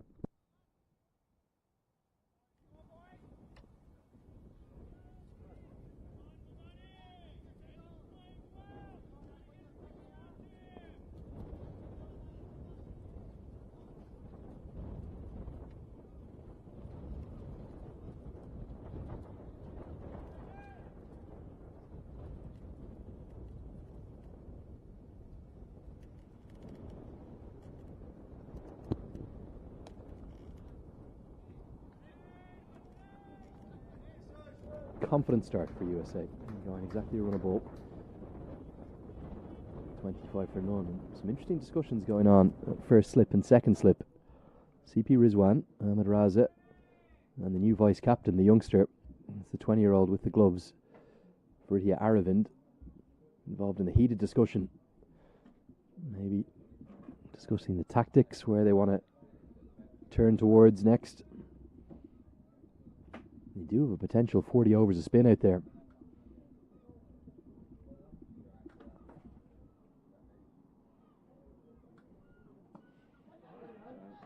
Stylish stroke from Madani.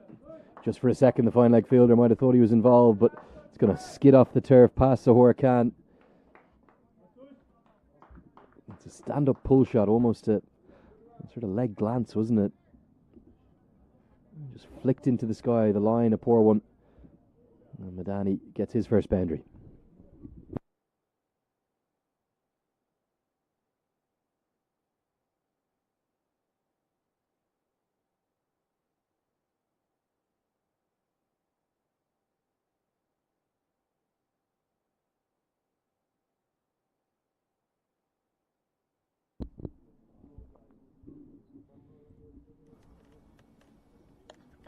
Watchful in defence this time. No real movement, is there, laterally, either through the air or off the wicket for either Sadiq or Khan. And with the seamers struggling a touch, it might be interesting to see how long it is before Ahmed Raza takes the turn to spin.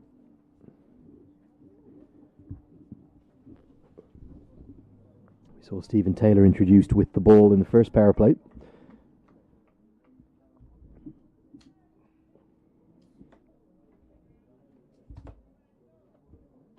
He bowled his 10 overs very economically, picked up one wicket. This time back of a length, and nothing much Madani can do with that.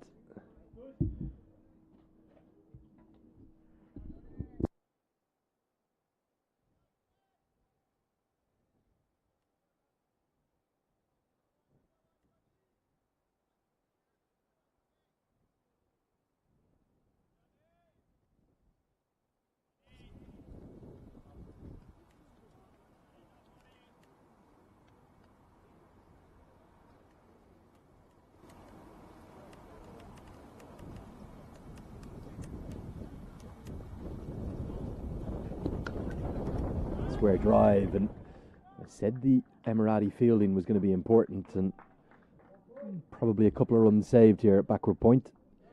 Does well to get a hand on it. Gets the dive out, gets a high five for his efforts.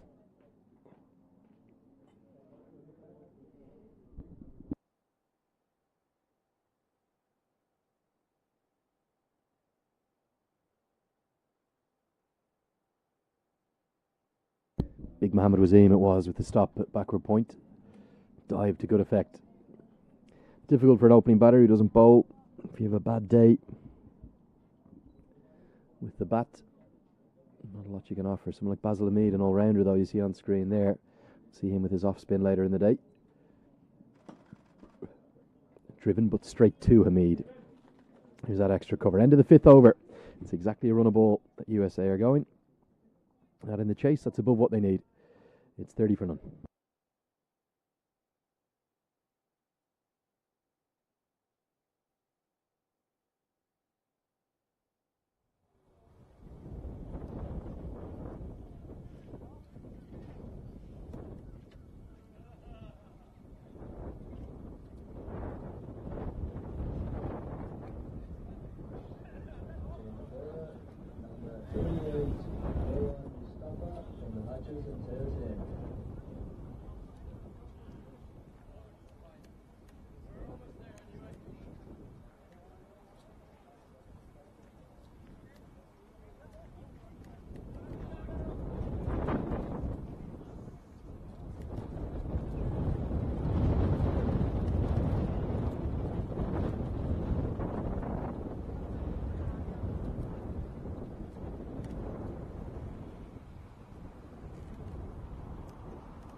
So spin is introduced as early as the sixth over. spin in the shape of Rohan Mustafa. Such an effective performer. We're actually seeing Ahmed Raza warm up at cover as well. Don't know if that's just going through. He's actually at mid-wicket, apologies. Don't know if that's just a few stretches he's doing to get his feet moving. There he is, big Ahmed Raza on the left of your screen. Two great all-round campaigners for UAE. He's going through some bowling motions as well.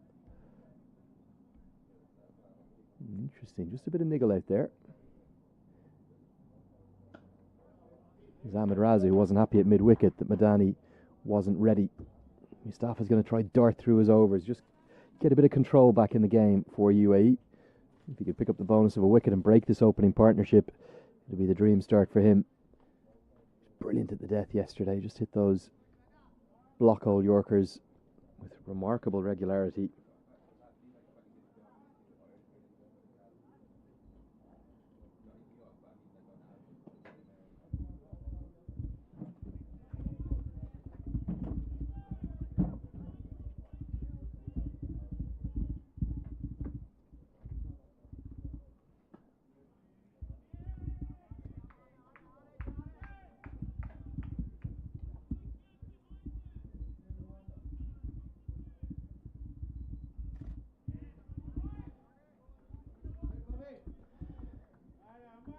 So immediately the introduction of spin is very effective. Just one run coming from Mustafa's opening over, 31 for none.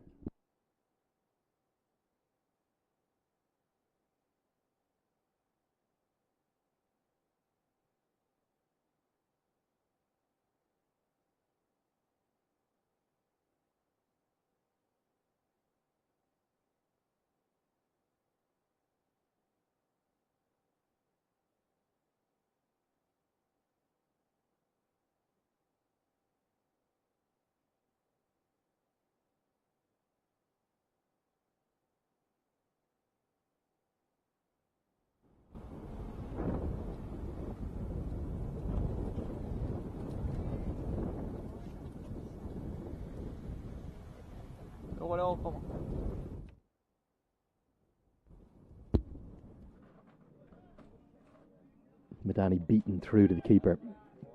Trying to drive that one on the up and didn't get into a strong position. Amazing what a few dots does. Just changes the mindset.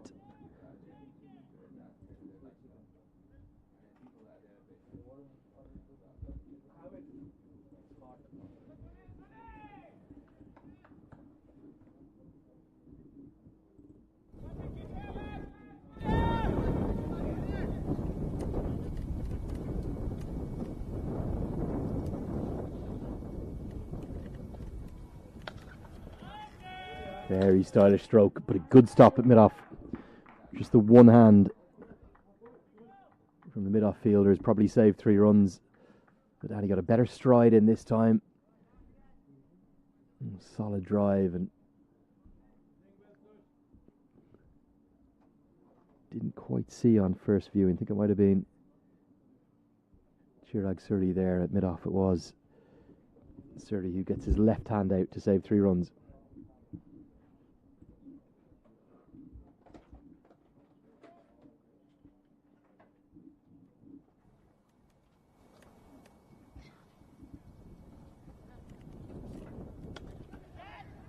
Chipped and over the head by inches.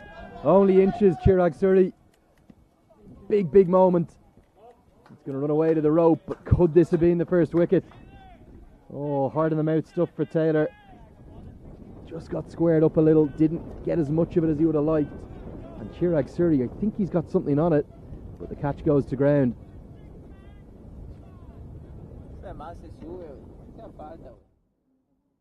Yeah, there's the replay. It's just maybe out of your shot.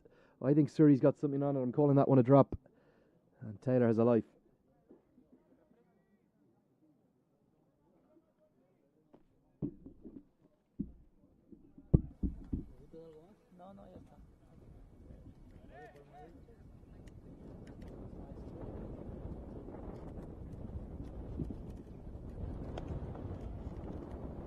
Wait on is the call immediately from Taylor.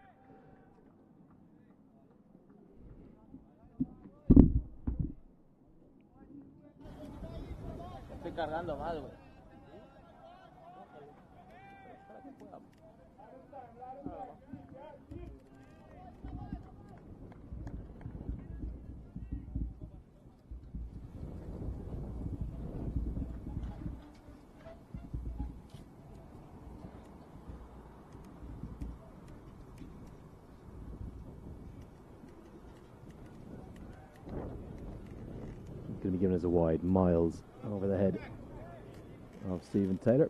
Keeper as well to take it.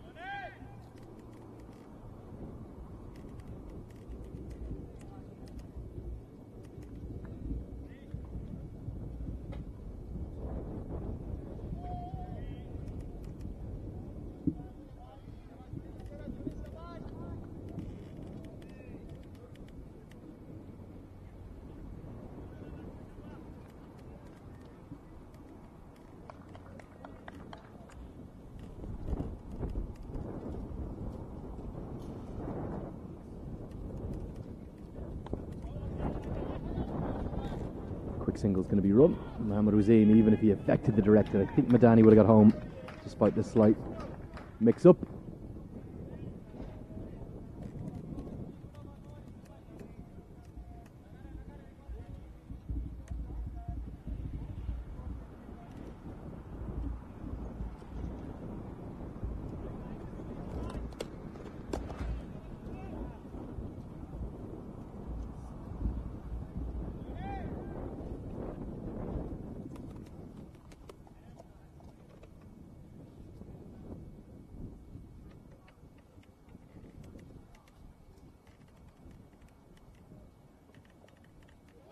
Beautifully bowled. Best delivery of the innings so far from Junaid Siddique. Beats Madani outside the off stump. End of the 7th. USA bit of fortune in that over.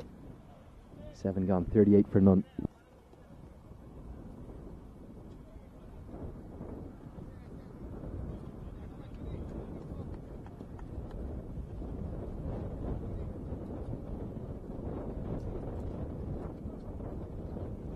Take one more look at this from Taylor. Chipped into the sky, very difficult. We can slow that down as much as we can. Yeah, I think he's got something on it. Won't be able to tell from this angle, but certainly not in complete control that time. Taylor back just coming down a little bit angled and didn't pick it up very quickly, did he, Chirag Suri? Tried to get his 2 hands up above his head, but instead it ran away for 4. Big moment in the game, that.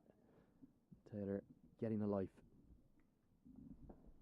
Back live with you now, right on the money from Mustafa, and Taylor just keeps it out. And Taylor definitely, in my book, dropped by Chirag Suri off Junaid Siddique. Back into the team today. You can see USA less aggressive against spin. And the dots just starting to build up with Mustafa into the attack. Plenty of encouragement being shouted on by both the UAE fielders and that sole American fan in the deep who's actually roared out so much there that Mustafa's had to pull out of his run-up.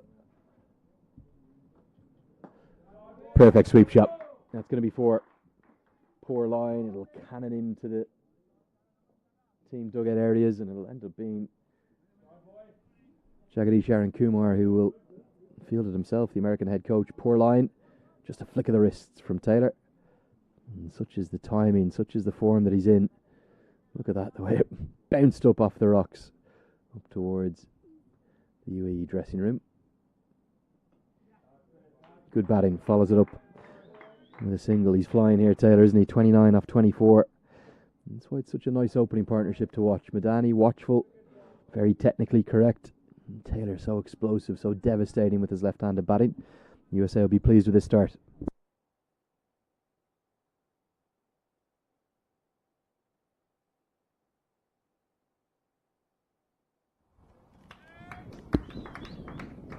Complement each other nicely, the right-hand, left-hand combination.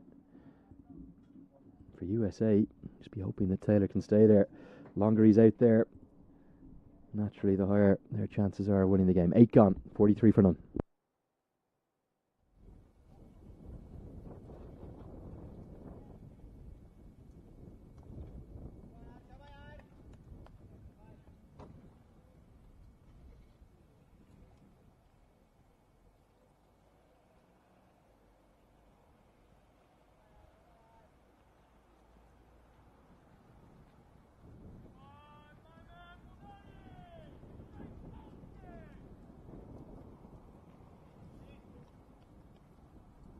Getting highly entertained by that American fan out at.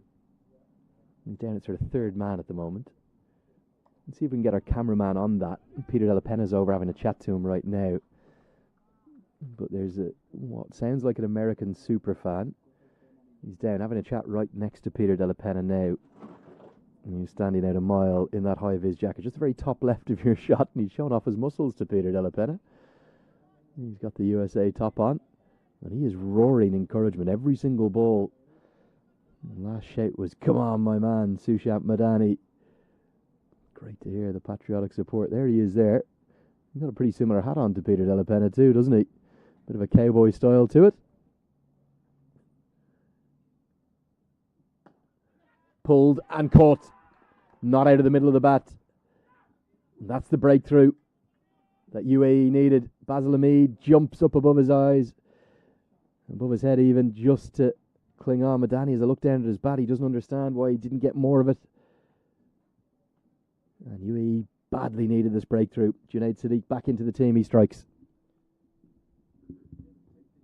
Junaid with the breakthrough with an excellent catch on the wicket. Yeah, let's take a look at the replay. Probably wasn't the greatest delivery, just banged in back of a length. Was it short enough to pull? Maybe not, but he didn't get enough of it. Did Madani and Basil Hamid. The next batsman in is number 1, M. Patel. He's the man to take the catch. One more look from this angle. Maybe it was just a little fuller. Might have bounced a little bit on Madani. Great delight for UAE. They needed that wicket. And disappointment for Madani. He walks off. He's gone for 12 from 26 deliveries. Just the one boundary in there. Monank Patel will stride out to join Stephen Taylor.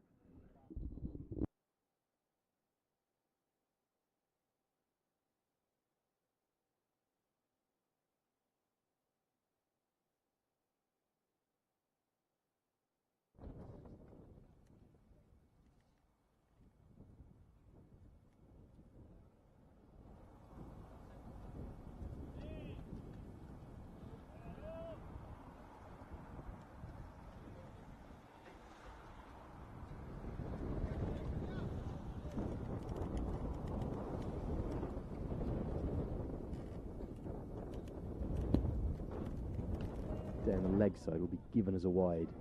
Good pace from Sadiq, just bent his back a little more on that one.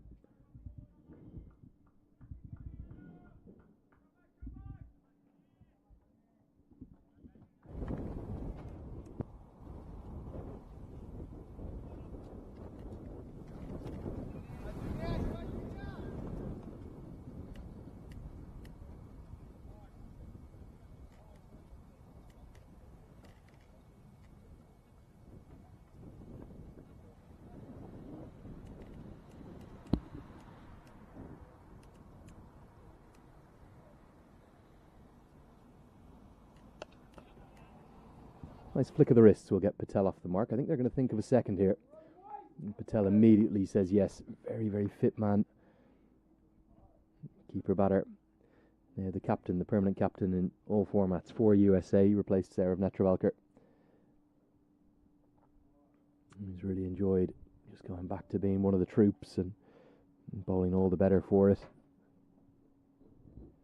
Looking forward to the story from Peter Della Penna when he gets back to the commentary box about where this gentleman has come from with his Team USA shirt on down there at the third man boundary. Beautiful day here in Aberdeen. Perfect cricketing weather. That is an extraordinary shot from just his second legal delivery. Monank Patel, a la Joe Root, stands up on his tippy toes, miles in front to square. It's gone to the right of the cover fielder, and this shows how good a batting wicket it is, particularly for the seamers. Look at this for a shot. Loves this shot, the back foot punch, back across. That's right out of the textbook. Full flourish, full follow through. What a way to get your first boundary through the offside. There was an absolute hush across the ground from UAE. Aghast at the quality of that stroke. Let's take another look at it whilst they're looking for the ball. This shot is as good as you'll see at any level, anywhere in the world. Monank Patel, picture perfect.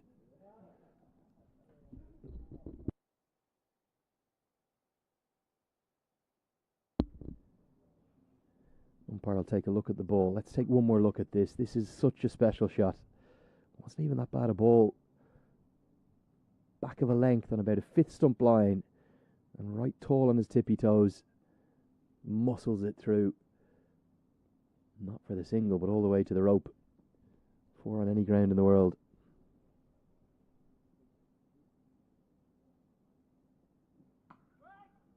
More watchful in defence this time as it's shorter. Back of a length. The 50s come up inside 9 overs. Good start for USA.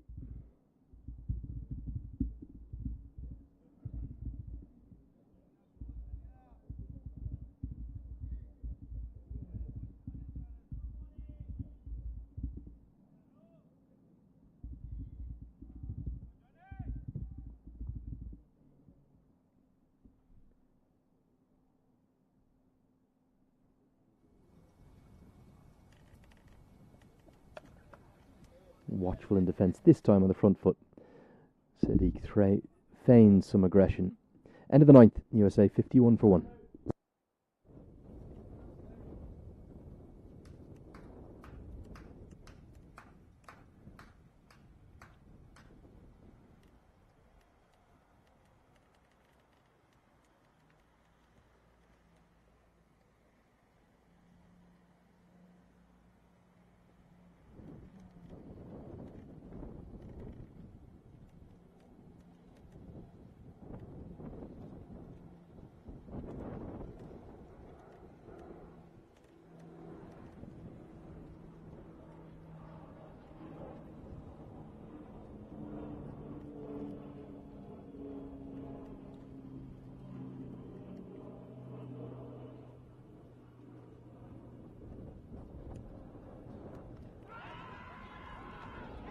Big appeal, and Taylor is given. He can't believe it.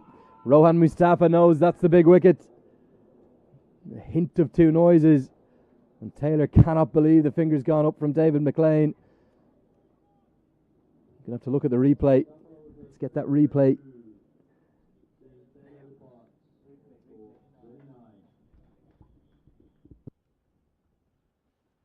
Let's take a look here.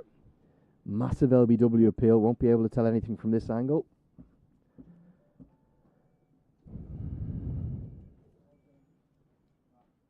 This angle as well, we probably won't be able to see. And Taylor taking a long trudge off the wicket. And he is dismissed. LBW for 29 from 26 deliveries. Trapped LB by Rohan Mustafa. Let's see if we can get that replay now from the correct angle behind the bowler's arm. Aaron Jones, the vice captain, to the crease now.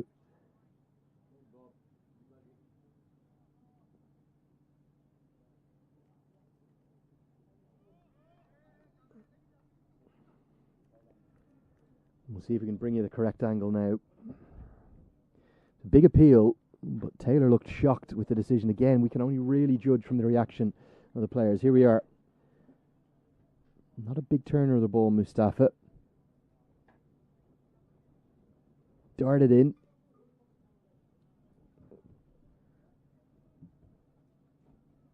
We'll have to bring you that replay again. We just cut the replay at the key moment.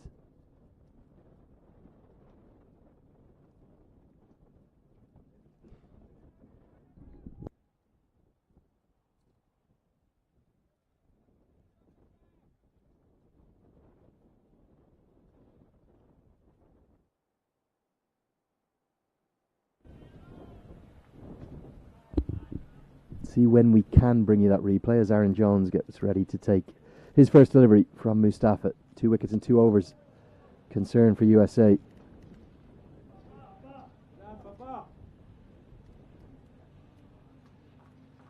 We're going to get through for a single with the misfield. Jones will get off the mark.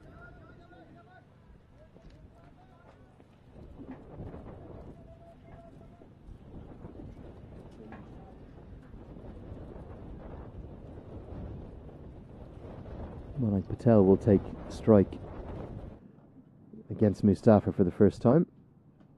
A little bit of bounce surprises Patel.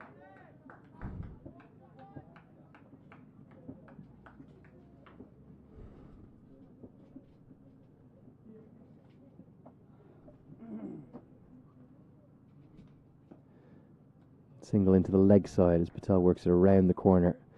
Such an effective campaigner, isn't he, Rohan Mustafa? Bat and ball.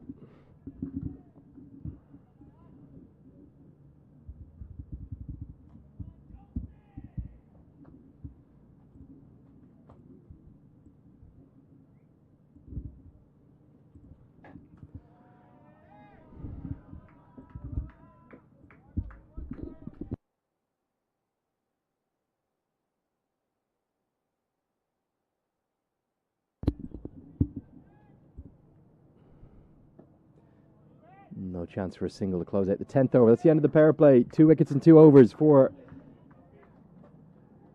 the United Arab Emirates. Let's take a look at the second one of them. How close was this? I heard a couple of noises at first, didn't get a good look at the decision the first time. And here we go. That side angle isn't going to tell us anything.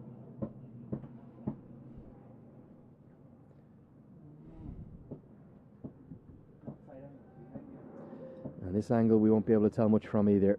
And we're looking for the one behind the bowler's arm. This is the one we want. Let's hope it rolls through. Angled in, certainly pitched around middle stump, and yeah, traps him right in front, and it's probably going to go on and hit middle and leg. Good decision from umpire McLean. Taylor didn't look overly happy with it. The only question would be if there's any bat involved, but certainly going to go on. Cannon into middle and leg. You'd expect maybe leg stump. You can understand why that was given out. Change of bowling. Zohar Khan's going to have a change of ends. This is the end with which he bowled with real fire and aggression, and so impressive yesterday.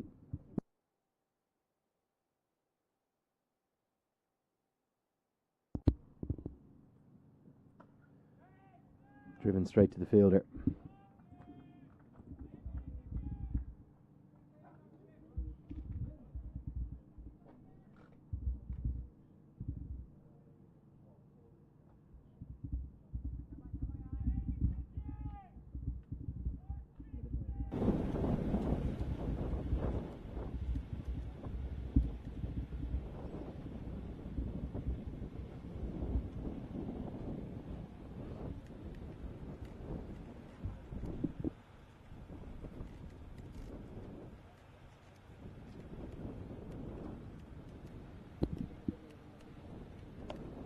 Patel works this one into the leg side. Only be a single this time, and with the end of the 10 over mark, it's the end of the fielding restrictions, or the most extreme ones anyway. 4 fielders allowed outside the 30-yard circle now, so plenty of protection for Ahmed Raza in the deep. He's taken all 4 at the moment. Fine leg, deep backward square leg in place. Also third man and deep cover on the offside.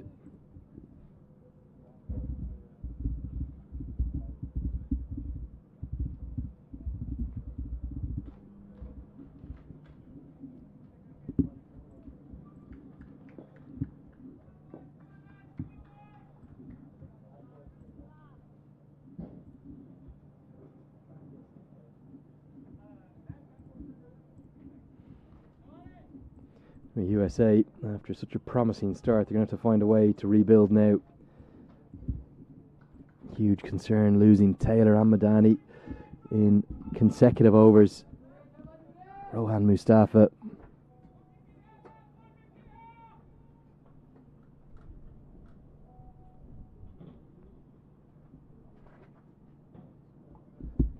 Such a canny operator. Nicely worked into the leg side by Aaron Jones. Should be time for a couple, you'd expect. Ahmed Raza runs around it and gets it back in.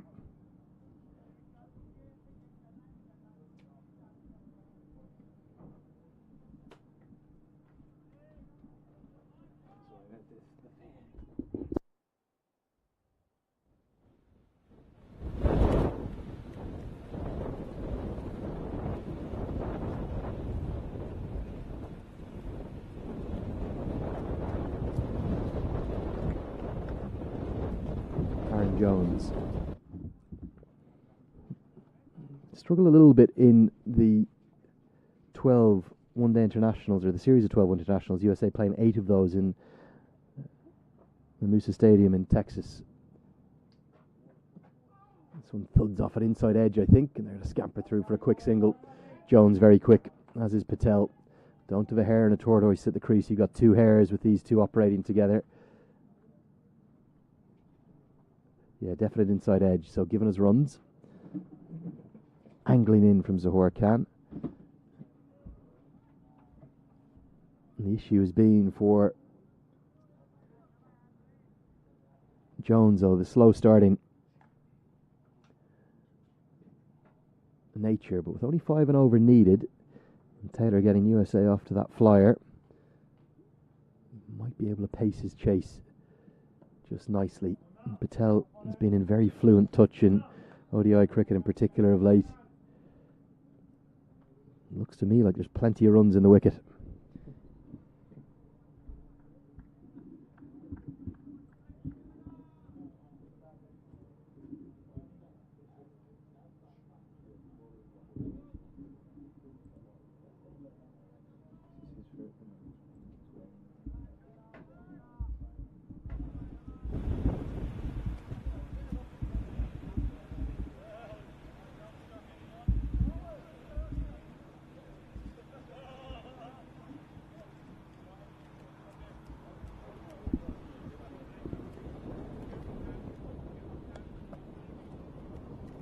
We'll close out the 11th over.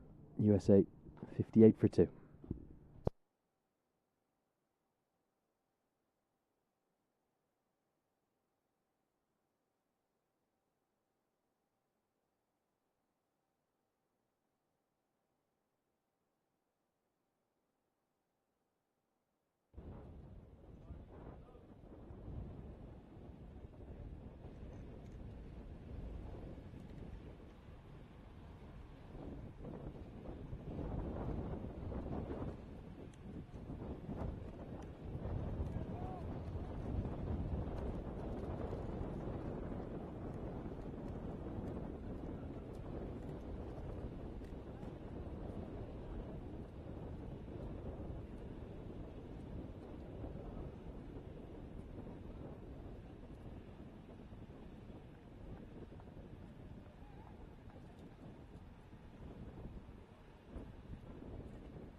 USA going right about the required run rate.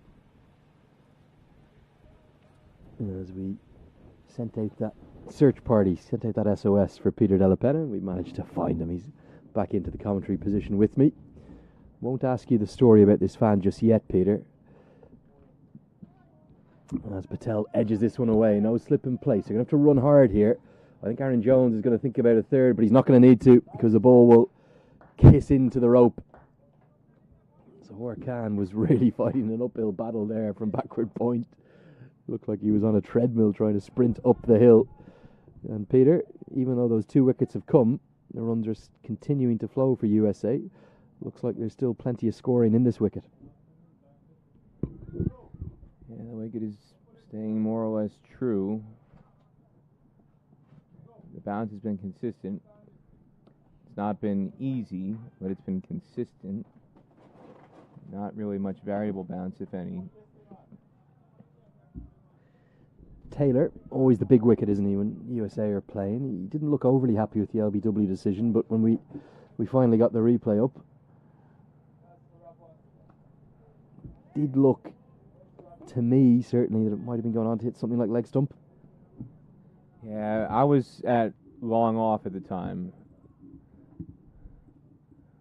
Had a wonderful angle, wonderful shot of Rohan Mustafa's LBW shot. I love a good LBW shot, Lenny. That's nothing better for the camera.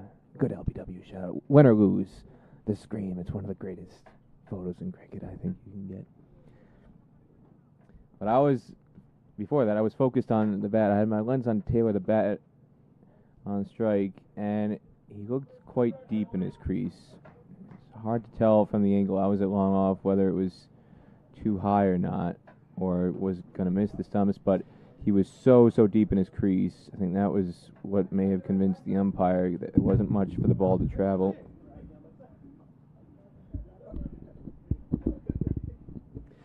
Does give an indication, though, that spin's going to be important, isn't it? Critical, in fact, to the American chase, whether or not they can get this target of 254. Much is going to rely upon the 10-over spells of Rohan Mustafa and Ahmed Raza in particular, but also Basil Hamid and maybe the debutant, the young left-arm spinner. 12 overs gone, 66 for 2. End of the over gives you the chance. Come on, Peter, tell us about this American super fan in that red jersey down at long on or third man position. He's certainly vocal. So it's a young man from New York, 21-year-old named Hamad, Pakistani and Indian heritage. One of his parents is Pakistani, the other is Indian. So he's got a very, very distinct New York American accent. I felt like I was hearing somebody from home because his accent, the drawl, the New York, New Jersey accent was very distinct. It was unmistakably American. And I thought about it a bit more. I thought, where have I heard this voice from? I heard it in Texas, Lenny. He was in Texas for the Nepal and Oman matches. He was on the north boundary. He was that lone fan, so they were funneling everybody else into the west side grandstand, into the King's stand, where all the seats were, and into the Academy gazebos. He was the lone fan who was sitting nowhere near anybody on the northeast side of the ground, and he had a straw hat. So on that occasion, he had a straw hat, a straw cowboy hat. Here he's got more of the Aussie style, kind of a much newer looking version of the hat that I wear. Well, I described it as a cowboy hat. That's what I described it as. Yeah, it's the Aussie cowboy, Aussie Ranger hat. His is brown, mine is black, and his looks awfully new. Mine looks 17 years old. But he's shouting everything in creation in support of the players. And I don't know if you remember, Lenny, but there was a guy, that fan, as we see Jones stroke this through the covers. And again, it's a very poor angle taken by CP Rizwan. We've seen this time and time again. That should have been no more than 2, and he just took a very poor angle coming in initially when he had to really circle around.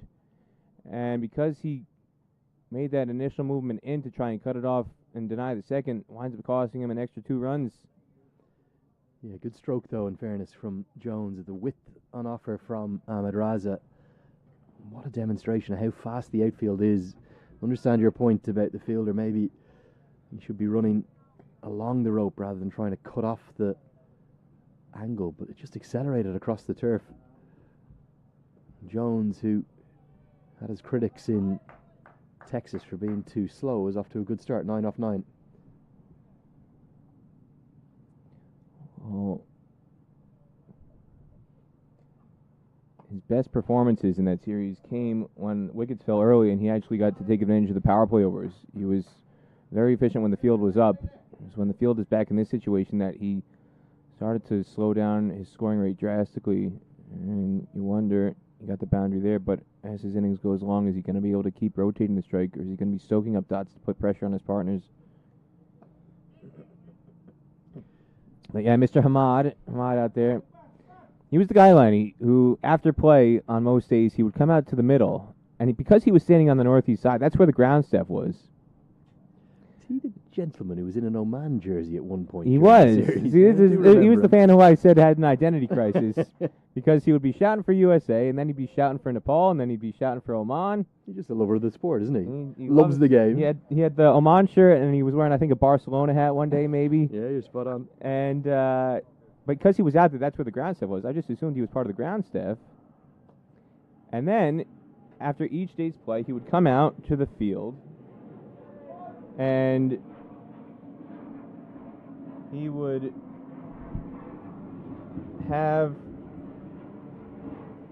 a chat with Sam Plummer, and he'd chat with Julian Fountain. And so I just assumed because he was out there on the northeast side of the ground, to get to the end of the over, 7 runs from it, 73 for 2 after 13, I just assumed the whole time he was part of the ground staff. And then we get to the end of the tournament, and we're sitting with Julian Fountain talking, and somebody else comes along and says, "Who is that guy out there in the middle looking at the pitch?" I said, "Oh, he's part of the ground staff." And Julian says, "No, he's not."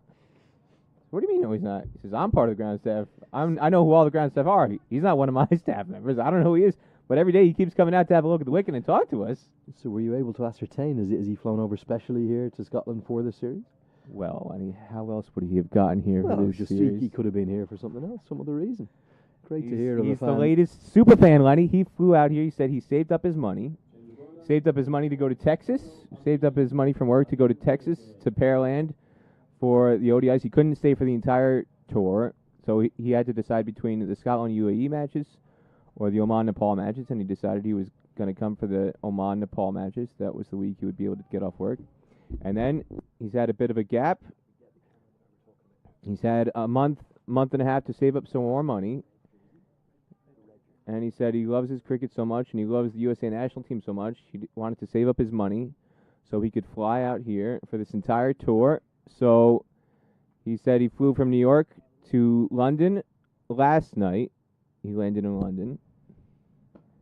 As we see Jones flick through mid-wicket for a single. And then this morning, he said he took a separate flight from London to Aberdeen. And he came straight from the airport to the ground this morning to be in time for USA's first match. Well, there he is on the screen. Got the cowboy hat on.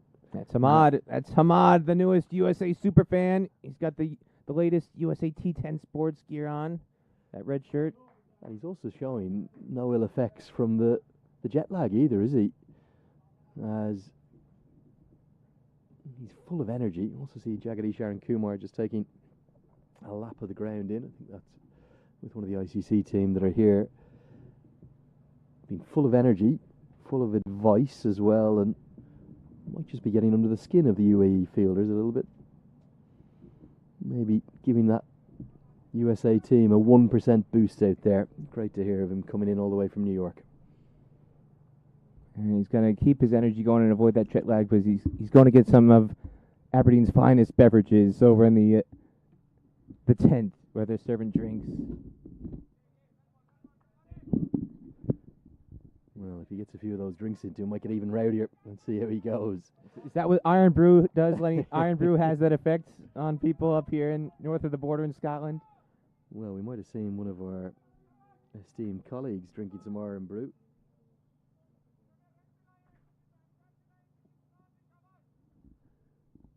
Scottish national drink.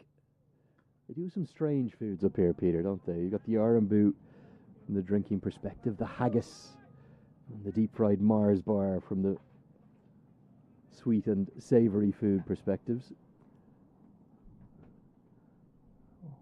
This one's hit down the ground, but wide of the mid-off, long-off fielder correction, and Patel will get back comfortably for a couple. It's off Basil Hamid, the new bowler, replacing Rohan Mustafa from the sports buzz end of the ground.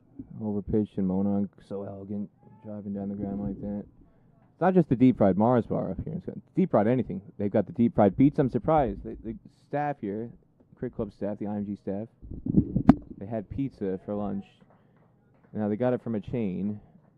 But if you go to a local shop here, they get you the deep-fried pizza. It's not just your standard pizza. Yeah, have you never seen a deep-fried pizza here in Scotland? They do it, Lenny. I can assure you. How does that work? You complete making a normal pizza, and then you stick it in the deep-fat fryer. And then after it's been, the cheese has melted a bit, then yeah, you take the whole pie and you stick it in the deep fryer. Cannot be healthy. Well, it just can't. What else is? It's kind of de facto. It's understood, Lenny. Anything deep fried is not going to be good for the arteries, but they do it. Well, there we are. One of the delicacies up here. As Jake Perry, I think, was telling me about deep-fried pancakes. There was something that he was telling me about. I said, what's your favorite deep-fried Scottish delicacy? And I think he said either deep-fried waffles or deep-fried pancakes. Jake will be up here on the weekend. He can tell us, remind me. But he's had more than his fair share of deep-fried delicacies. It goes well beyond the Mars bar, Lenny. The wind just starting to get up. Buffeting our marquee position around. You might be able to hear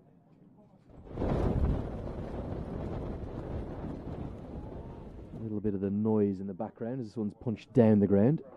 Should be just the single to Patel, maybe beaten in the flight a touch by Ahmed Raz, and you can see that wind also just playing havoc with our... Look at this, if we see the media tent's about to blow away. Just get a camera on. Oh God, the side screen's gone now. The side screen is taken off and it's about to go. It's down. The side screen has gone tumbling. We're going to have a lengthy delay in play here because the side screen was almost blown into the air. I don't know where that gust of wind has come from. Extraordinary scene. It started to blow. Paul Radley's had to hold down the media tent from going into the sky. And as if from nowhere, there it goes. Look at the side screen. Oh, we caught it perfectly on camera. I think I've commentated on it all now, Peter Delapena. I have never seen a side screen sent into... Oh, there goes an umbrella. We've got a little hurricane over the far side now. And the umbrella has gone over the retaining wall. And it is all happening here in Aberdeen. The ground staff have been sent scurrying. It was almost like a little cyclone. Look at this. We've got to get this clipped up. Never seen this before, Peter. A sight screen gets blown to the ground here in Aberdeen on the most picture-perfect day you could imagine. We're going to have a drinks break, but look at the reaction. Look, here we are, Peter. Look at this. That's from behind the bowler's arm. The sight screen, it's gone down the hill, and then it's gone into the air, and it's been knocked over. And look at this media tent, Peter. How has Paul Radley kept this media tent down? It was just about to go, and there goes the sight screen alongside it. Aaron Jones, Ahmed Raza, and Vridia Aravind, they didn't know what to do. And I think with that, probably time for us all to take a break, because there's particles all over the outfield. We're going to have a lengthy break in play. We'll be back with you with all the action in the 15th over. It's 80 for 2.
Welcome back here to Aberdeen. We are just going to give you a very quick update. There's been a significant, what I would describe as probably a mini tornado that has blown over the sight screen and has meant that we will have a lengthy delay in play. You can see the tractor on the pitch there, trying to patch things up. Hopefully we'll get that sight screen back up. We do have up to an hour that can be utilised and make sure that we still get this game completed. But for the moment, we're going to have a break in play. We'll leave you with the news of the match summary. And the 15th over in the chase, UAE have posted 253 for 8 and USA 80 for 2. We'll be back with you with all the action, I would suspect, in around 20 to 30 minutes' time. Don't go anywhere too far.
So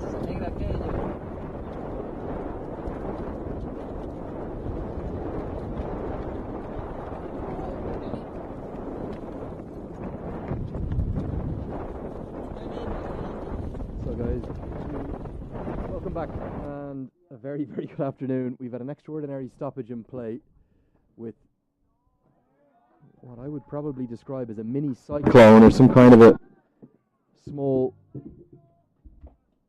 tornado of some effect whipping across the ground, first going past our commentary box position before going to the media tent where Paul Radley was aided by Chirag Suri in somehow holding that media tent down. Then it got across to the sight screen, which is a double-breasted side screen that's joined together in the middle by the black canvas that follows it. And I don't know if we still have the replay of the side screen being blown over. We might bring that to you at the end of the over if we do. And we had play stopped for 48 minutes, but we managed to get back into action. Ahmed Raza closes out a tight, very prolonged 15th over, and we're back with you live in what will still be a full chase. We won't have any overs lost. Andrew Leonard here alongside Peter Della Penna. Peter, you know I'm not too often speechless, but what exactly just happened? I would call that a dust devil. That's what we would call that. All my friends in Kansas and Nebraska and Iowa when I was out there for university, that would be a dust devil. You see those in the Midwest where there's nothing to block the wind in the prairie country, in the plains. Not quite an F1 on the tornado scale, Lenny. Didn't quite get up to those wind speeds. Well, I blame you. You're the one who brought up the earthquake earlier in the day. Do we classify that as a natural disaster that just happened? The sight screen being destroyed by that dust devil in Aberdeen? A dust devil? Now you can understand why they've got these wind farms up and down the coast to generate all that clean energy, Lenny. Beautiful clean energy. I think it's powering about 25% of the national grid needs these days, so plenty of those wind farms up in Aberdeen. We're going to have a bit of a wild card thrown. Sarah Farid's going to come in to bowl from the Sports Buzz end of the ground. Very difficult for the players. They've had a 45-minute break that you never could have predicted. That dust devil then went across to the east side of the ground, the far side, whipped up a couple of those umbrellas and got two of them over the wall. Security staff have got them back. Hopefully no damage done. As Mayank Patel picks up where he left off from with a powerful cut shot. First runs after that elongated break and play. That break, you don't want it to disrupt the rhythm of the two batters out there.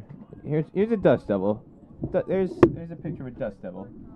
So it's not quite a tornado, but it's a concentrated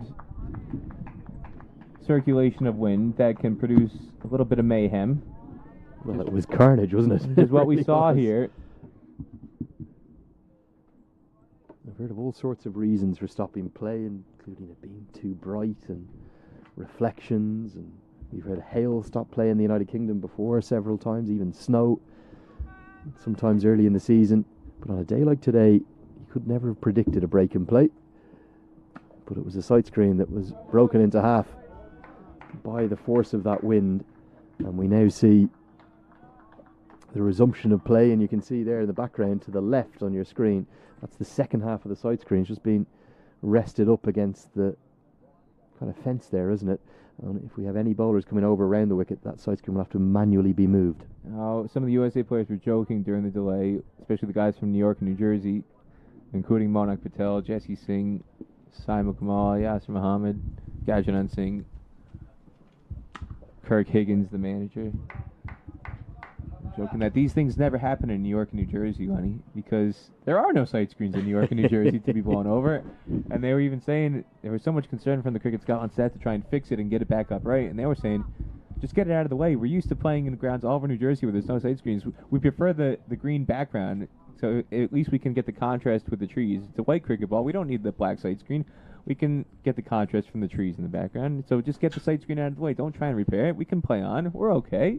We're used to this.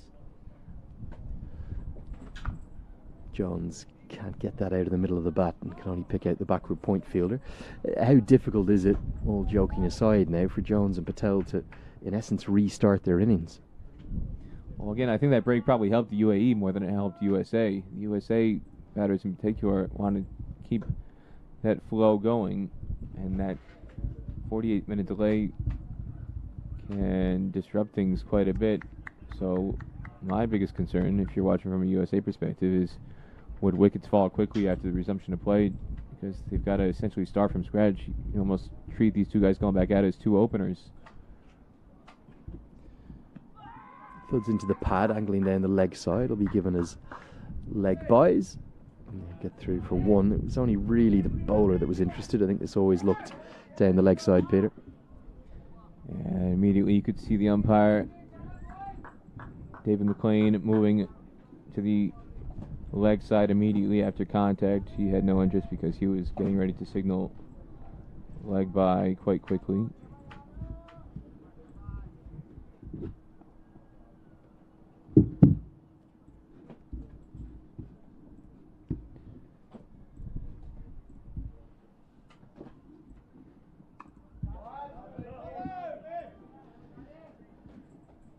Five runs coming from the over, four of them off the bat. End of the 16th, it's 85 for 2.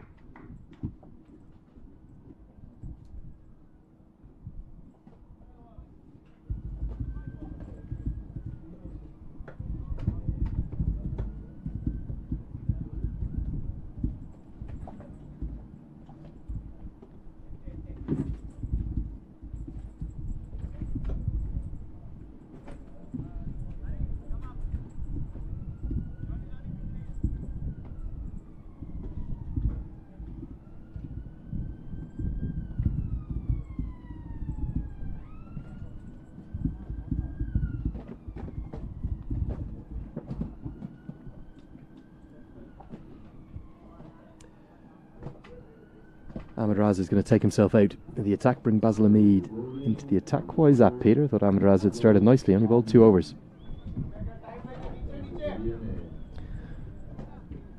Maybe he feels like he's out of rhythm and he just wants to get a fresh restart. We just pull those 4 balls and decided no. Change of plans. Play resumes. Or maybe Basil Hamid just wanted to switch ends. That could be why Zawar Fareed was brought on just for that 1 over. Hamid is switching ends here. Maybe Ahmed wants to switch ends. All sorts of possibilities, Lenny. Yeah, plenty of spinning options and plenty of bowling options, really, particularly with the introduction of Fareed as well. Didn't expect to see him.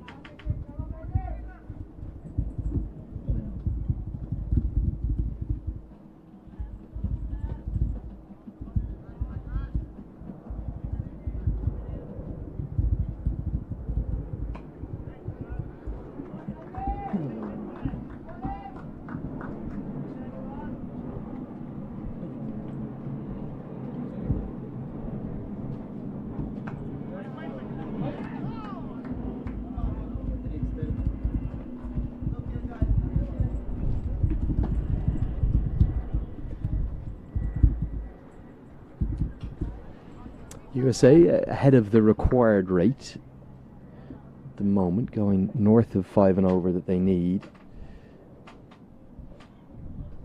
Do have plenty of batting and plenty of power hitting to come too. How do you see the rest of the order lining up? There's obviously Gajanan Singh, Jaskaran Malhotra and Ian Holland. I think all 3 of them might have the pads on as well. Yeah, my prediction would be Ian Holland to come in next, because you want to have Gajanan Singh really as a finisher, and Jaskaran Malhotra in a similar vein. So Ian Holland is the guy who, if you're going to have somebody stretch out the innings, he would come in at 5. Whereas in the past, it's been Malhotra and then Gajanan at 6. So you could see Gajanan come in as low as 7, or if his partnerships keep going for a while and they stretch it out to the 35th, 40th over, you'll see eventually Gajanan Singh coming in at number 5. You can have a floating batting order these days. Oftentimes the teams, again, decide these things in modern cricket not necessarily based on a fixed position, but on time remaining. At the moment, yeah, Ian Holland has padded up 3 runs in the over, 88 for 2 after 17. Do you think the players like that, or would they prefer a very specific role in the team, knowing that they're coming in at number 5?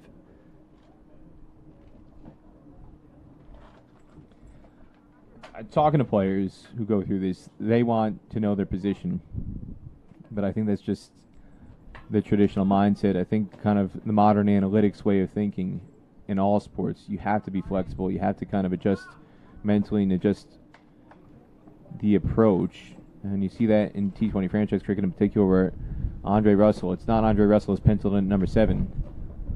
Andre Russell is penciled in to come in between 6 and 8 overs to go. So if you're only 1 wicket down, Andre Russell might have been penciled in at number 7, but if the first wicket falls with 7 overs left in the innings, you bring Andre Russell in at number 3. And modern way of thinking with analytics being introduced in all sports, but more so in cricket in the last several years, that has to be kind of the way forward, and it's up to the players to adjust to that. I know they're uncomfortable with it because it's very, very new, but they have to be able to adapt.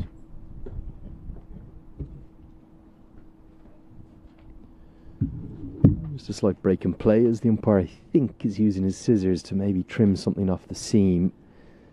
You sometimes see that with the white balls in particular. It's also akin to what you see with bowlers now in modern T20 cricket in particular. When T20 cricket was first starting, you'd see bowlers bowl 2 or 3 overs with a new ball regularly in the power play. All 6 overs would be bowled just by 2 bowlers. And that thinking is gone completely out the window, because you don't want bowlers, A, to be timed.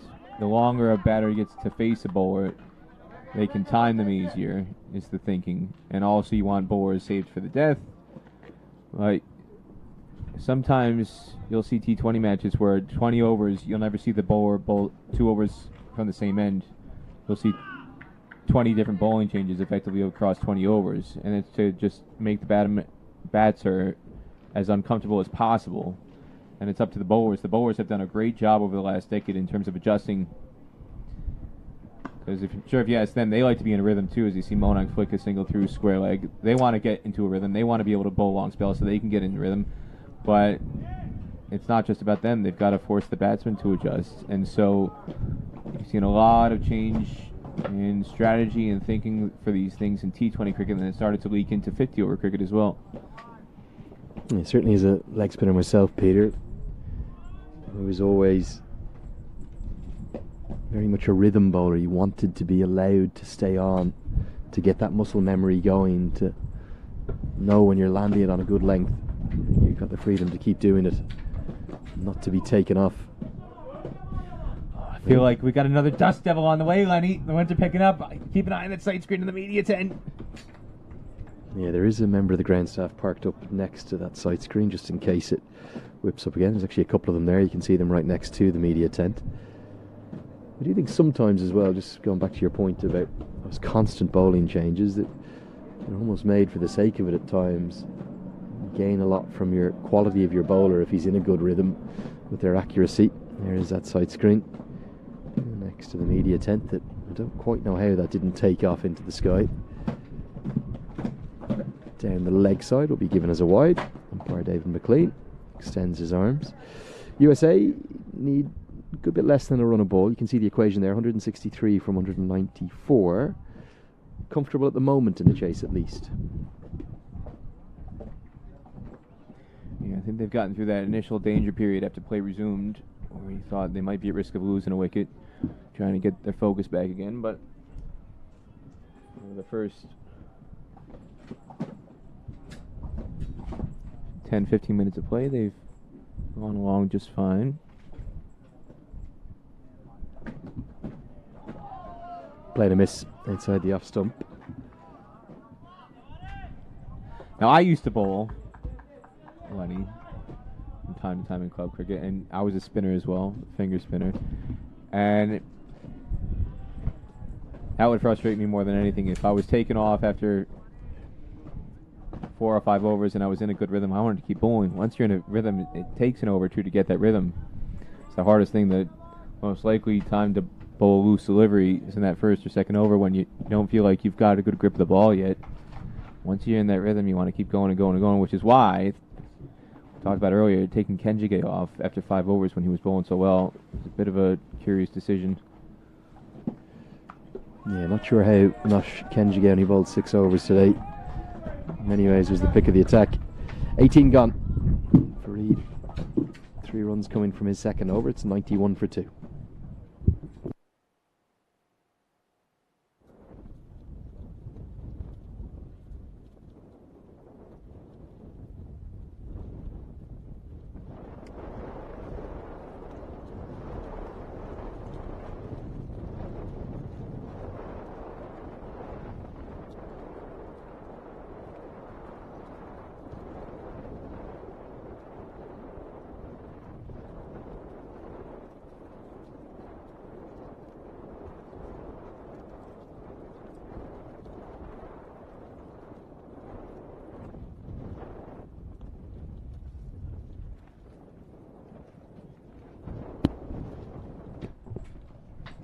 Fazl Hamid will continue from the laser book end of the ground.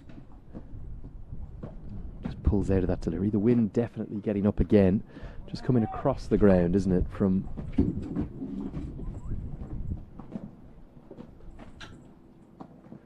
west to east direction. As Ahmed Raza can't cut off that single at mid-wicket. Jones and Patel, the captain and vice-captain for USA, they are combining pretty effectively thus far.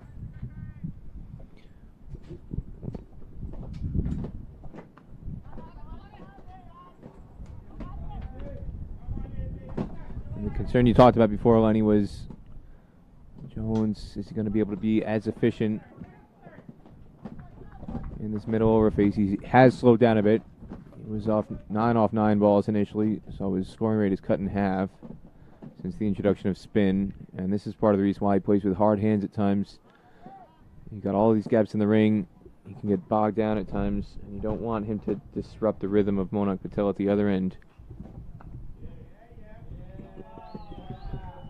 Every single's actually being cheered for Jones by the American bench across to our left. You know his importance. He's very much the linchpin, the rock in the middle order. He's not going to go out and smash 100 off 60 balls. It's not the way he plays.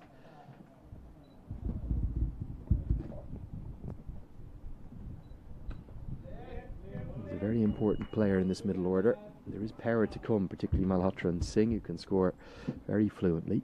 I think USA will be happy with their run rate at the moment. They're right up with where they need to be, going just in excess of 5 and over.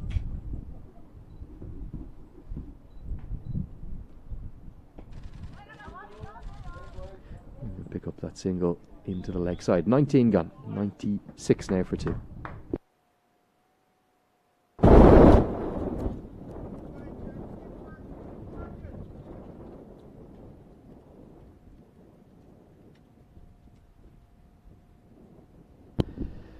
Just getting a few messages in on social media, people asking us, are we okay? I can report that both myself, Andrew Leonard here, alongside Peter Della Penna, we're absolutely fine. 5:30 p.m. local time. And hopefully you're enjoying the action wherever you're watching from around the world. And with the delay in play, probably going to give the American fans more of a chance to tune in and enjoy the action. It's 12:30 p.m. on the east coast of America right now, in New York and North Carolina, Florida, all those hubs of the game. Also in Atlanta. And it is 9:30 a.m. over on the west coast. So very good morning wherever you're watching from. Do get in touch if you have any questions or comments on the state of play. You can send us a message. You can get Peter Della Penna at Peter Della Penna on Twitter, or you can get me at Cricket Badge. That's Andrew Leonard, cricket followed by the word BADGE.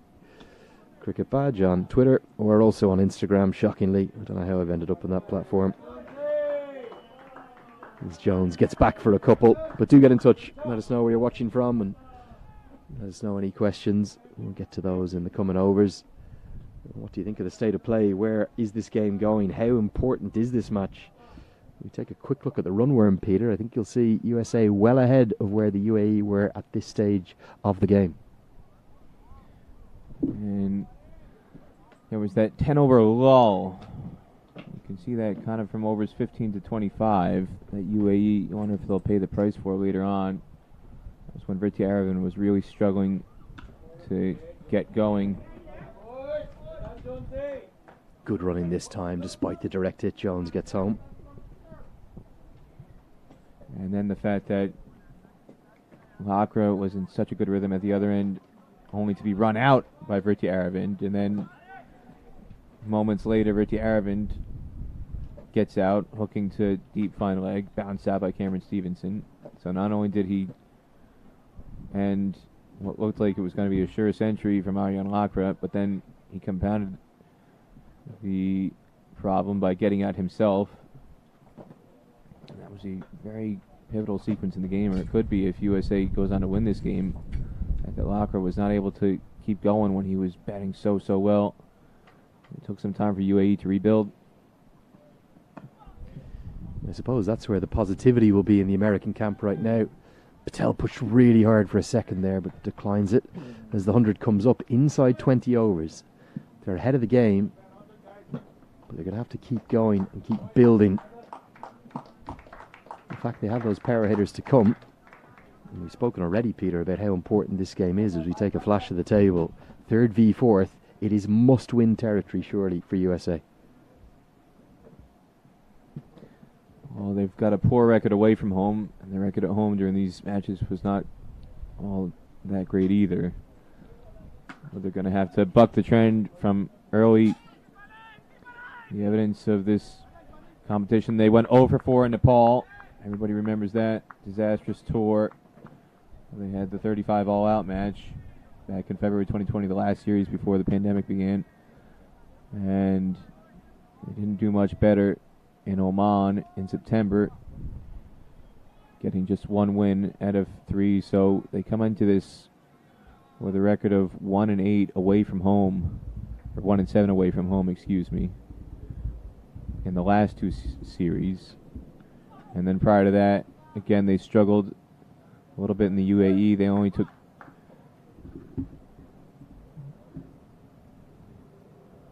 a couple of matches from there. So over the 3 series away that they've played so far, they haven't really done that well. They've got this series, and they've got a series in Papua New Guinea and a series in Namibia. They've got to really turn around their away from home form. They're going to get into that top 3 to secure a spot automatically in the World Cup qualifier.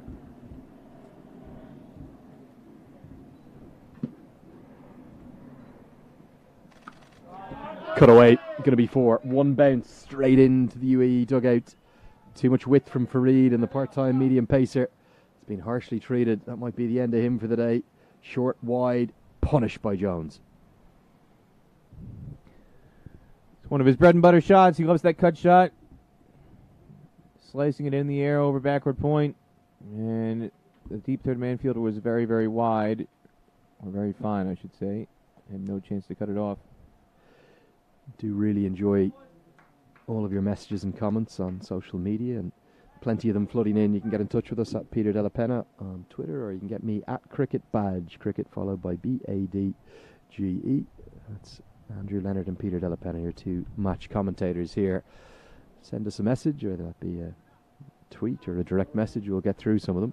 One coming in from one of those American superfans who said is going to be here next week. Arjunan being really kind and giving us a points per game view of the table, which turns it upside down a little bit. Well, maybe not upside down, but Scotland are on top of the table on that basis. They've scored 1.44 point per game. Oman 1.22 in second. UAE 1.13 in third. Namibia exactly 1 point a game for them with 18 points from 18 matches in fourth. USA down in fifth on this basis, 0.96. Well, if they can pick up 2 points here, they will get above Namibia on a point per game basis. Then Nepal all the way down in 6th, 0.85 points per game, and Papua New Guinea nowhere to be seen. They'll finish 7th. Whatever happens in their last 16 matches, you'd have to think, unless they pull off one of the great comebacks of all time. But when you look at that, Peter, and you look at that, bit of an appeal from Vriti Aravind, but Aaron Jones didn't look like he overbalanced. A little bit of cheek as well from the young new vice captain, asking for the third umpire to David McLean. A lot of players have started to do that, and the on-field umpires are never really thrilled with that. You do that enough times, you're going to get a visit to David Jukes after play. Yeah, he was just saying that he thought Aaron Jones overbalanced. Well, I was looking through my long lens and binoculars, and he did have his foot in the air ever so briefly. He just had to get the timing right to revert to Arabin, and he could not. And now Rohan Mustafa, check that, it's Wasim who's in the covers, dives over the top of the ball to allow a single.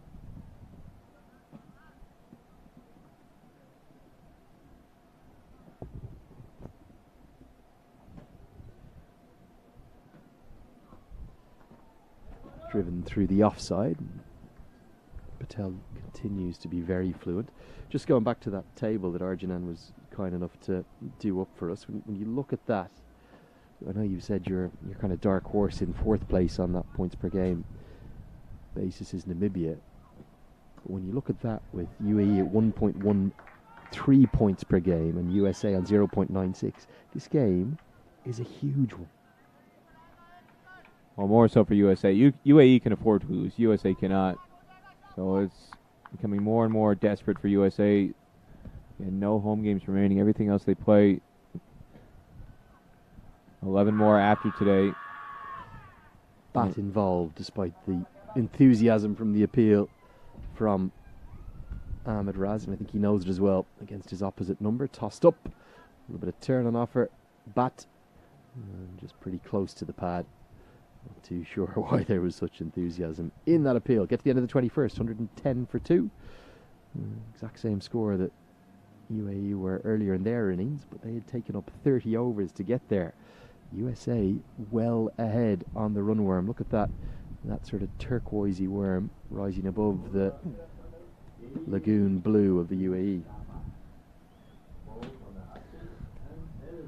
Lagoon blue. You're digging deep into the Crayola box, Lenny. I would have gone for maybe the teal or the cerulean, maybe.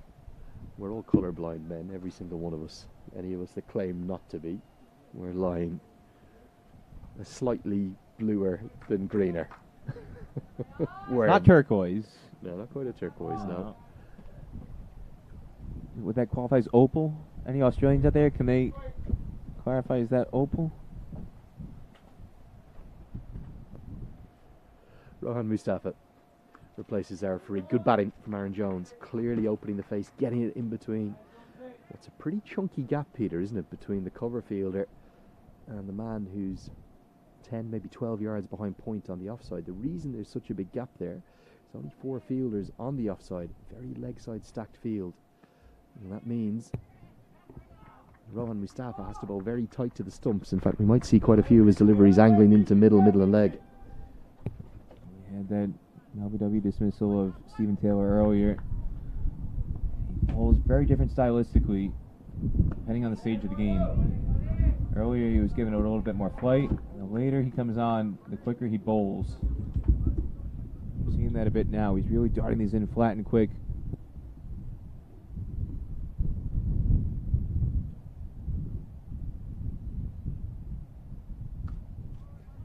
Driven wide of the cover fielder. Can't cut that off. Certainly for the first time as well, Peter, even though it's probably 24, 25 degrees, that wind just making it a little bit chillier in the air. Are you tempted to break out the jacket, Lenny? Oh no, it's the beanie I'm thinking of, Peter. Oh, the beanie. Head needs protection. Gotta get serves 2 purposes for you. Keep you warm, prevent the sunburn. Because again, it's not, this is what I love to clarify to people. People see me with putting on the sunscreen in the wintertime and wearing sunglasses in the wintertime. What are you doing? It's 0 degrees out. It's not called heat burn. It's called sunburn, Lenny. You can still get sunburn in the wintertime. Skiers get it all the time. That's why the skiers protect themselves with those big ski goggles. It's not just to keep the snow out. It's got to protect yourself. You don't want the sunburn. Peter de la Pena with his wise thoughts. End of the 22nd, 113 for 2.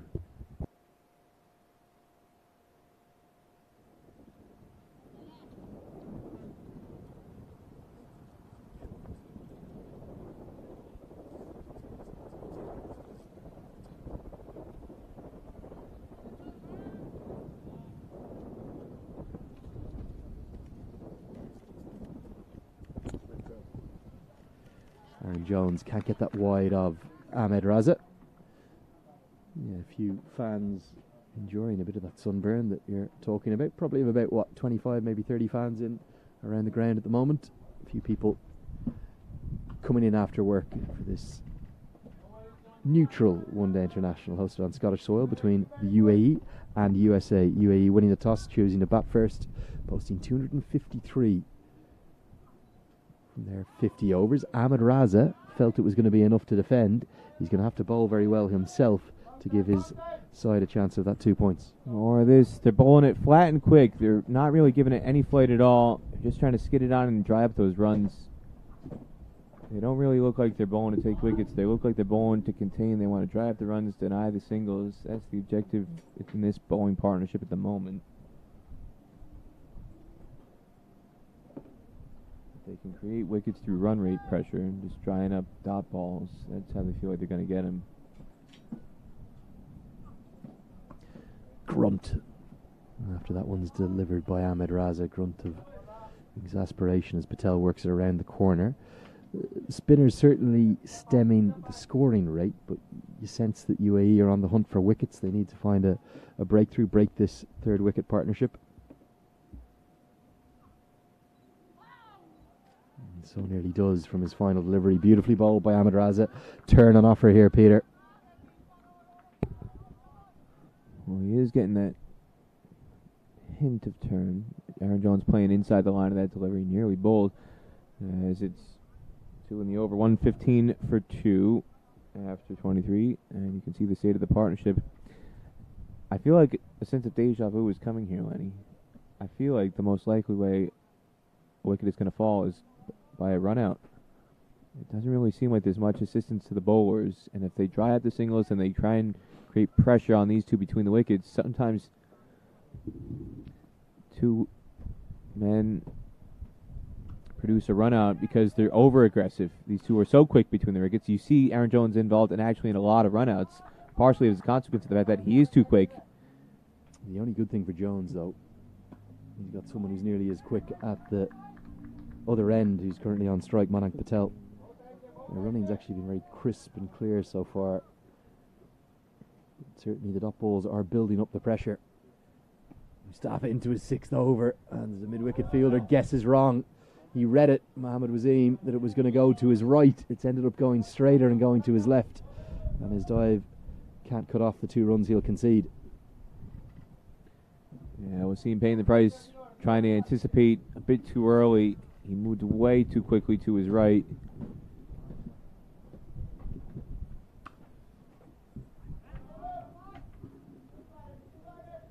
Plenty of dots building up. Keep batting is the shout from the USA dugout. May just be some concerns, though, over those number of dots that are stacking up. The 2 most senior bowlers, certainly 2 most senior spinners, Rohan Mustafa and Ahmed Raza, in this side. They're also lightning quick between their overs. So from nowhere, the runs have dried up a touch, but Patel, he releases the shackles. It comes right into our production tent. Short and wide, and a stylish cut shot. That's a very important boundary. You felt something was building up. But Patel gets 4 to close out a 6-run 24th over. I love this shot from Manan Patel. Cut behind point. Gets it well wide of the sweeper. Not only was it a gorgeous shot, but on the perfect angle for us, Andrew Leonard. Right down the barrel of the lens. Got the boundary in the frame. Manan Patel. That might go on Instagram later, Lenny. Which one? The cut behind 4. Yeah, the boundary. Stroke, wasn't it? There he was. Peter Della Penna, multitasking as always, as we all are here at the associate level. Always juggling. Some describe you as the octopus, Peter. I think it's a pretty good description. Arms and limbs flying everywhere. Always doing plenty of things and always with a smile on your face as well. Where else would you rather be, like you said earlier in the day, than here in Aberdeen? A sparkling day for international cricket. Jones and Patel generally looked pretty comfortable. Just got to get through this period of Raza and Mustafa and put USA right on top.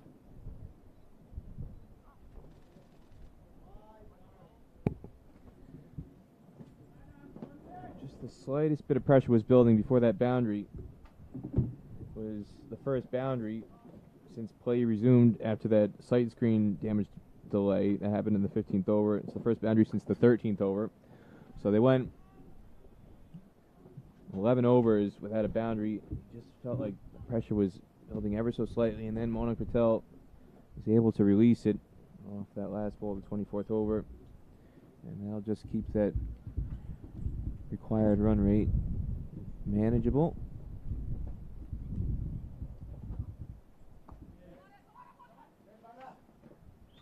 I think the other reason there'll be concern for UAE, their ground fielding has been nowhere near as crisp or as sharp as America's. They haven't really threatened a run out at any point. They've been run ragged a touch by Jones and Patel. Yeah, these two, that's why I felt, like I said, most likely wicket would be a run out because they're so aggressive between the wickets, trying to take the quick singles, turn ones into twos. If they get over eager, overconfident, that's where the danger is going to come. I got to correct myself. Aaron Jones, of course, also hit a 4 in our direction since the break. That was in the 20th over, but that was the first since the break for Monak. So first for Monak since the break, but not the first for USA overall. But again, you just felt that pressure building on Monak ever so slightly, and the boundary releases that, and you can sense the frustration again. Even though he's just got a boundary 2 balls ago, he's upset with himself. Feels like he should have gotten that away for a run. Does cut off the single this time. It's the halfway stage of the chase. USA going at exactly 5 and over. It's where they need to be at. If they can go a little bit past that, they will chase down this total. And what a huge win it would be. It would shake up this ICC Men's Cricket World Cup League 2 table. And it would close the gap, Peter.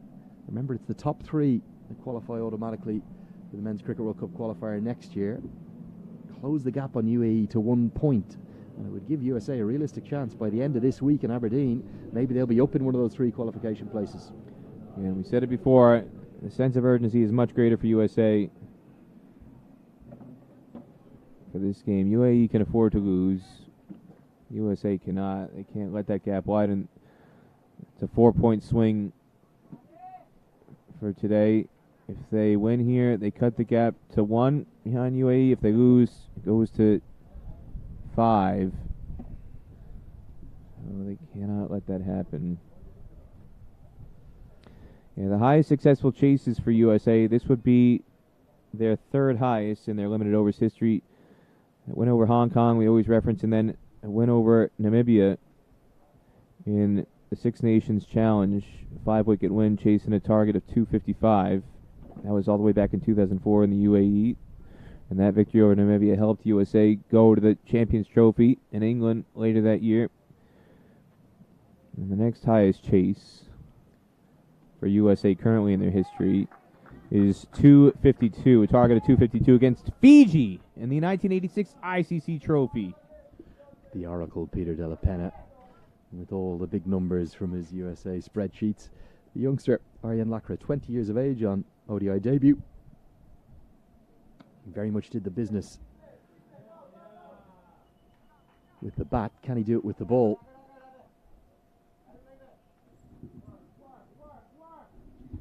We talked about back in 2019, USA faced a UAE developmental 11 at the Sevens ground in Dubai, and that's where they saw Aryan Lakra. So this is not the first time they faced him. First time in an ODI, yes, but not the first time they've ever seen him.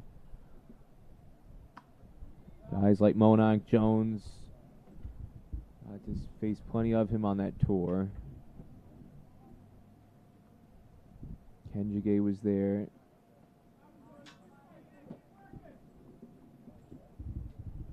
Jaskaran Malhotra was there on that tour as well.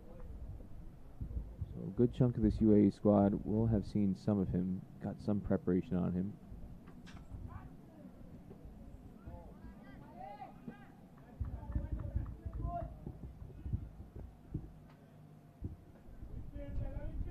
And at that point in time, he was primarily a left-arm spinner.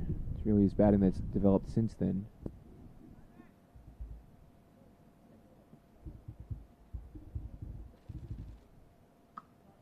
Cut away stylishly.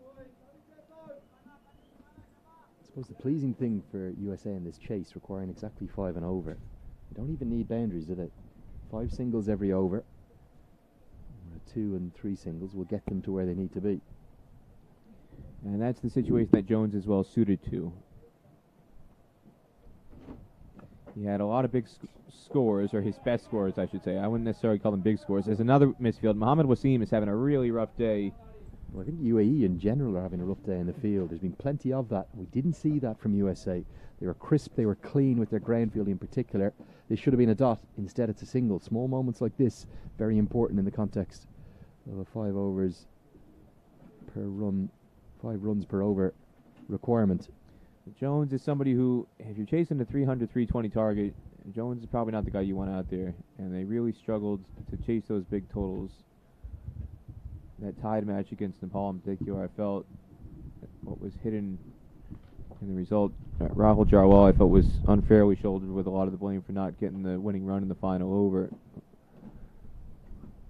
Aaron Jones, after that double century partnership between Stephen Taylor and Monarch Patel, Aaron Jones came out on probably the best batting wicket in the entire tournament of this 2.5, 3-year tournament, and he came out in the 43rd, 44th over and stoked up 5 dot balls to start off his innings, which was really unacceptable. Whereas this kind of target, this kind of total... Quick single run, and there was a real chance there for Viritya Aravind. He took the glove off quickly, but then he couldn't pick the ball up, and Patel so quick that he gets through. And he had fielded it cleanly. He would have had a golden chance at a run out. Just rushed it. I don't think he realized how much time he had. If he picks up cleanly here, Monarch is gone by a good 3 yards. That was that fumble that allowed that run to be completed. But when you... difference between a 300, 320 target versus a 250 target. Aaron Jones is much more suited. His style of batting, where he can afford to chew up a few dot balls here and there, and he only needs to tap singles. This is why he was so successful in that 2019 to 2018 time frame when he first came into the U.S. team, because against teams like a Denmark, a Kenya, a Uganda, Singapore, Namibia, 250, 260 is what you're typically going after. And he was so valuable in that stretch of time when USA was trying to secure ODI status. So those were the kind of totals they were trying to set and trying to chase down. It's been a different story in League 2. Down the leg side will be signalled as a wide, and all of a sudden USA have 4 from the over with 2 deliveries left. That's all they need to do. Knock the ball around. Is potentially the advantage for Jones here that those totals in Texas, they tended to be very high and were needing to be chased, but big difference between 5 runs and over and 6 runs and over, and this is much more in his wheelhouse. And at the times that he was coming in, it might be 7 runs and over. The run rate climbs to that point by the time he enters in an innings, or 8 runs and over, which again I think a lot of people take for granted watching franchise cricket. They just assume, oh, 50 off 30 balls, it's a straightforward thing. Yeah, when Andre Russell's to the crease or Kyron Pollard, it's not really the case in associate cricket. And Aaron Jones highlights that as we see an issue with... That's a nice touch, isn't it? Ahmed Razi's tying Jones's shoelace. All good friends, the majority is associate cricketers off the pitch. They share the same struggles, the same sacrifices. And lovely to see Ahmed Raza. Oh, didn't quite get the job done. Zohar Khan's happy to finish it off for Aaron Jones, getting that shoelace tied up. And patting the back as well. Even in the heat of battle, still time for some camaraderie. Nice to see. 1-3-4 for 2 after 27. Patel and Jones looked really assured in this third wicket partnership. And they continue to cruise along. Here's Lakra.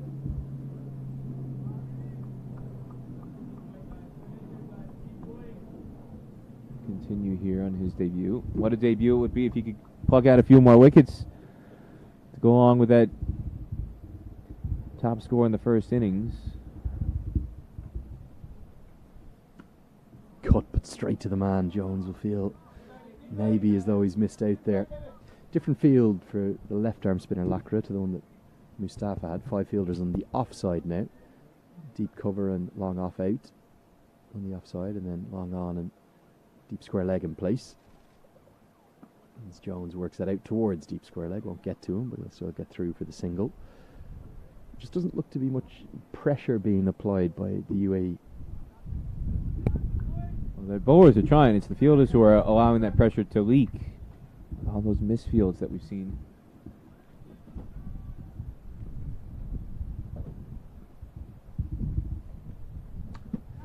And that was hit at a catchable height, but just wide of the cover fielder, and yet another misfield is going to cost a run.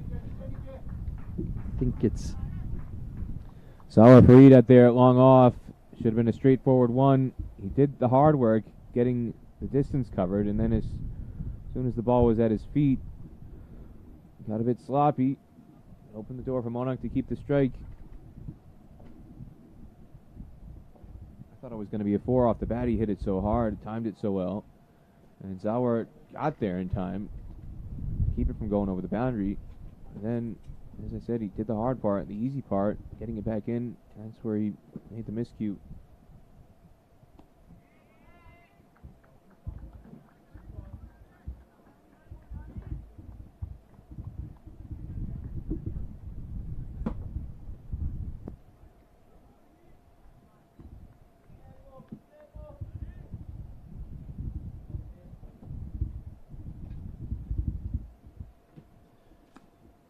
square driven by Patel, too full from Lacra.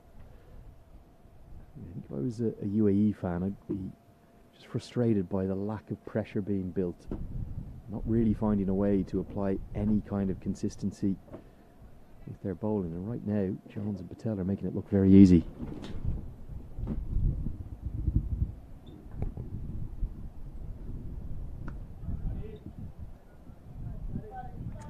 End of the 28th over. We'll take a look at the match summary. USA 138 for 2.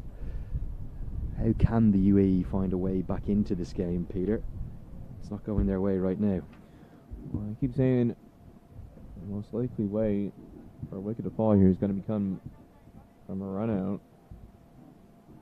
We almost had one. Monarch Patel, Aaron Jones setting off that fumble by Britti Aravan, trying to scoop it from behind the stumps, and then again towards the end of that last over, Monarch looked like he wanted to run in. It was Shrag Surrey at backward point who denied it, but doesn't really look like there's much in it for the bowlers right now. It's going to take something special from the medium pacers with some cutters and slower balls to try and maybe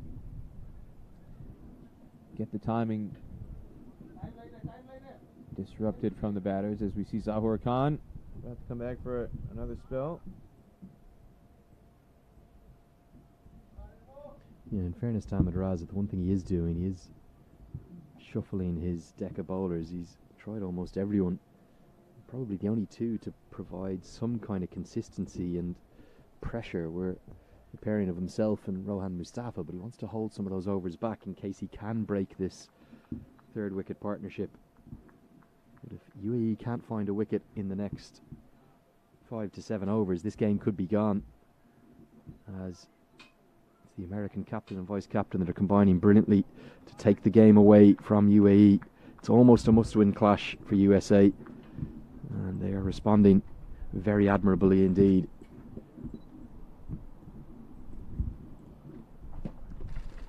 And the change to pace has immediately just changed something. Monarch Patel says this has gone away from the bat. A beauty from Zahur Khan. It just seems ever so slightly. Monarch walking through the shot a bit. Balance isn't quite there. He's trying to move forward to negate the movement. Zahur anticipated it, dragged the length back a little bit, got some assistance off the wicket.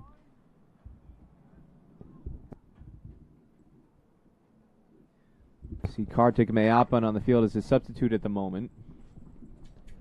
Number 8, he's out at mid-wicket.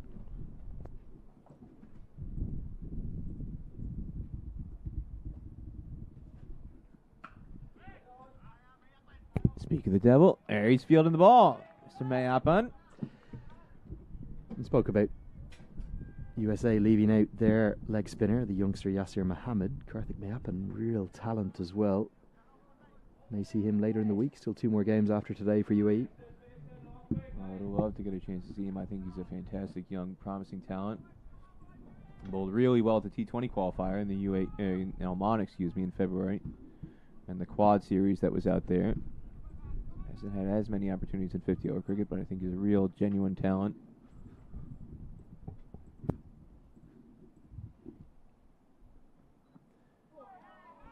And again, Zohar Khan causing problems. This is another beauty. I think this has gone off the surface too. The first one went maybe 2 or 3 balls. How far is this one gone? Oh yes, beautifully bowled. Might have to revise my prediction, Lenny. Now that Zohar's on runouts, less likely. Zohar looks like Chris Soule did yesterday, where every ball was an event. Aaron Jones comes down to have a chat. Vice captain and captain coming together, but it's very reminiscent of what Chris Soule showed us yesterday on day 1, where if you've got the right pace, got that zip, you can cause problems on this wicket.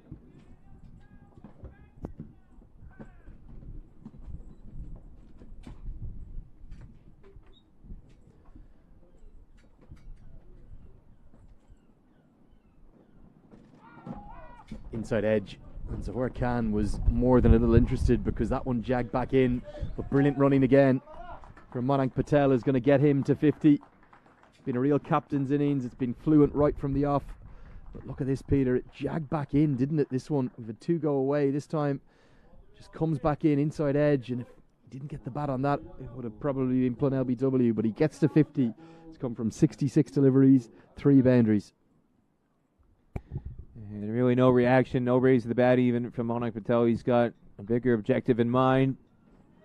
Job is far from done. He's not ready to celebrate anything just yet. Gets straight back into the crease. Especially with Zohar Khan bowling the way he is. He's got to focus all his energy. Beats him again outside the off stump this time. Zohar Khan making a big impact back into the attack here. He's the go-to man for Ahmed Raza. He's done everything but find the edge of Mayank Patel's bat in this over. And again, this delivery is giving you some insight as to why Mayank's not celebrating that half century. He's been tested throughout this over. Zohar moving it both ways. And Mayank is just hoping to see off this ball, focus on the next over. Zohar is looking awfully dangerous at the moment.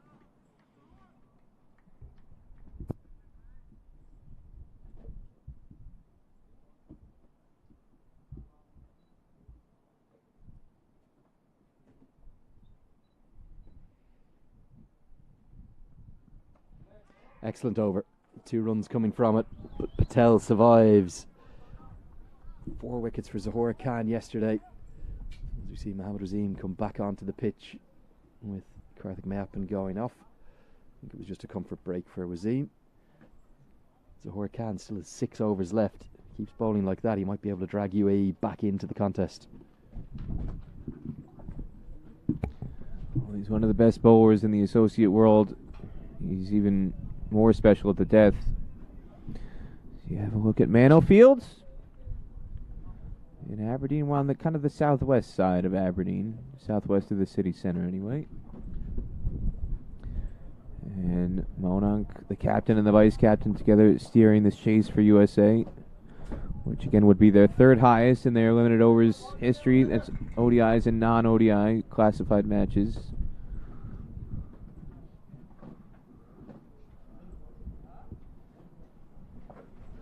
Yeah, 50 for Patel to go alongside the 39 that Aaron Jones has made, and this partnership has been a really good one after that. A double blow, 2 wickets and 2 deliveries. It's worth 89. And it's come at a good time as well in 119 deliveries. Plenty of power hitting to come. 114 more to win for USA. As the shadows really start to lengthen across the field. We're probably not going to finish, Peter, till it's already 6 local time, 21 overs to bowl. We could be here all the way till about 7:40 or something like that. It's all right. The sun doesn't set here until about 10 o'clock this time of year in Aberdeen. It's part of the reason why you got these 11 a.m. starts. You can start awfully late here in Scotland, so you don't have a dew factor in the morning. Oh, what a shot that is. Mayank Patel, he's gone to 50. And I think you're seeing an indication that he doesn't want to have to get too many of the runs off Zohar Khan. So he's going to take on the young left arm spinner. It's a stroke that he loves over the offside, takes the aerial route, gets good reward. And that was why that dot ball at the end of the previous over is so important. They're going to focus all their attacking strokes against the other bowler, and at that moment it's Aryan Lakra. You don't want to have to be challenging Zahor. You said it, Lenny. They've got to be doing the scoring from this end, and this time Monarch smothering this between bat and pad. Stifled appeal, getting well forward.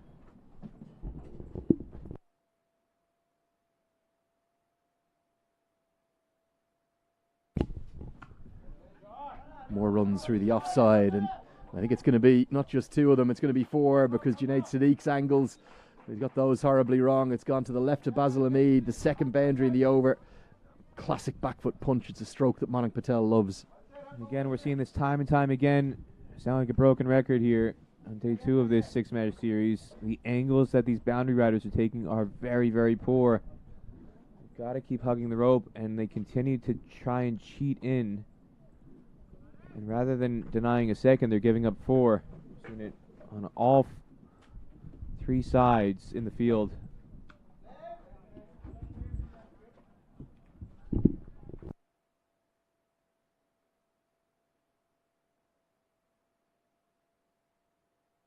First boundary from the south. Going to see if we can bring in that replay after this ball of the first boundary. Patel is such a stylish stroke maker, isn't he? 10 runs have come off that over. The 150 comes up, and USA really starting to assert now in the chase. Loud cheers. And the American team dugout very engaged in this game.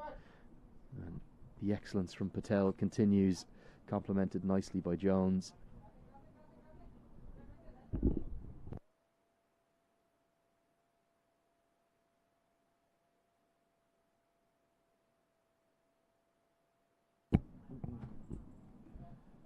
See if we can bring that replay up for you, Peter. It was a shot of real class through the offside. It's one that Patel loves. Firstly, inside out over extra cover, taking the aerial route, and then the back foot punch. It's the old 1-2 combo. Lakra may have been hit out of the attack. Monarch loves facing spin bowling. Did he love it too much, Lenny? Maybe you play possum. You keep Aryan Lakra in the attack so you can milk him for 6 and over. If you hit him for 10, you might hit him out of the attack. You're going to have to face maybe Junaid Sadiq come back the other end. Square drive out to the longer part of the ground. Will just be a single. Still haven't got that replay together for you yet. We'll see if we can. Smile from Zahor Khan. He knows he's in a contest with Patel.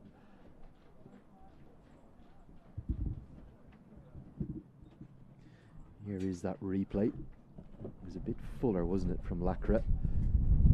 It's always a sign of a good player, someone who can go over the top of extra cover. Never lost his shape. And you could see him dip the back knee so he can get underneath that. That's where he played that lofted shot. Wasn't trying to keep it down at all. Saw plenty of green grass out on that side of the boundary at Mano Field. He was intentionally trying to get it up in the air, clear the ring, and well wide of the sweeper. Safe shot.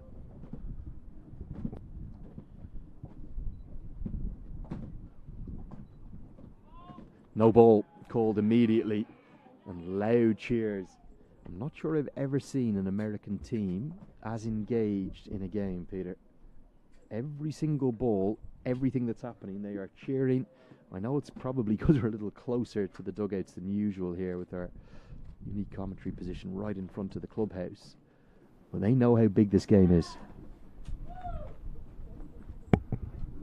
Now Monarch Patel having a chat with the square leg umpire David McLean. I'm not sure what that was about. If there's something else he's spotted with regards to I think it was a front foot no ball, wasn't it? So Khan's just overstepped. It was clearly a front foot because it was called by the standing umpire, but I'm not sure if Monarch has seen something else that he wants to have a chat about with the umpire. Free hit coming for Jones. Field cannot change. Mid-off, mid-on, up in the circle. Jones can dance down the track and try and hit it over them if he wants to. And he's going to smash it baseball style down the ground. Full toss, not quite a home run. Use the American analogies, but Jones gets more than enough of it for 4. And right now, with it being less than 100 to win, USA are flying in the chase. And he was going for the wide Yorker, misfired it badly. And with mid-off up in the ring, that was a free boundary.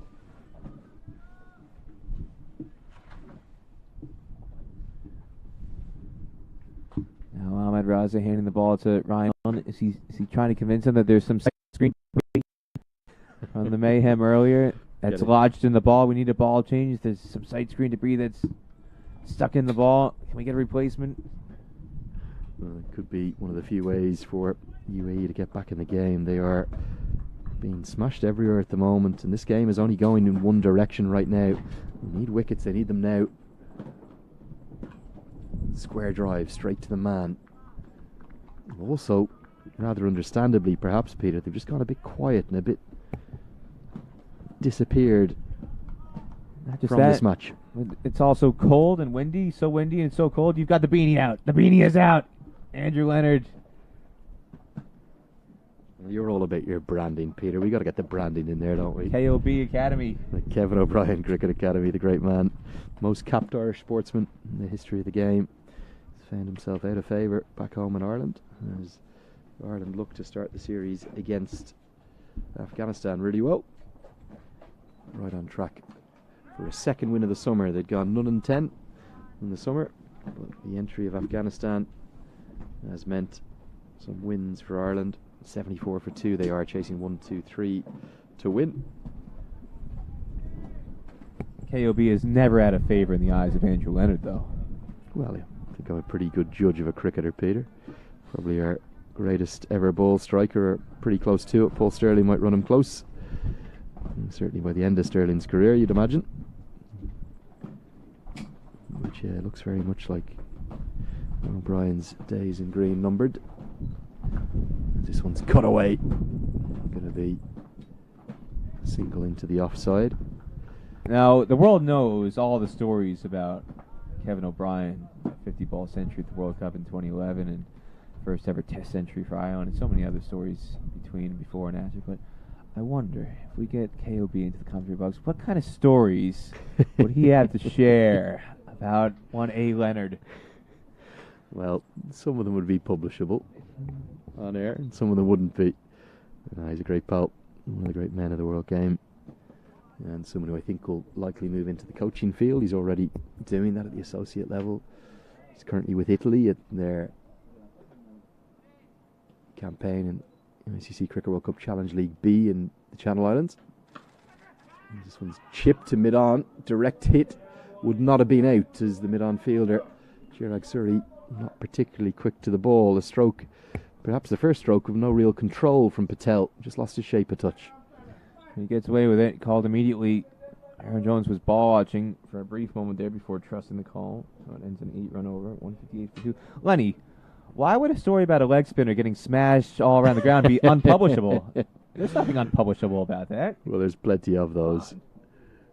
I could tell you 15 or 20 of those stories, at least, and the rest. All good leg spinners, they all get hit, mate. Just part of the game, isn't it? Got to enjoy your leg spin. For UAE, no surprise to see the youngster taken out of the attack. That's exactly what we expected. It's going to be Junaid Sadiq. Is this really a last roll of the dice here for Ahmed Raza? If this spell doesn't produce a wicket, where does he turn? Well, he's moving away from the pass line, Ahmed Raza. He's moved away from the sevens, the 7 on, the pass line. He's moved away from the Yo 11. He's playing for the craps. He's playing for the snake eyes, for the boxcars, Lenny. He wants the 30-1 odds to pay off big time here. That's what he looks like he's going for.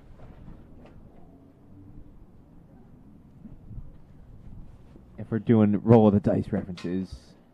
Well, again, if you're watching on at home and wondering what Peter Delapen is talking about, I only sometimes know what he's talking about. Come on, Lenny. I can occasionally translate. He's referring to the craps table in Vegas. The craps table, the social table.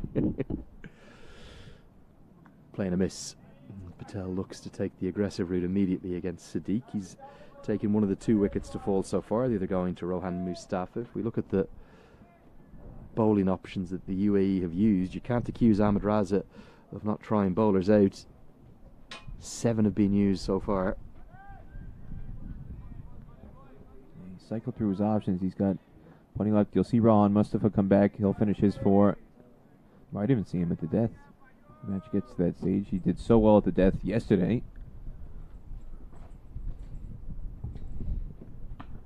That one's just risen off a length right into the V of the bat, and Patel shows his surprise. Now, Lenny, are you telling me you've never been to a craps table? I know you're a big poker man. Oh, I've been to a craps table. Peter, I knew exactly what you were talking about. Just translating for fans. Right. Just fans watching sure. on at home. Just making sure. All right.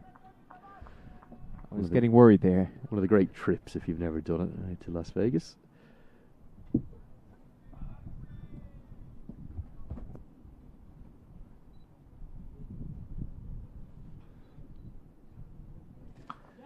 Smashed into the leg side and smashed to the right of the deep square leg fielder. I don't think Patel got it out of the screws. It's the longer boundary that side, but he does get 4. He's a fan of the short ball. That swivel shot. Knew the field. Got it well wide of CP Rizwan. Just needed to get inside the line to make sure he was going to get it well behind square, and he did that very effectively. I like how you said trips plural, Lenny. It's not one of the great. It's not a great trip you can make. It's one of the great trips plural. You can't just go once. You can never go once you've been there. You'll always come back. Beautiful straight drive. Bang bang from Manan Patel. The first one hooked off the back foot, this time driven down the ground off the front foot. He looks so fluent, so stylish to the eye. This is a beautiful stroke. Where do you bowl to him, Lenny? You go short, he pulls you behind square, you go full, you try and overcorrect, he punishes you back past you through mid-off. You're running out of options in terms of where you can bowl to Manan Patel today. He's punishing everything, Lenny.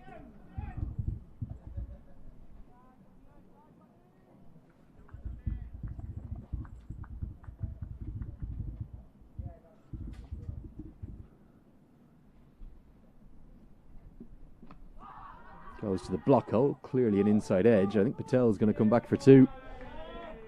Junaid Sadiq got awfully excited. The reality was there was bat involved. He's getting awfully desperate too. There's nowhere close to the pads. It was clearly out of the middle of the bat. The umpire, David McLean, moved to the side immediately. I'm not sure what Junaid Sadiq is arguing about. Having words with Manan Patel. Now Ahmed Raza is being called by the umpires to calm his bowler down. Well, I think it's just to extend to the desperation that the UAE are feeling. They know how big this game is as well. And David McLean and Ryan Milne, I think, have dealt with that really well. They've come together and they've said to the UAE, enough's enough here. And you could see him signal to the radio. It might have been just a word to David Jukes as well.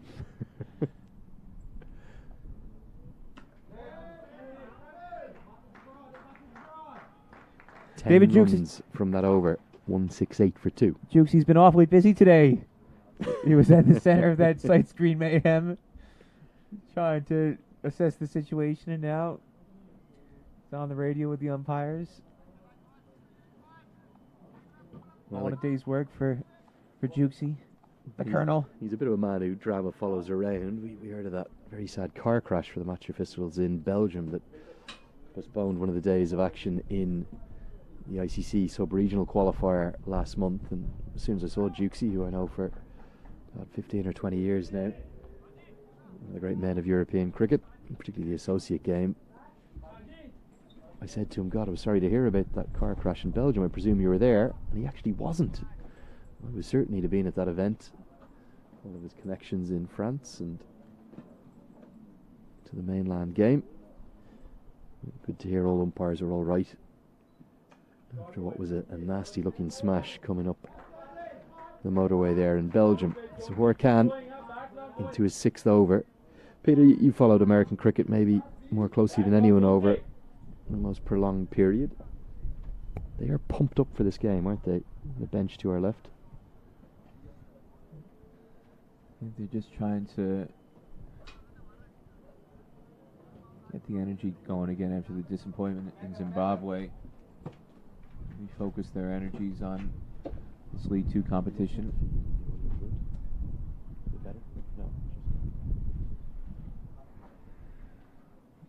I have to say they were awfully animated in those games in Texas against Nepal. You didn't get a chance to see much of it, or hear much of it, I should say, Lenny, being in the soundproof booth in Musa Stadium. But when you go outside, when I was outside for those games, there was an awful lot of chatter, awful lot of noise from the USA bench for sure when they were taking on Nepal, not just the tied match, but then the rematch as well. Those were some feisty contests because they weren't just battling Nepal on the field. They were battling the Nepal fans who turned out to Pearland, Texas from all over America. And the USA players summoned all their might to be vocal and make noise, whether they were in the field or their players were out in the middle batting. They were awfully loud in that match, I remember, in Pearland. Guided behind square, and Jones will get a single to move within a boundary of his half century. Really enjoy the way these two have gone about their batting in this partnership.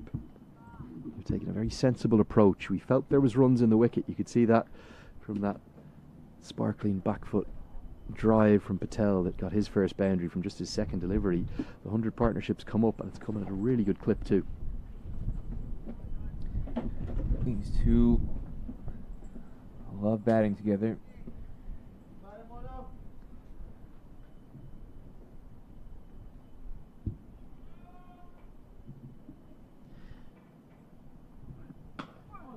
On drive, and the mid-on fielder will have to come around to cut off the boundary. I take you back to the other third wicket partnership we've seen today, the third wicket partnership between the two youngsters, the 20-year-olds Varitia Aravind and the debutant Aryan Lakra. Do you compare and contrast those two partnerships and definitely feel now that the youngsters were too slow in those middle overs? I wouldn't say plural youngsters. It was one in particular, Varitia Aravind. There was nothing wrong with what Aryan Lakra was doing at one end. It was Varitia Aravind who wasn't pulling his weight. He was the one who was holding him back.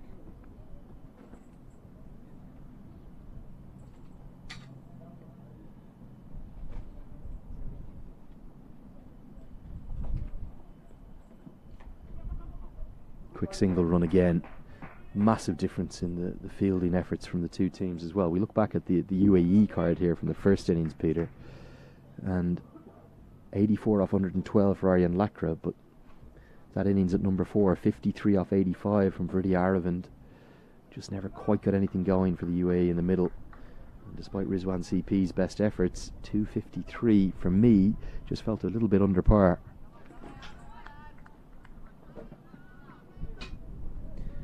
Yeah, if they lose this match, it'll be that 10-over stretch when Varitia Aravind was fairly new to the middle that he just struggled to get going. That's what it'll cost him. Drinks break incoming after this delivery.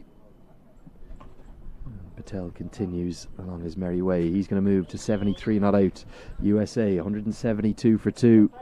Well in control of this chase. We're going to have a 5-minute break. We'll be back with the final act of what's been an enthralling day's cricket. We've had a bit of everything. And USA from here, they should close things out. Can they do it? And move to within a point of UAE in the table. Find out with us in 5 minutes' time.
So, very warm welcome back to... It's starting to become a bit of a chilly Mano field as the breeze continues to blow coldly across the ground, getting towards the tail end of what's been a glorious day. After 6:30 p.m. and everything going USA's way at the moment. It's less than 5 and over required. And Mayank Patel and Aaron Jones, the American captain and vice captain, are taking this game away from UAE.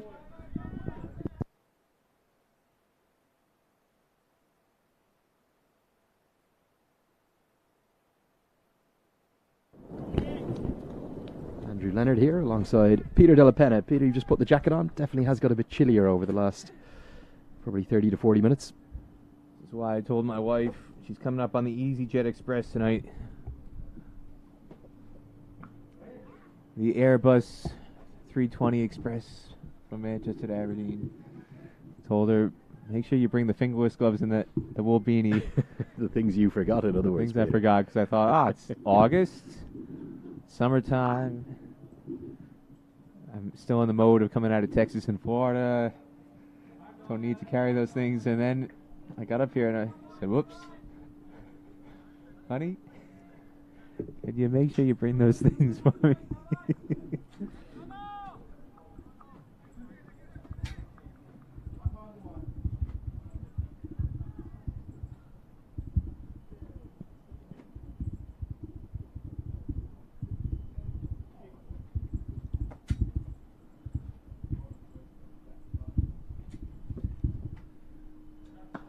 Full into the block hole, but nicely worked into the leg side by Jones, and it beats the dive of the fielder.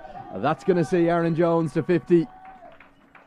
The Emirati fielding has been poor today, to be frank, but Aaron Jones has been excellent. The 50 has come up off 66 deliveries, 4 boundaries, including that 4 into the leg side to move to 50. Really nice shot, digs out the Yorker very well. And just gets the length wrong. It's a low full toss, ankle height, and he just times it well enough to get it to the rope. And just had a drinks break, and David McLean, the umpire, is wondering what on earth is going on here. We just had a break 3 balls ago for 5 minutes. Why do you need gloves or a bat or anything differently? David McLean is not happy about this. And the reason he's not happy as well is the light is starting to fade. I wouldn't say we're going to have any issues with the light. It does stay very bright, very late up here, but it's 6:36 p.m. local time. And USA, in theory, could still have 16 and a half overs to bat. So that could be well over an hour's play. Could be finishing pretty close to 8 p.m. Hook shot taken on down towards the fine leg fielder and held. Jones gets to 50 and he gets no more. It was all looking so simple for USA. It's a wicket that's come from nowhere on the short ball tactic. Works. Jones couldn't resist playing the hook shot, and all he can do is pick out the fine leg fielder, and USA lose their third. And Jones and Sadiq jawing at each other. Not sure if we caught that on the camera, but Ahmed Raza now having a word with his bowler, and Ryan Milne, the square leg umpire, is having a word. Aaron Jones had to be separated by, it looked like, Mohammed Wasim. Yeah, not too sure what happened there, Peter. That was slightly out of my eye line. We're going to see if we can get it on the replay. There was an awful lot of jawing, Lenny, and Mohammed Wasim had to step in to separate the two of them because Jones was not happy with whatever was being said. There's Mohammed Wasim trying to get in between Junaid Sadiq and Aaron Jones. Well, he's given him a send-off, hasn't he? Something's been said to Aaron Jones, and Jones not happy. And probably just as well Mohammed Wasim was there. And umpire Milne has to come across to sort it out. There's a lot on the line today. Both sides know that. Jones, distraught at losing his wicket, perhaps didn't need to be given the send-off from Sadiq. Well, and Ahmed Raz, the captain there as well, alongside Wasim, trying to keep things respectful. And again, that exchange just shows the intensity of Cricket World Cup League 2, Lenny. There's an awful lot on the line, not least those 3 qualification spots in next year's Cricket World Cup qualifier, but also potentially ODI status, Peter. You finish 6th or 7th in this league, you put yourself in real risk and real jeopardy in the way Canada are playing in particular. They finish above you in that repechage 6-team event in April next year. could be a position whereby you lose your ODI status. Ian Holland, the new man to the crease, and he's not rushed for pace, but he's actually threw the shot a little too early off Sadiq, who goes for the bouncer immediately to the Hampshire all-rounder. I was saying before, you want to bring in Gajanan Singh typically in the time frame where there's 10 to 15 overs to go. We're short of that, where you would need somebody to accelerate, but also Jones and Monang Patel have done such a good job to keep the net run rate, the required run rate, in check. With just 77 required, there's no need to have to send in a big hitter. You can afford to send in Ian Holland here. Just milk the singles like this. Finally, a bit more like it from UAE in the field. A one-handed pickup and throws down the stumps from Mohamed Hussein, but Ian Holland comfortably through to get off the mark. Some breaking news as well. Peter, you'll be glad to hear this from Florida.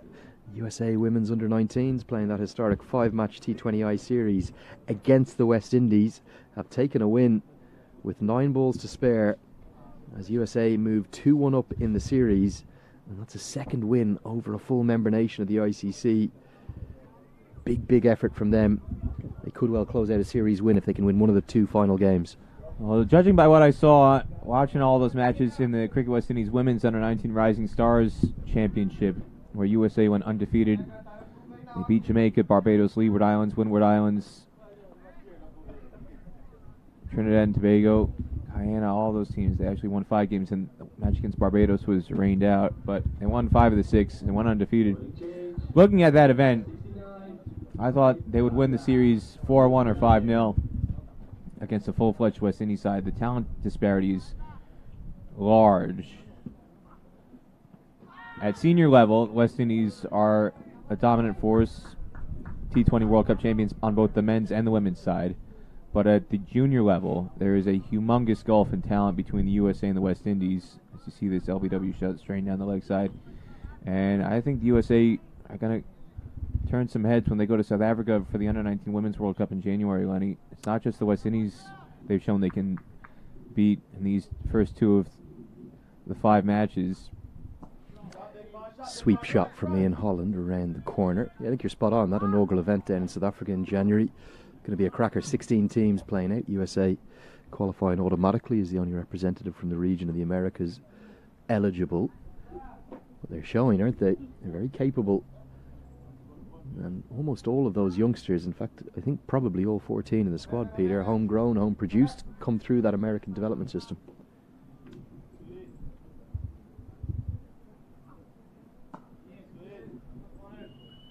There's only really one that comes to mind, Tia Gonzalez, who was born in Singapore and learned most of her cricket overseas. She's only been in the U.S. for 2 years, but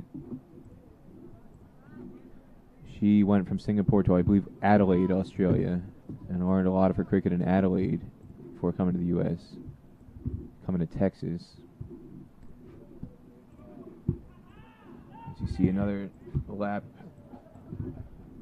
taken by Ian Holland. 1.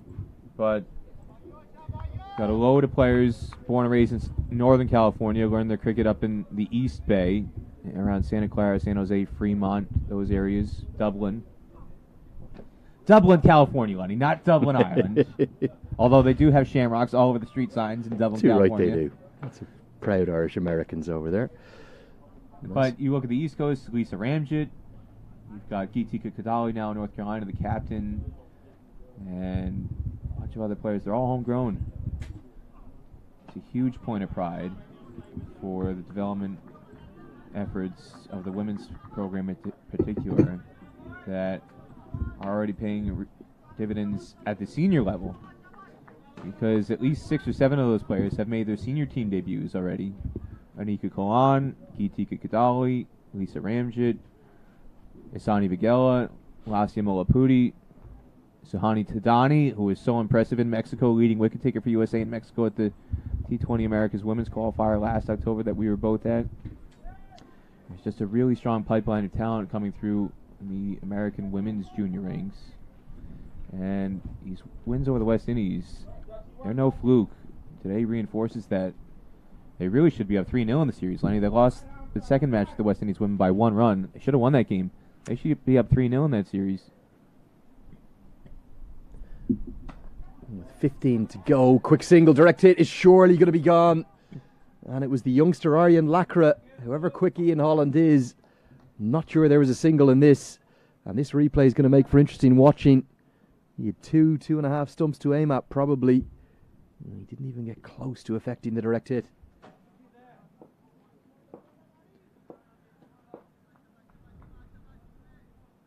Holland was just push and run on contact, and he was well short.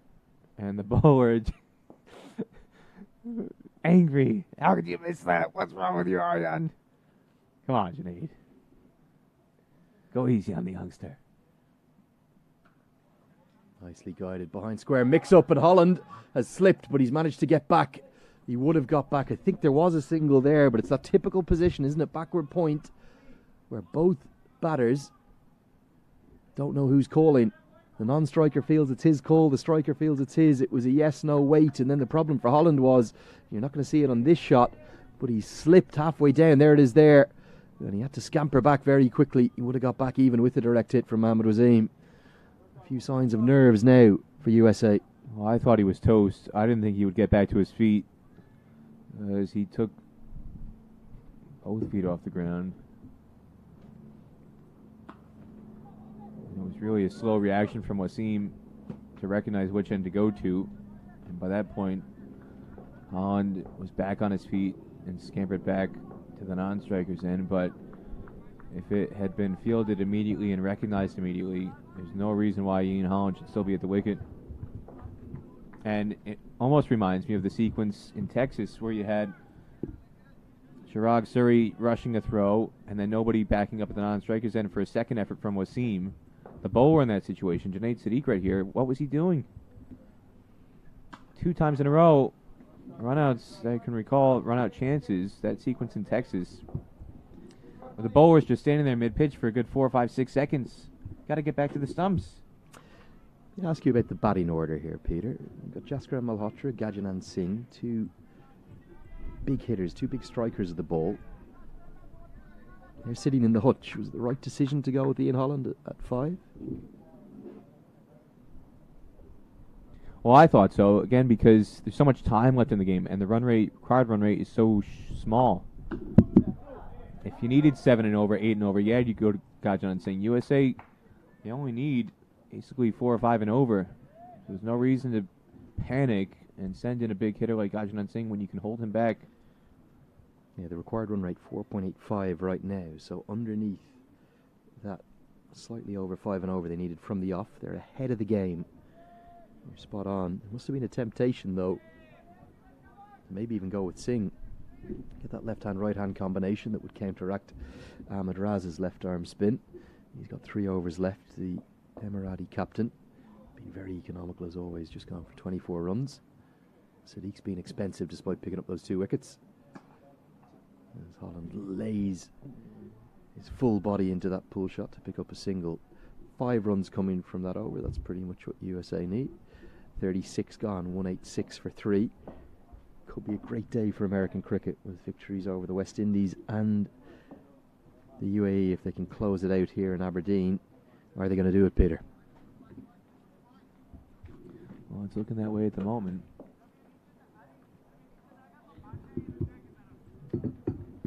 You just wonder if they learned their lessons from that tied match in Texas. If it gets down to the 50th over, will they panic again? You don't want that playing on their minds.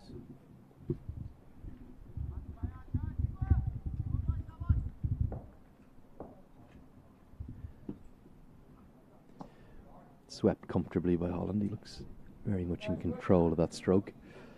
4 overs remain in the second power play. And USA can just afford to knock it around. 1s and 2s, pretty much all they need.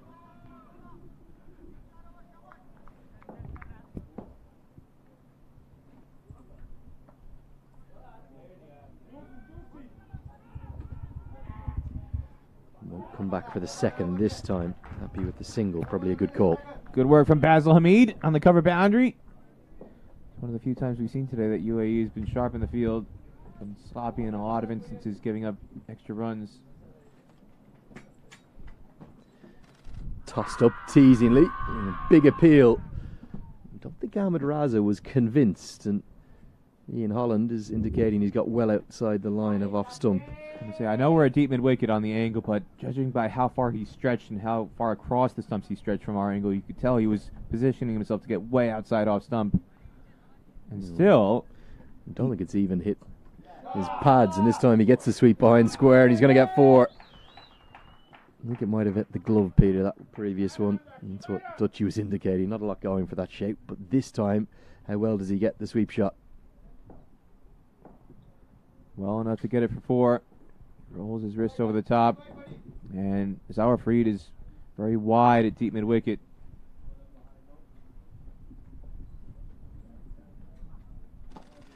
And this time he goes with a slog sweep. He's going to get it all the way for 6. The man had just come probably 15 yards behind square, having been out at mid-wicket. And that's brilliant exploitation of the field. Brilliant execution of 2 different kinds of sweep strokes to very similar length deliveries. Ahmed Raza, he's got his hands on his hips. UAE, they've no answer right now. Again, he gets way outside off stump. It's a safe shot. He's sweeping on the line, not just the length. So there's no LBW risk there, and he connects so sweetly. The fact that it was wide outside off allowed him to clear mid-wicket.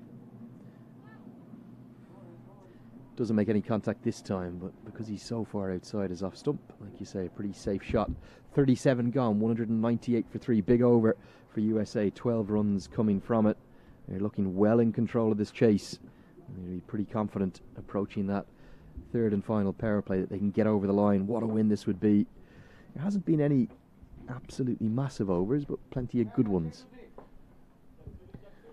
Yeah, this is what I would call not necessarily a Manhattan. I'd call this more of a Milwaukee, maybe, paying tribute to the man from Wisconsin, from Stevens Point, Ian Holland. Maybe a Cedar Rapids, Iowa, something like that. Milwaukee, a Green Bay, maybe. Somewhere in the Midwest. Madison, Wisconsin. Definitely not Chicago, anyway. One of the Wisconsin cities. Madison, Green Bay. Well, it is the man born in Wisconsin. Ian Holland, 18 off 14.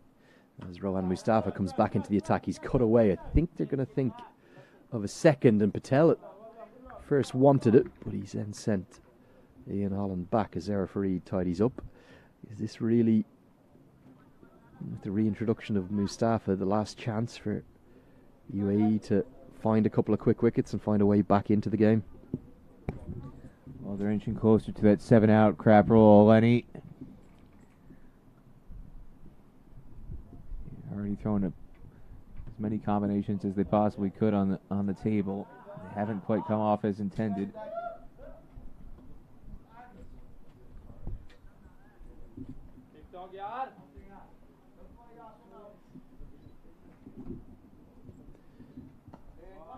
$200 up for USA. The way they've built this chase has been most impressive. This is a side, Peter. We spoke at length in the first innings about their fragility when chasing. You've got all the stats in the book, but they're not looking like a side who's uncomfortable chasing right now.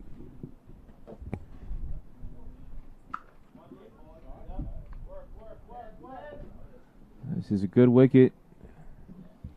There's plenty of runs in it. And it's a different side, a different team, a much stronger batting depth side with Holland in there. Oh, Lenny.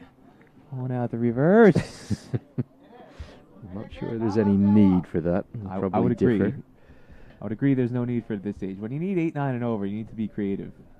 You just need the straight bad shots from here. Well, a bit of a mix-up there. I'm not sure that Manak Patel wanted the single, but it was perfectly in the gap between the square leg fielder and the man in 45, and there was always time for one there. It looks like, again, the only way this partnership is going to end is going to be coming from a run-out. Ian Holland hasn't played for USA since February 2020 in one-day cricket. He was in Antigua in November for the T20 qualifier. In terms of one-day cricket, hasn't played in 2.5 years, and that lack of chemistry is showing up here with a number of mix-ups that have been near calamitous, but they're still out there. that lack of chemistry you worry about in this kind of situation that can cause something like that. 4 runs in the over. 202 for 3 after 38.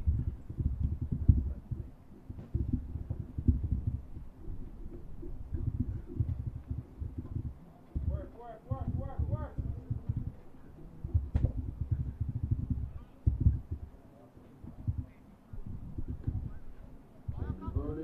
12 to go. 202 for 3 the score. Double change in bowling. So Ahmed Raza takes himself out of the attack as we see Mohammad Wasim just trudge off the pitch again. Karthik Mayappan, the 12th man, will come on. I think it's just a comfort break that he needs. Two of the real strike bowlers for UAE, Khan and Mustafa, on together. They're going to need wickets. Ahmed Raza into last chance saloon.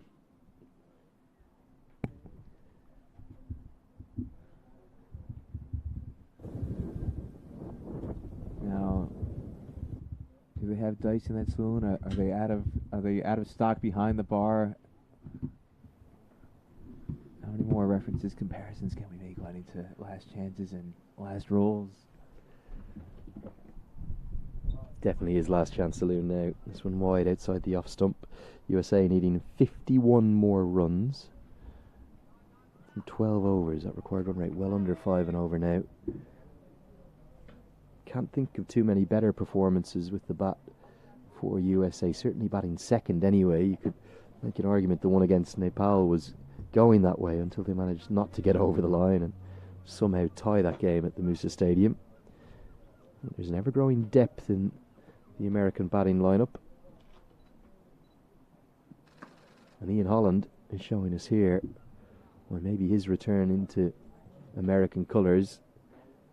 It's almost as influential as the absence of Ali Khan. Well, he was their player of the tournament in Antigua when they won the T20 World Cup qualifier in November. The Americas version, anyway. And he did it mostly with the ball on that occasion. He's a true all-rounder. Didn't really score many runs on that tour. They didn't need the runs. They had so many more options in terms of depth in that event. But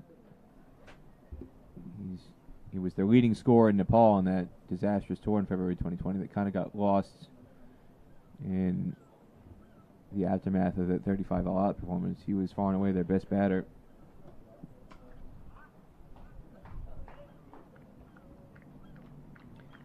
And at least in one-day cricket for USA, he's picking up where he left off in terms of batting form from that tour, even though it was 2.5 years ago, showing why he was so valuable for USA in Nepal. And even before that in Dubai and Sharjah, when he made his ODI debut in December 2019.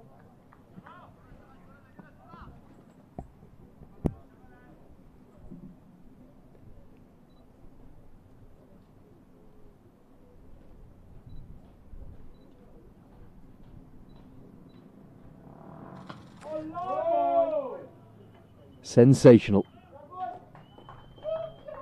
Probably the shot of the day. Straight down the ground, all the way for 6. Mayank Patel. He is so beautiful to watch, and he is getting better and better, the American captain.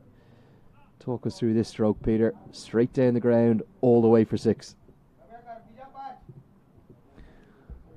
I'm not sure I can find words for this, Lenny. It's leaving me speechless. Yeah, it's gone so far. It's probably cleared the rope by, what, 20 yards, something like that. And these are not short boundaries here at Manifield. I believe it's 68 metres, if not 70, straight up that hill. Up the hill, got well past the boundary. Simply majestic. Marvellous stuff from the American captain. And they are maybe going to now chase this down at a canter.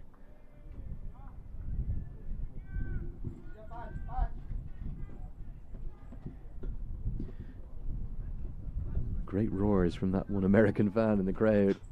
You got it, is the shout from the deep. You can hear it all the way here. 150 yards away, the other side of the ground he's on at the moment. There's going to be at least one very happy American fan leaving Aberdeen this evening.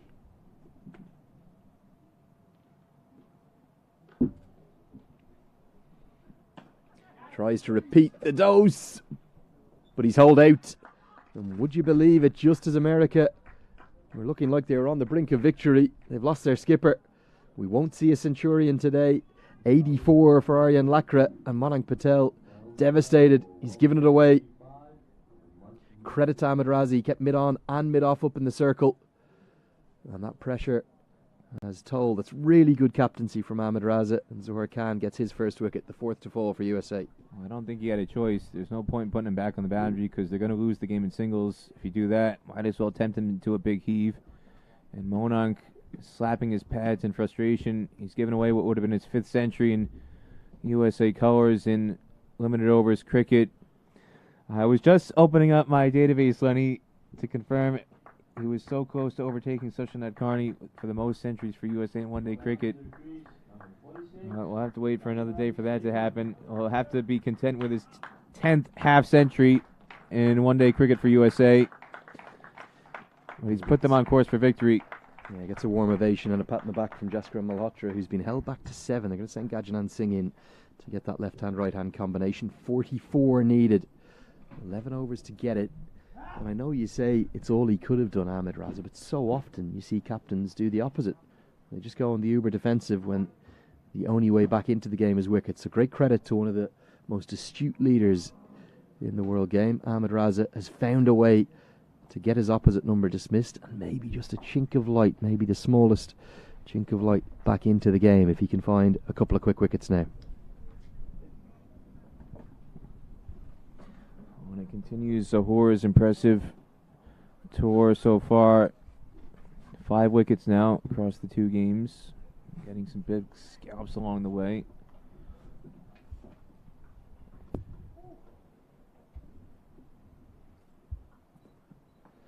Guided away by Ian Holland, who's on strike because the batter's crossed while the ball is in the air.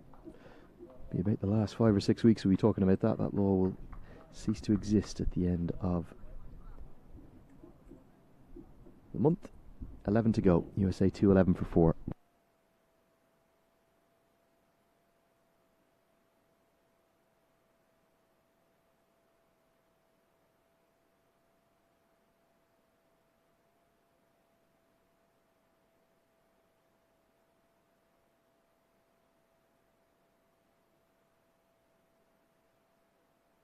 In case you just missed it, here's a look again at that replay. Just back of the length. Monang tried to chip it up in the air with mid-on up in the ring, tempted into that shot as Ian Holland, we're back to live action now, plays the reverse. Very fine. Didn't try to completely whack it against Rohan Mustafa. He took some pace off the ball. And it'll mean a single for Holland. To bring Gajanan Singh on strike for the first time.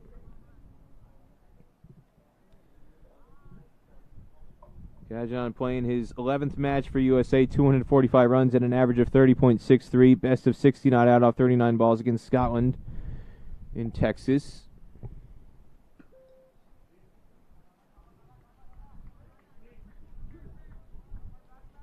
That was that victory to open up the 8 ODIs in Pearland. That's when he had that 60 not out. Player of the match performance.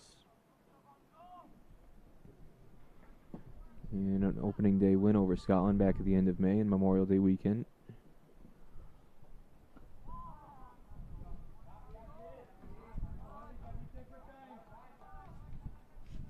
Can hear the USA bench shouting, take your time, take your time. No need to rush. And only 42 needed off the last 62 balls. So USA doesn't need to rush one bit.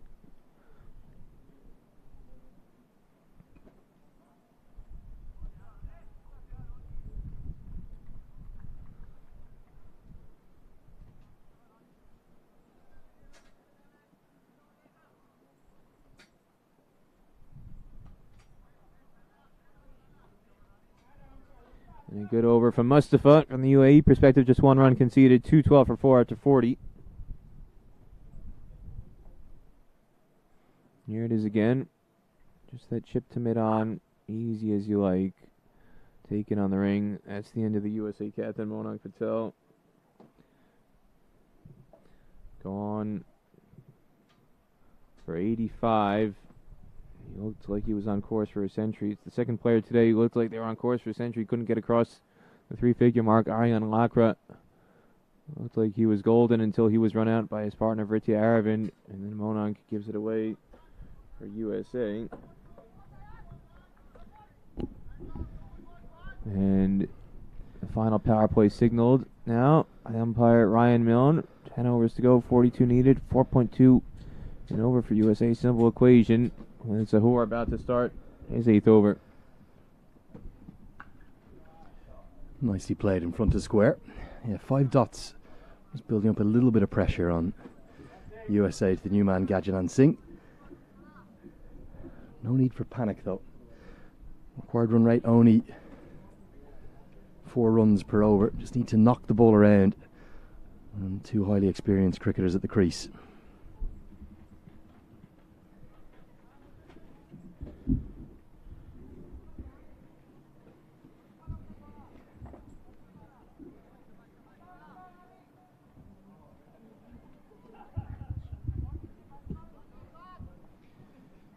Definite chill in the air here now. Peters in there.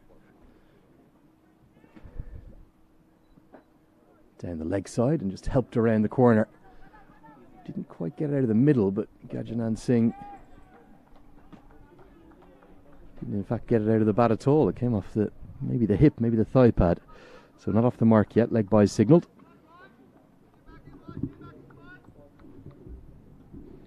CP Rizwan, you can hear him at a mid-wicket. The left-hander trying to keep the energy levels up.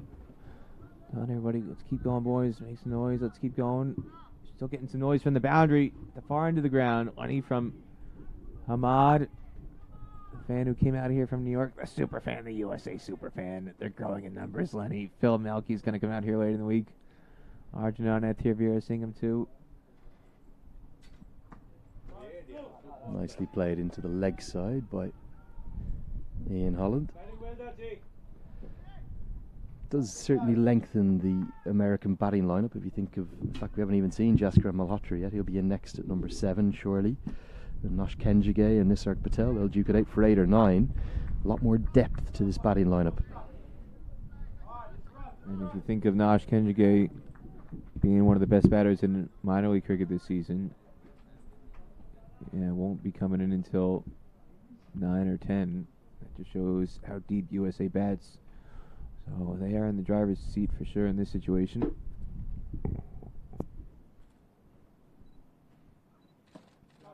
Square drive, but finally a good stop from Mohammad Wasim.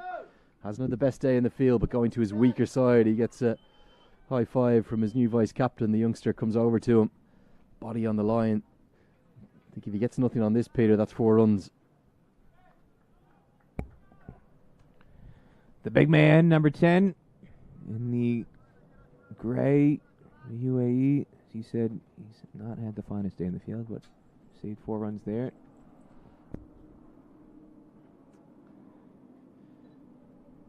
And just further pile the pressure on Singh. Yet to get off the mark. Just hasn't found any timing just yet. Fiercely driven, that square drive by Singh. A bit of width on offer. And UAE continuing to fight. Ian Holland for the 2nd time in this partnership just coming down. Maybe a word or 2 of advice for Singh. I'll tell you who I'm really impressed by today, Lenny. Paul Radley, the only man in the ground still with short sleeves and short pants on.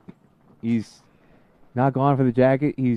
Maybe he's trying to inspire the UAE guys. Guys, it feels like Dubai out here. I'm not cold. Neither should you be. Well, he's just so warm-blooded, isn't he? Paul Radley spent so much time in Abu Dhabi. He's used to 40 degrees. He's brought a bit of that heat with him from the desert. Is this one square driven, a square cut this time?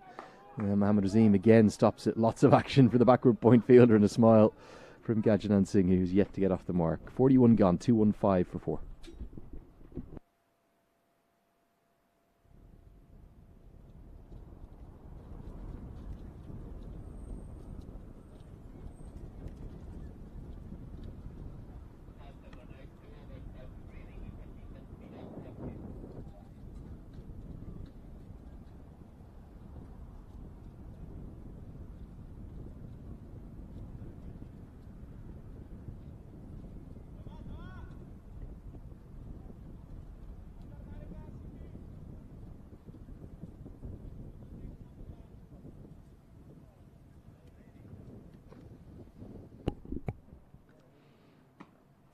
Rohan Mustafa, 2 overs left.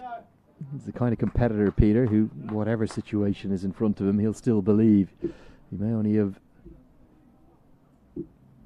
38 runs to work with, but he'll be hoping for 1 or 2 more wickets in his final 11 deliveries.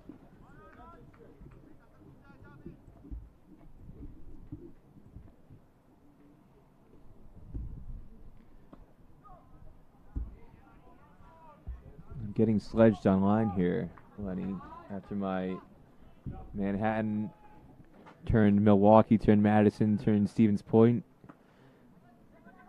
Sweep shot will get Gajanan Singh off the mark finally. Mike Quieto, Mr. Mike Q on Twitter. I would be very happy at any time to sit down with Cricket Badge and Peter Della Penna, a beer and a map to explain the geography of the great state of Wisconsin. First sweep from Holland, straight to the man. We'll get through for the single. So that Peter can do more than randomly name cities while discussing the land of Ian Holland and Phil Melke's birth. I wasn't randomly naming those cities, Mike. I spent my time out in the Midwest. I went to college out in Nebraska. I had plenty of friends and classmates from Wisconsin. Dropped. Judging from the reaction, this is a feather of an outside edge, and Veridia Aravind has not been able to hold on. Rohan Mustafa's been all over Gajanan Singh. Won't be able to get the replay immediately. We'll take it after this ball. But a big moment in the game. I said Mustafa would keep believing. And I think Veridia Aravind with the gloves has spilled a tough chance. Let's take a look at it. Rohan Mustafa still fighting. Was this a drop chance? You betcha, as they would say in Wisconsin, Lenny. You betcha that was a drop chance. Got a feather on it. It was almost a missed-stumping chance, too, because he was overstretching. And Mustafa showing the frustration there. He definitely got something on that. And Vritti Aravind, who struggled today, really slowed down the scoring rate. Was responsible for the run-out of Aryan Lakra. And he fluffs not just a catch, but a stumping opportunity here, too.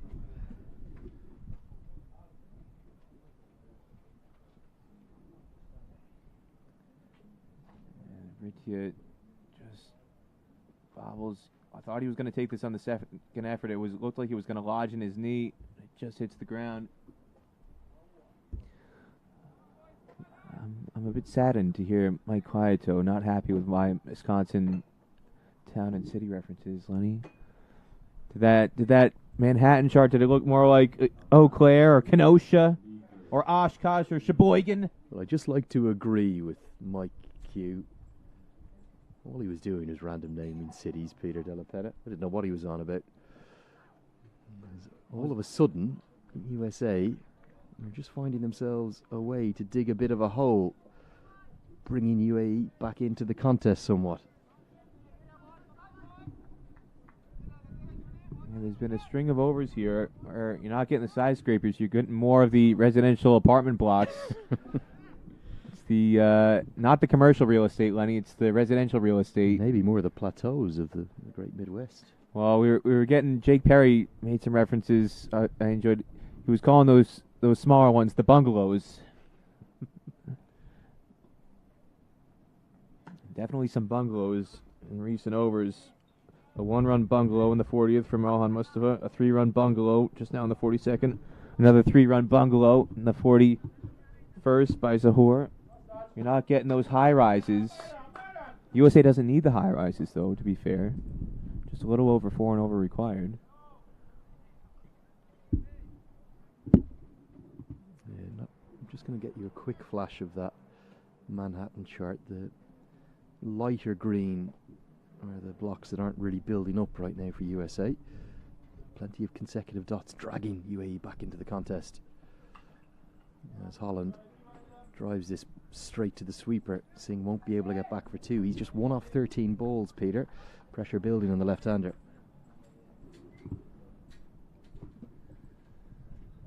Yeah, Jaskar Malhotra is chomping at the bit. He was sitting down, and now he's up on his feet. He looks like he's keen to get in there, and I think he might sense that he will have to come in here at some point because Gajanan Singh is not looking comfortable one bit. since he's entered. Struggled to get off the mark, and then as soon as he did get off the mark, very next ball put down.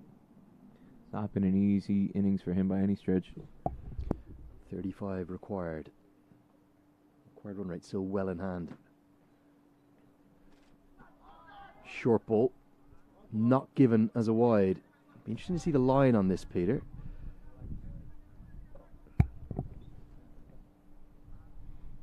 Definitely a fair call. I don't think it was too high either.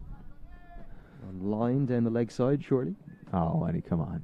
It's straight over the top of the stumps. There's no way you can call it a wide down the leg side. If that's full in length, that's given as a wide. Interesting.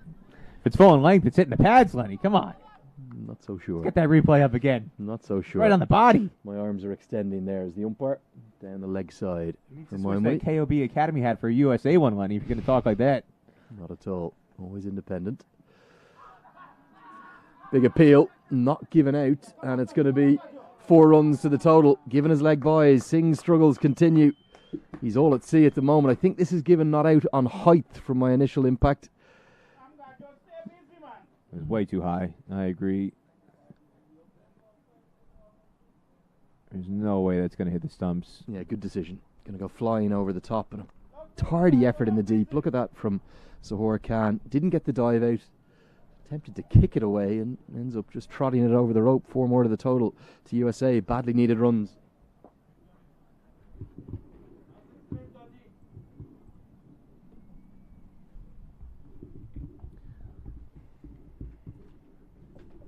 Well, we're getting something more approaching a mini high-rise, Lenny. Not quite the Sears Tower or the Willis Tower or the Chrysler Building, but something better than those 3 run-overs that USA had. You're not letting these analogies go, Peter, are you?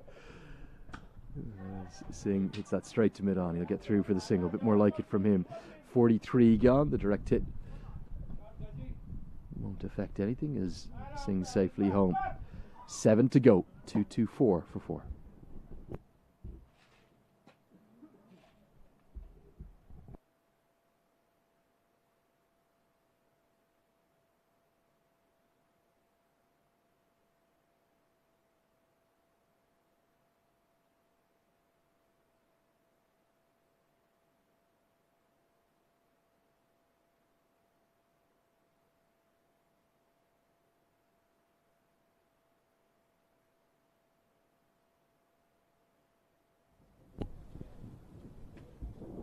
One last chance for Rohan Mustafa to influence this game.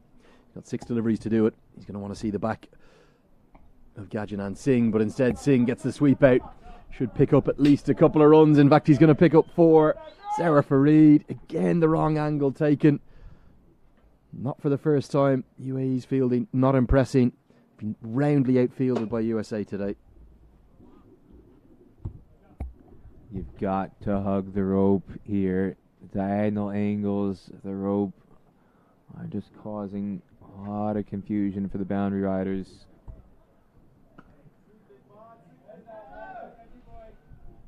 Singh will be happy to get down to the non-strikers end, having picked up his first boundary.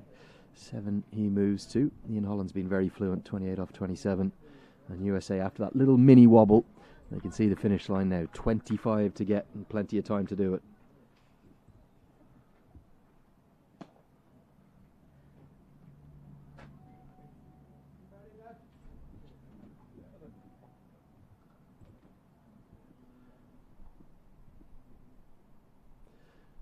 Reverse sweep attempted by Ian Holland. And I think Gajanan Singh might consider a third. He's not going to take on the arm. The fielder does pick up swiftly. 2 to the total, and given his runs, maybe a bit of glove of Ian Holland. Yeah, it was definitely glove. Didn't get bat, but it was a big thud, and his hands were well away from his body. Tries the reverse sweep again. Massive appeal, and given. I said Rohan Mustafa had 6 balls left to influence this game, and he's done it. He's managed to find a way through Ian Holland, who persisted with the reverse sweep when even Peter Della Penna didn't think it was necessary. His conventional sweep stroke was very effective today, the reverse much less so. And with 2 balls left in Mustafa's spell, he does strike. He removes the Hampshire all-rounder. Again, it's the situation. If you're needing 7, 8, 9 and over, I can understand it, but they only need 23 off of 37 balls. I don't understand why you're going for this kind of shot. All you just need to do is tap it straight down the ground. Yeah, I think a pretty fair decision. It's probably struck him in front of middle and off. Going to go on and hit middle and leg, something like that. You could see why Mustafa was so big with the appeal. It wasn't that full in length. Maybe height could have been an issue. Looking on from side on. But from where we are side on and live. I thought that was never going over the top. And it was definitely not missing leg stump. So a fair decision from David McLean. Yeah, as much on the strength of the shot as anything else, you can understand certainly why that was given. And Ian Holland is dismissed. Jaskaran Malhotra, big hitter to the crease. 6 overs remain after this delivery. Step 1 will just be surviving the end of Rohan Mustafa. And that's exactly what Malhotra does. He'll probably pick up 2.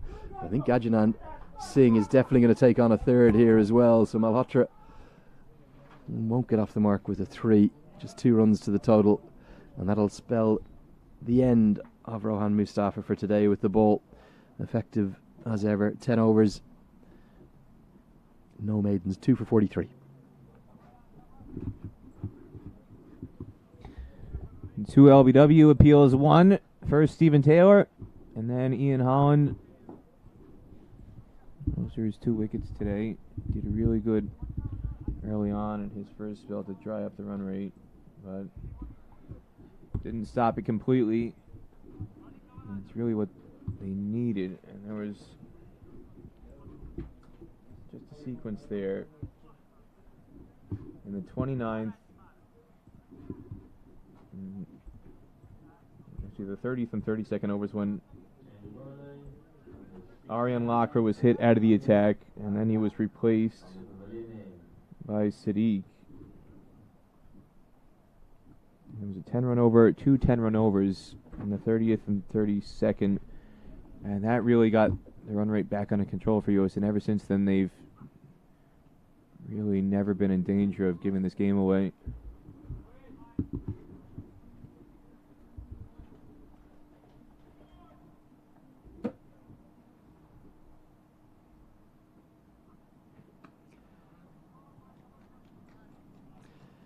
Ahmed Raza has 2 overs remaining.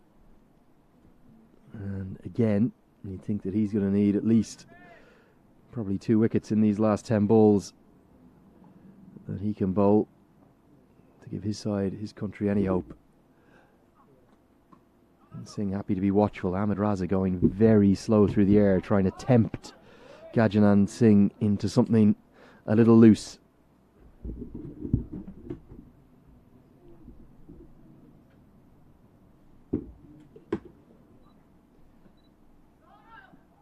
No, the call from Singh, probably a wise one, sends Malhotra back.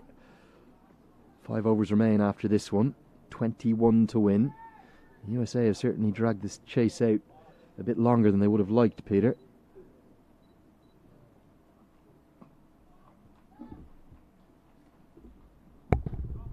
A win is a win, Lenny. Any way you cut it, though. And with USA's historical struggles chasing anything over 250, if they can get this one in the bag, it would lift a bit of a mental block for them. It would be the highest chase in ODI cricket and the 3rd highest in their limited overs history, ODI and non-ODI matches.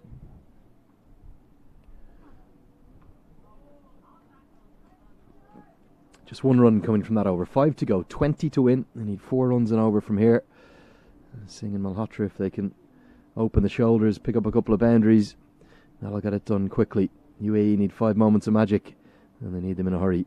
2, 3, 4 for 5.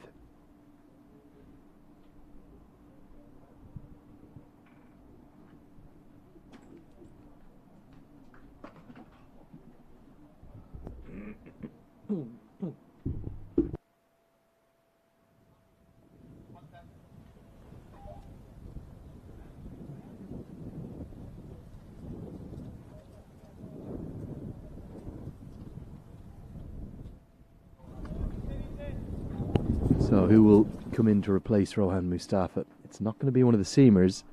They reckon spin is the way to go to Gajanan Singh in particular. Basil Hamid will come back in for his second spell. I have not seen him since the 19th over, Lenny. 3 overs, none for 14.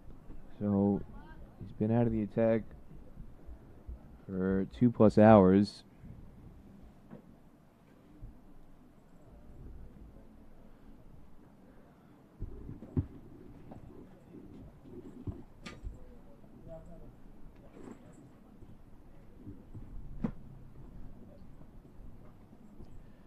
Just pulls out, and a warning, an official warning from Jaskaran Malhotra, being told by Basil Hamid to stay within his crease. I'm not sure whether he'd wandered out far, but a bit of a smile over to Rohan Mustafa as well as the field changes. 2 men out in the sweep now, both deep square leg and deep backward square leg, which is exactly where that ball goes. Single for Singh. You can see the dark shadows being cast across the pitch. In fact, probably going to get across the actual playing surface pretty shortly. We saw a near run out at the non-striker's end before the bowler's delivery in the USA Women and West Indies Women's match. And it was the West Indies captain who chose not to run out, Bhumika Bhadraraju. You're referring to a mancad, Peter, is that what you're talking about here? We don't call it that. But it is known as a mancad. It's a run out at the non-striker's end. Okay, but if you Google it, it would come up as a mancad, correct? Well, we're trying to remove the stigma, Lenny. Remove the stigma. Okay, but the only way people will understand what you're talking about, because usually people don't, is by calling it what it's known as. We call it a brown. Brown. It was Bill Brown who was at fault, not Vino Mancad. All right. Don't think I'd like my name attached to that method of dismissal, and I think I'll leave it at that for the moment. 18 to win. As Hamid really tries to rip one. Take on a quick single. Direct hit is going to be gone. USA are finding a way to get themselves in a tangle at the death. And UAE's fielding, which has been, to be frank, all over the place throughout the majority of the match, have found a direct hit. I think it's a good decision. I think Malhotra is short despite the dive. And surely we're not going to see a late twist here, are we? Well, it always looked like a run out was going to be the most likely dismissal for USA. It's been so haphazard, running between the wickets in the last half hour of play. Totally unnecessary. They've got so much time left. Don't need that many runs. There's no reason to push for these panicky singles. Well, Malhotra is dismissed for 3. We're going to get that corrected. It's not Gajanan Singh who's run out. It's Jaskaran Malhotra.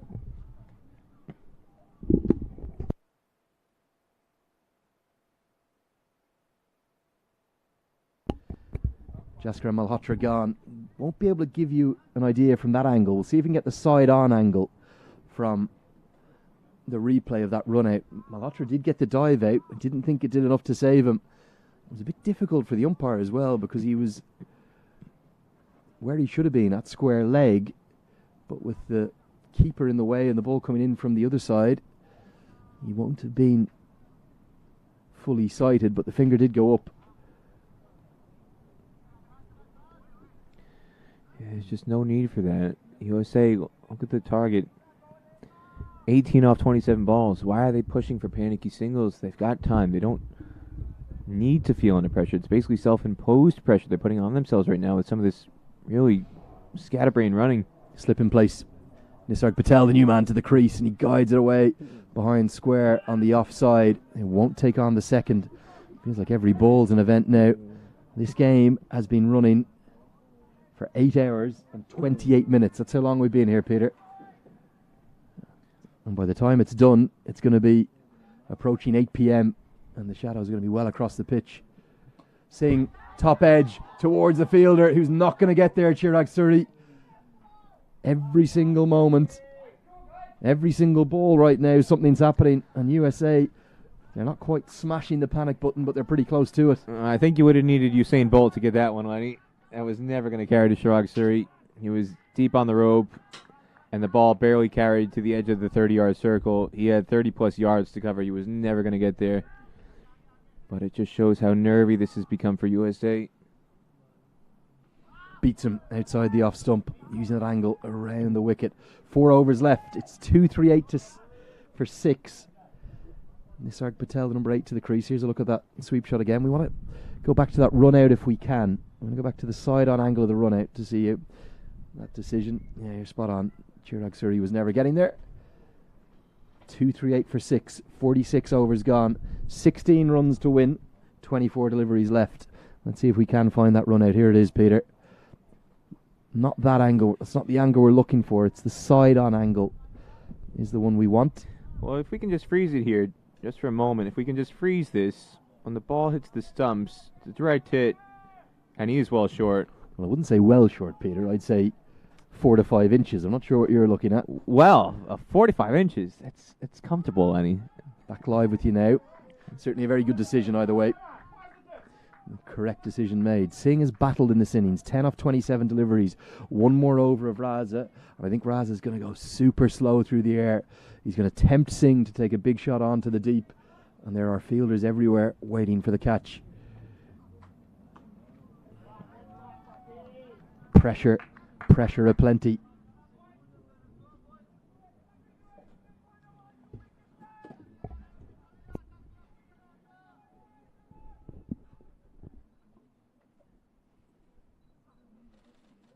Sweep shot, no contact made, skidding across, a little flatter through the air this time from Raza.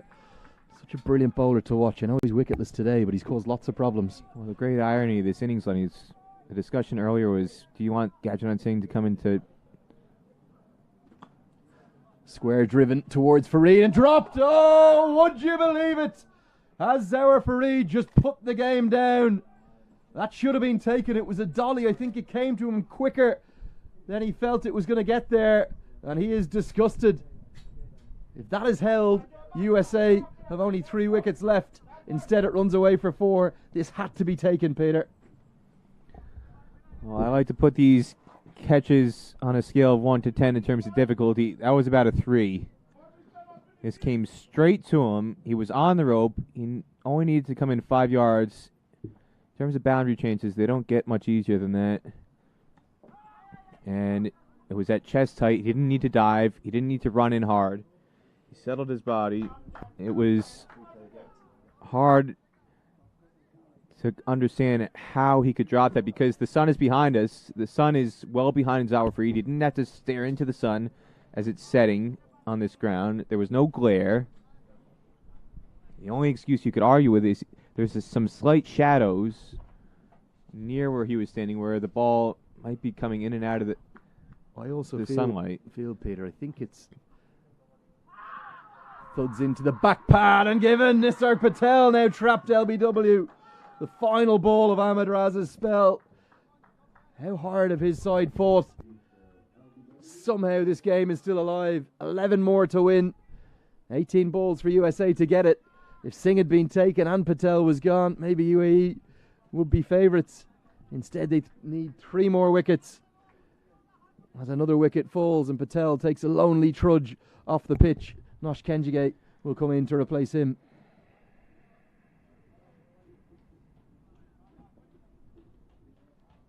Well, Lenny. Are we going to have deja vu from Pearland? He's prodding down the wrong line. Hit on the back leg. He was stretching a long way forward, but it went past the front pad, hit the back leg, and that's why that appeal was upheld. You could make an argument if you want that it might have gone over the top on a height, but Ahmed Raza is a skiddy bowler. I think that's a fair decision. It's hit the back pad. Ahmed Raza was absolutely convinced, wasn't he? And he somehow found a way to give his side a chance. 18 balls left, 11 to win. USA 3 wickets in hand.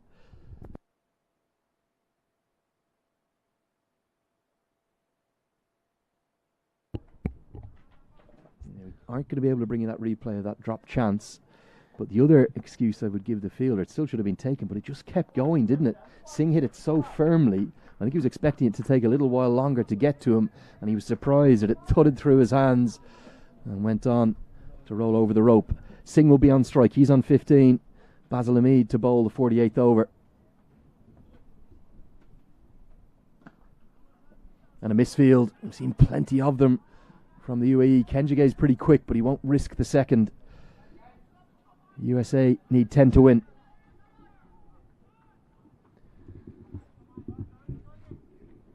Kenjige was not in the 11 in that tied match.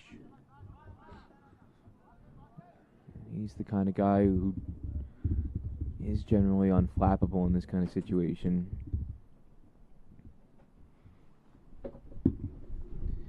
I thought his presence was missed badly in that end of match scenario against Nepal.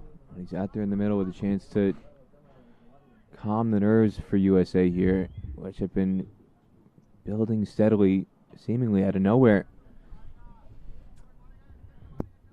That shadow now being cast by the pavilion is officially across the wicket, right at the top. And yet again, Basil Hamid warning another batter. I'm just having a bit of a point. I think he's made his point. Time to get on with the game. From UAE's perspective, the umpire should probably step in. Tell him just to get on with things. Fielders disappearing everywhere. Kenjige yet to face the ball. Slip into place, mid-wicket catching. Backward point, very tight as well. And the man on the 45 around the corner. He's now switching with the square leg. Both of those can't be more than 12 or 15 yards from the bat. They're trying to encircle Kenjige and put pressure on him. Real drama here, with the shadows ever lengthening in Aberdeen. Kenjige forward, watchful in defence. 10 to win, 16 deliveries remain. Well, you've got the pressure at the striker's end with a slip in place, and you got the pressure at the non-striker's end, well, with the threat of a man-cat. Dots here are building the pressure. Something's got to give. Can Kenjige get Singh back on strike? He does enjoy playing the sweep shot. Can't get off strike at the moment. How are USA taking this down to the final 2 overs? I wonder if he's going to be tempted into that flick, that scoop over fine leg. It's a favorite shot of his. Fine leg's up in the ring. Will he risk it? The ball turning into him, and the bowler coming around the stumps. The angle is in his favor. That would be his release shot if I had to pick one. Goes for the slog sweep. There's a man out there, and he has picked him out. Would you believe it? USA are imploding here. Kenjige gone for a duck. The batters have crossed. Singh will get back on strike. Surely that's not the right option from Kenjige. And USA have lost their 8th, and they still need 10 to win. It's not the shot I was expecting him to play. If there was a release shot, I thought he'd go for that paddle scoop, because there was the man out of deep square leg, and that's the deepest boundary in this ground. On the far side, it takes an awfully big heave, and you can see, even though he got plenty of bat on it, the catch was taken 15 yards in from the rope. That is a humongous boundary to try and clear. Poor percentage shot, and he pays the price.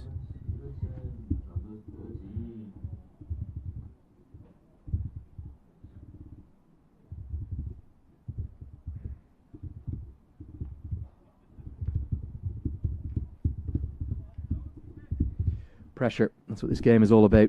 It's played up in the head, in the 6 inches above your eyes. And right now, Ahmed Raza is close to pulling a rabbit from the hat. Don't quite know how USA, who are cruising at parts of this chase, are down to their number 10 batter. 244 for 8 they are, having been at one stage 210 for 3. And also 231 for 4. They've lost 4 wickets for just 13 runs. And the cat is amongst the pigeons. And Singh tries to get the sweep out down the leg side. This one's angling. Basil Hamid was convinced it was closer. And wait for the signal given as leg buys. Singh will get on to strike 9 to win. Was this close, Peter? Boy, oh boy. I think it's just skidding down the leg side. It's not going to turn back enough, according to the umpire, David McLean. Gajadon confident on the line, sweeping that one. Still a nervy moment, nonetheless. Potentially, the pace on the ball may aid USA. They only need 9 more runs from 12 deliveries. Couple of boundaries. And they'll be home and over the line. Cameron Stevenson, he's in at number 10. He's at the non-strikers end. Gajanan Singh, it's been a tortured stay at the crease, but he's still there somehow. 16 off 33.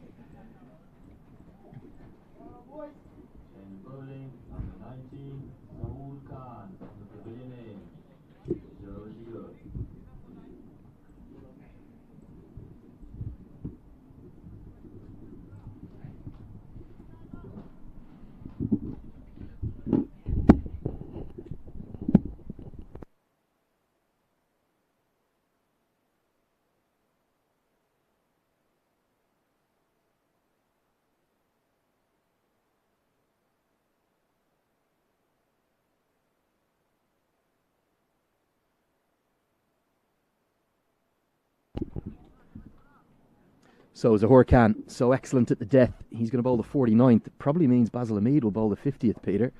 9 runs to win, 2 wickets for UAE to win. Couldn't write this drama we've witnessed here today. The game has been going for 8 hours and 40 minutes, and Ahmed Raza seems almost determined to stretch it past 8 p.m. The umpire is saying time to get on with it. And for those of you just joining us, if you're wondering why it's stretched to almost 9 hours, we had a 48-minute delay because a dust devil wind gust storm destroyed the sight screen of the pavilion end, the laser book end. Oh, come on, Peter. It was a tornado. We had a tornado in Aberdeen. That's what we had. Were you getting visions of Helen Hunt and a cyclone, whatever you Will want to call Paxton? It. Such drama. That's what associate cricket gives you. This game is massive. 9 to win for USA. Can they get there? 12 balls to do it. Here comes Zahor Khan. He's going to come around the wicket to the left-handed Gajanan Singh.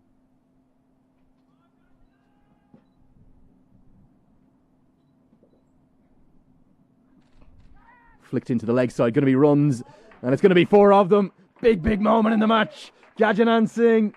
He hasn't looked comfortable out there, but he could be the key. And now it's just 5 to win. Oh, this was a gift. With all that pressure building coming around the wicket, the angle in, he just got the line wrong, slanted it too far into the body. And that was a gift. Got to be very, very careful coming around the wicket on that angle. And he just got it far too straight.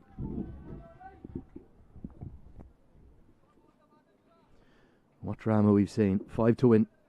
9 deliveries left. That boundary has just eased all the pressure on Singh and Stevenson. Remember, a tie's no good for USA. They've got to get over the line here. They win, they close that gap.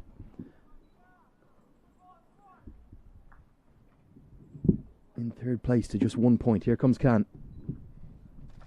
Yorker squeezed out. Singh's going to want 2. Can he get back? Yes, he can. It's the longest part of the ground. No, he can't. Stevenson's going to be run out.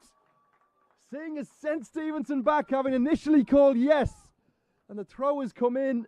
Stevenson has slipped just like we saw Holland slip earlier. And would you believe it? They're going to get 1 run to the total. They won't get the second. And USA have lost their 9th. Well, again, this was unnecessary. I didn't think there was 2 in there. And there was no need to push for 2. The fielder was cutting that ball off. Stevenson was running hard, but Gajanan Singh was very slow to get moving. And Basil Hamid, with the relay in, I felt like Gajanan Singh made the right call to not come back. Stevenson was over eager. There was no need for 2 there. Well, I thought there was 2 there. I thought if Singh had gone, he'd have got there. The throw would have needed probably a direct hit from the deep, but at the last moment, Singh decided not to go for it. How has Ahmed Raza brought this game down to these final 10 deliveries? All 3 results possible. 4 to win for USA, and critically for UAE, the new man, Sarah Netravalkar, is going to be on strike. Well, that's the bigger issue. The fact that because the run out happened at that end with Stevenson stranded on the second, it's not Gajanan Singh on strike. They're going to have an awfully long discussion here with the number 11 coming out. Saurav Netravalkar is batted higher than this over his career. Comes in for USA with an average of 10.88 in 41 innings. Best of 41 not out off 22 balls against the UAE in Sharjah. Look at Ahmed Raza. Look at the way he marshals his troops. He's taking an eternity. It's not going to be easy for a new man as well. Zohar Khan, very capable of bowling an in-swinging Yorker that's going to come out of the darker end of the ground. Those shadows are all the way across the popping crease here at the pavilion end. And Netravalkar could be prone to that in-swinging Yorker. I think that's where Khan is going to go. Ahmed Raza, look at the control of which he has. What a leader of men. Surely UAE can't pull this out of the hat, Peter, can they? Stranger things have happened in associate cricket, Lenny. Never say never. Especially after we saw the tie in Texas. And both these teams have played to a tie in this League 2 competition. Oman and the UAE had a tie in February in Muscat. And then, of course, USA and Nepal played to a tie in Pearland last month. Could we see a third tie in this competition, Lenny? All three results are possible. Here's one more look at the run-out. Look at Gajanan Singh. I think initially he said yes, and he was quick to the ball, but the throw was well off target. He said yes, and then he's just put in the stutter step. If he just run through, he'd have got there. Instead, really arrogant, got the dive out, took the bails off, and Stevenson, because of the slip. One more look there at that run out. Stevenson's slip, very costly. This ball has taken nearly 4 minutes to bowl. Ahmed Raza wants everything right. And surely Zohar Khan's going to go to the block hole. Can Netravalkar keep him out? Just getting those graphics corrected. The score 250 for 9. It was Stevenson, not Singh, that's run out. UAE, one ball away.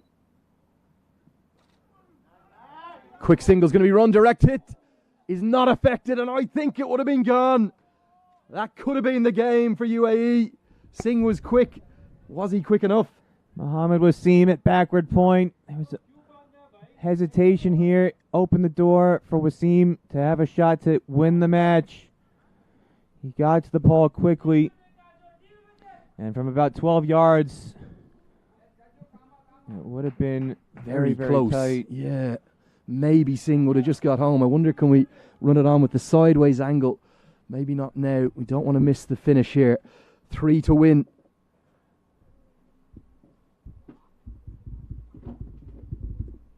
The most dramatic game of cricket you could ever imagine here in Aberdeen. It has had it all. Can USA get over the line? 3 to win. 9 deliveries remain. Zohar Khan taking an eternity to bowl this delivery. Boundary will do it for Singh. Plenty of men in the circle on the offside.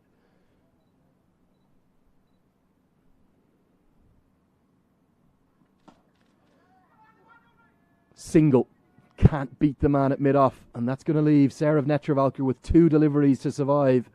Surely he's just going to try and block these out, Peter. 2 to win, 1 to tie, 8 deliveries left. Well, USA would gladly take wides at this stage. Any runs will do. And you wonder, Zohar Khan with that Yorker, he's so good with it, but if he gets it fractionally wrong and it goes down the leg side, that could end the match in the wrong way for the UAE. USA would gladly take that. Never quite seen drama like this, Peter. You were there for the tie in Texas.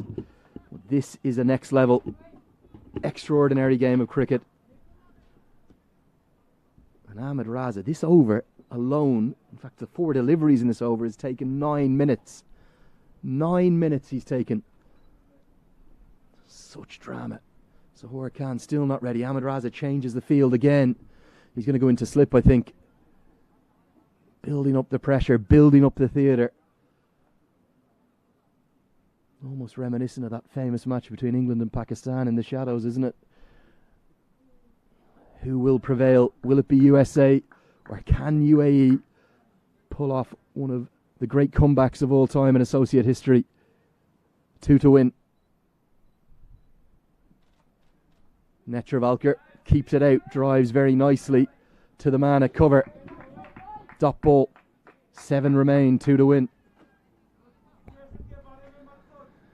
It's not going to be technique that's going to be the issue for Netravalker. It's simply nerves. He's plenty capable of keeping the ball out. Also, there's real signs, Peter, of late reverse swing into Netravalker there, wasn't there? It just moved in fractionally late. You could see it tailed just a touch.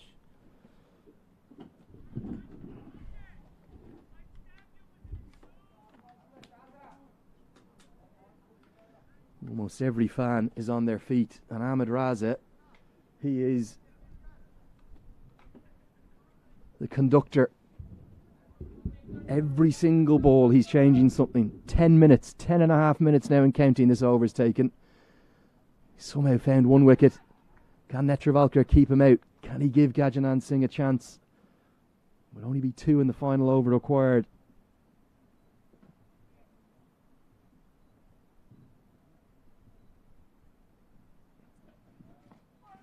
Yorker, and it's dug out by Saurav Netravalker. He's done his job, the number 11. It's over to you, Gajanan Singh. Oh, you can hear the applause coming from the USA bench. It's not often you get a dot ball. You see that kind of cheers. It just highlights everything about this situation. Gajanan Singh now. He's had an absolutely wretched stay at the crease, Lenny, but all that will be forgotten if he can get these 2 runs to get USA across the line. He's been dropped twice and should have been run out as well. Yeah, one of those drops, the second one. And some very nervous fans there. There's a UAE fan.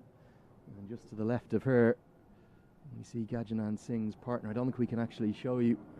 It's his wife and daughter, both here, who've come over from the New York area.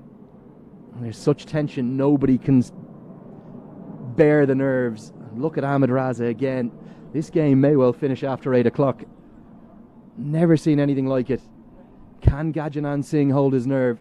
He needs 2 runs. And Basil Hamid is not going to bowl the final over. He'd already been given the ball. And now, he is going to bowl the final over. He's just taken those sunglasses off and given them to Mohammad Wasim, who's down at long off. 2 to win. What's the tactic here for Singh? Does he look for the boundary? Does he take the single to level the scores? And watching real drama live from Aberdeen. One of the great one-day internationals you'd ever see. Here comes Hamid. Doesn't bowl it, and Saurav Netravalker could well have been man-catted at the non-striker's end. It's the 3rd time Basil Hamid has warned someone. Cut away. That's going to be 1 run, and it's going to be the winning runs. USA, they have got over the line by the barest of margins. It cannons into the rope, and they have pulled off the escape act to win by 1 wicket. Great credit to UAE. I'm not quite sure how they dragged it out to the very final over. It was short and it was wide.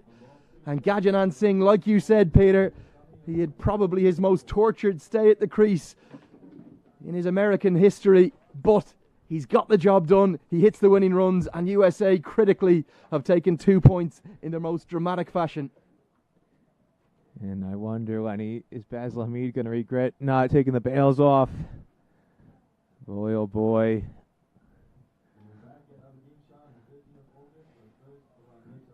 Gajanan Singh, those drops will be forgotten by USA. Those drops will not be forgotten by the UAE. Zawar Farid had a chance to catch him on the cover boundary when he was on just 10. Straightforward chance in the 47th over. And you can circle that one. Went straight through his hands. Should have been a wicket. Instead, it went through his hands for 4. And that's the difference today, Lenny, between a win and a defeat. 26 not out he's going to end with. If you look at the scorecard, you say he guided them home comfortably. It was anything but comfortable for Gajanan Singh, but he's got it done. And if we can see the American team going out to shake hands, it wasn't exultation. I was expecting big celebrations from USA. It was relief. they realise just how close that was. And look at Ahmed Raza. What a game he has had. One of the great captaincy performances you'd ever see. It may be in defeat. An excellent game that went all the way to the 100th over. It's 7:54 p.m. local time.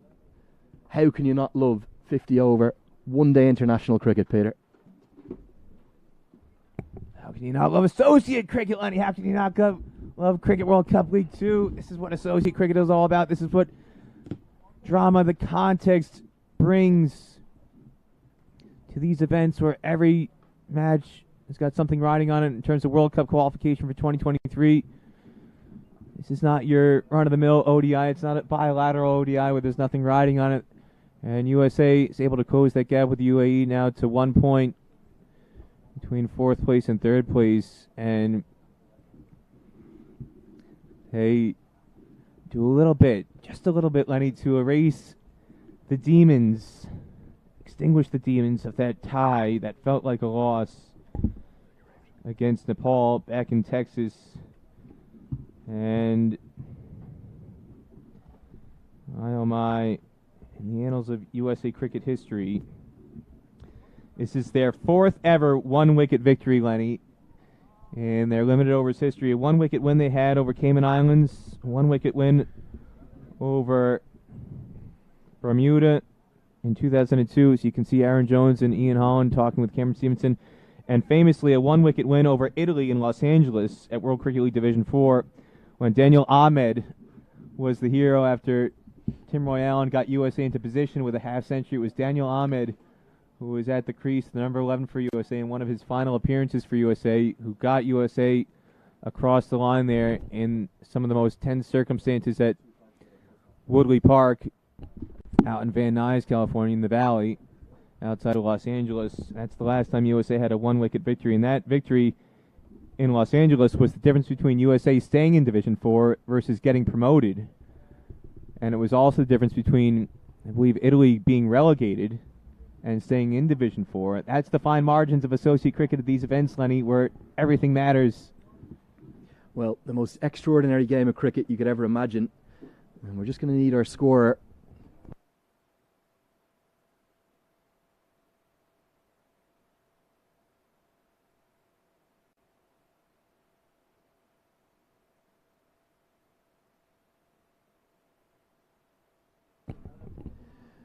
And we are seeing feelings of real relief, aren't we, from USA? Nothing else. The emotions, the drama.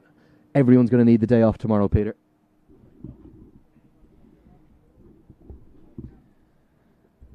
Oh, we had it all today, Lenny. We had the sight screen drama.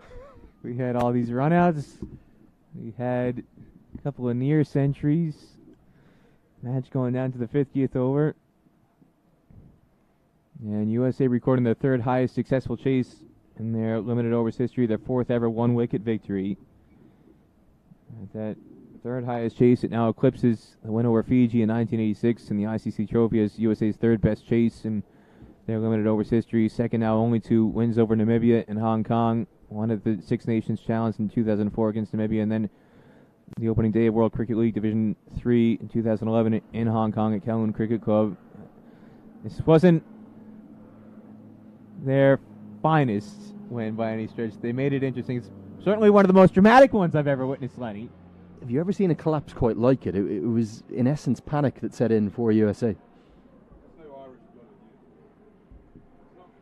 It was unique. Let's say that, Lenny. It was definitely unique, and it was self-imposed. They were so far ahead of the run rate. There was no need for those runouts. There was no need for that panic. I don't know really where it came from, because they needed less than 5 and over. The required run rate was never really over 5 and over, really, at any stage of the chase, Lenny. And remarkably, the game went all the way to the very final over. Can't remember a game quite like it. You and I have covered a lot of cricket around the world, particularly a lot of associate cricket, Peter. And that was associate cricket to a T. It had everything, quite literally everything. And it was a game those lucky enough to be here will never forget. And those who are watching on the streams around the world on ICC TV And all those fans back in North America on Willow TV will be delighted. They've got over the line, but only just. Gajanan Singh, the hero, 26 not out. Mayank Patel, the leading scorer, 85 for him. And Aaron Jones made 51 for UAE. Huge credit to Ahmed Raza. The way he captains his troops, rotates his bowlers. No one took more than 2 for Rohan Mustafa, 2 for 43. But this is the critical moment, Peter. Look at the points table. It's updated. And USA, they're only 1 point behind the UAE. That battle for third looks incredibly interesting right now. Oh, it was a must-win game, as you said, Lenny, for USA. The desperation was far more for USA than it was for the UAE. UAE still in third place. But USA could not afford to drop any further points if they wanted to narrow that gap. With Namibia having so many games in hand and UAE holding that 3-point advantage, which if they had won today, it would have extended to 5 rather than be trimmed to 1. Yeah, very much game on in the ICC Men's Cricket World Cup League 2. That's going to wrap it up from here in the commentary box for the moment. We will hear from both captains and find out who the player of the match is after the most extraordinary game of cricket you could ever witness. It really was. USA have won by 1 wicket in the fading light in Aberdeen. We thank you for watching. Stay with me, Andrew Leonard. We'll hear from both captains in a few moments' time.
An extraordinary ending as UAE nearly pulled a rabbit out of the hat and pulled off one of the all-time great heists in cricketing history, but USA just held their nerve to get over the line by the barest of margins by just one wicket, with Gajanan Singh hitting the winning runs.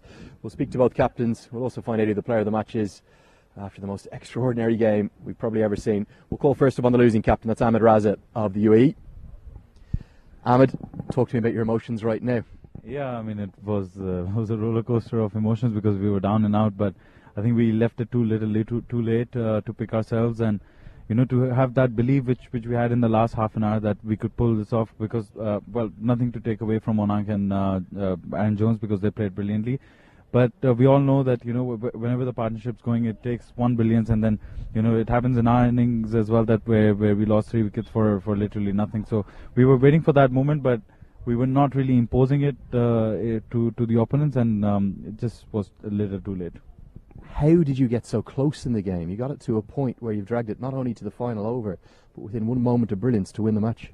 Yeah, but even in those moments, I think we leaked 12 runs in the field. I mean, and you really can't do that when you're defending, a very below par total, and the position we were in the game at that stage. I think those runs were crucial. That catch could have been a difference, because Gaj scored the winning runs. But I mean, that's part and parcel of the game. But we really need to look into ourselves and come back strong. Is it those small things that you're running between the wickets? I thought it was very good in the first innings. Your fielding was generally pretty sloppy as well in the second innings.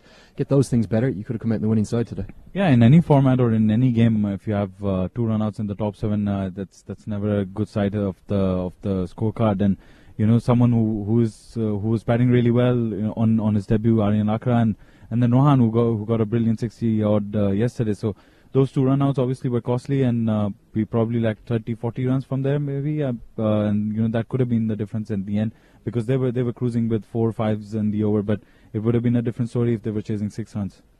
Absolutely. Finally, you seem to keep doing this to yourselves. You lost the first 2 games in the series. You're going to have to find a way to dig deep and battle back. USA 1 point behind you in that third battle for third place. Yeah, I mean, we have to pick ourselves, and it's us. Obviously we have a very small squad here, and we are the away team, so we don't have the luxury to bring in different players. So it's us. We have put in a lot of trust in these players. So we have to find that inner strength from within, and hopefully come back good on Sunday, and then hopefully finish it off with 4 points of the series.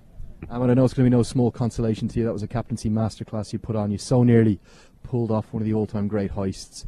You didn't come out the winning side. Very well led. We'll see you in a couple of days' time. Thank you very much. Cheers. Yeah, Ahmed Raza gutted with disappointment and defeat, understandably. Time for the player of the match decision. You can probably guess why. We're going to call upon our player of the match presenter. One of the Cricket Scotland elite panel of umpires is going to come right into shot. Come on, Alan, don't be shy. Alan Hago, who's got the shorts on and been enjoying topping up the tan today. The reason he is here with us is our player of the match today. He scored 85 with the bat. He led his team brilliantly as always. Madank Patel, the American captain, is the player of the match. So he's going to receive his award. We might try and open that up as well. Get the trophy out and see if we can get that presented properly, Alan. Get a few photos of Madank Patel. And a big smile from the American captain.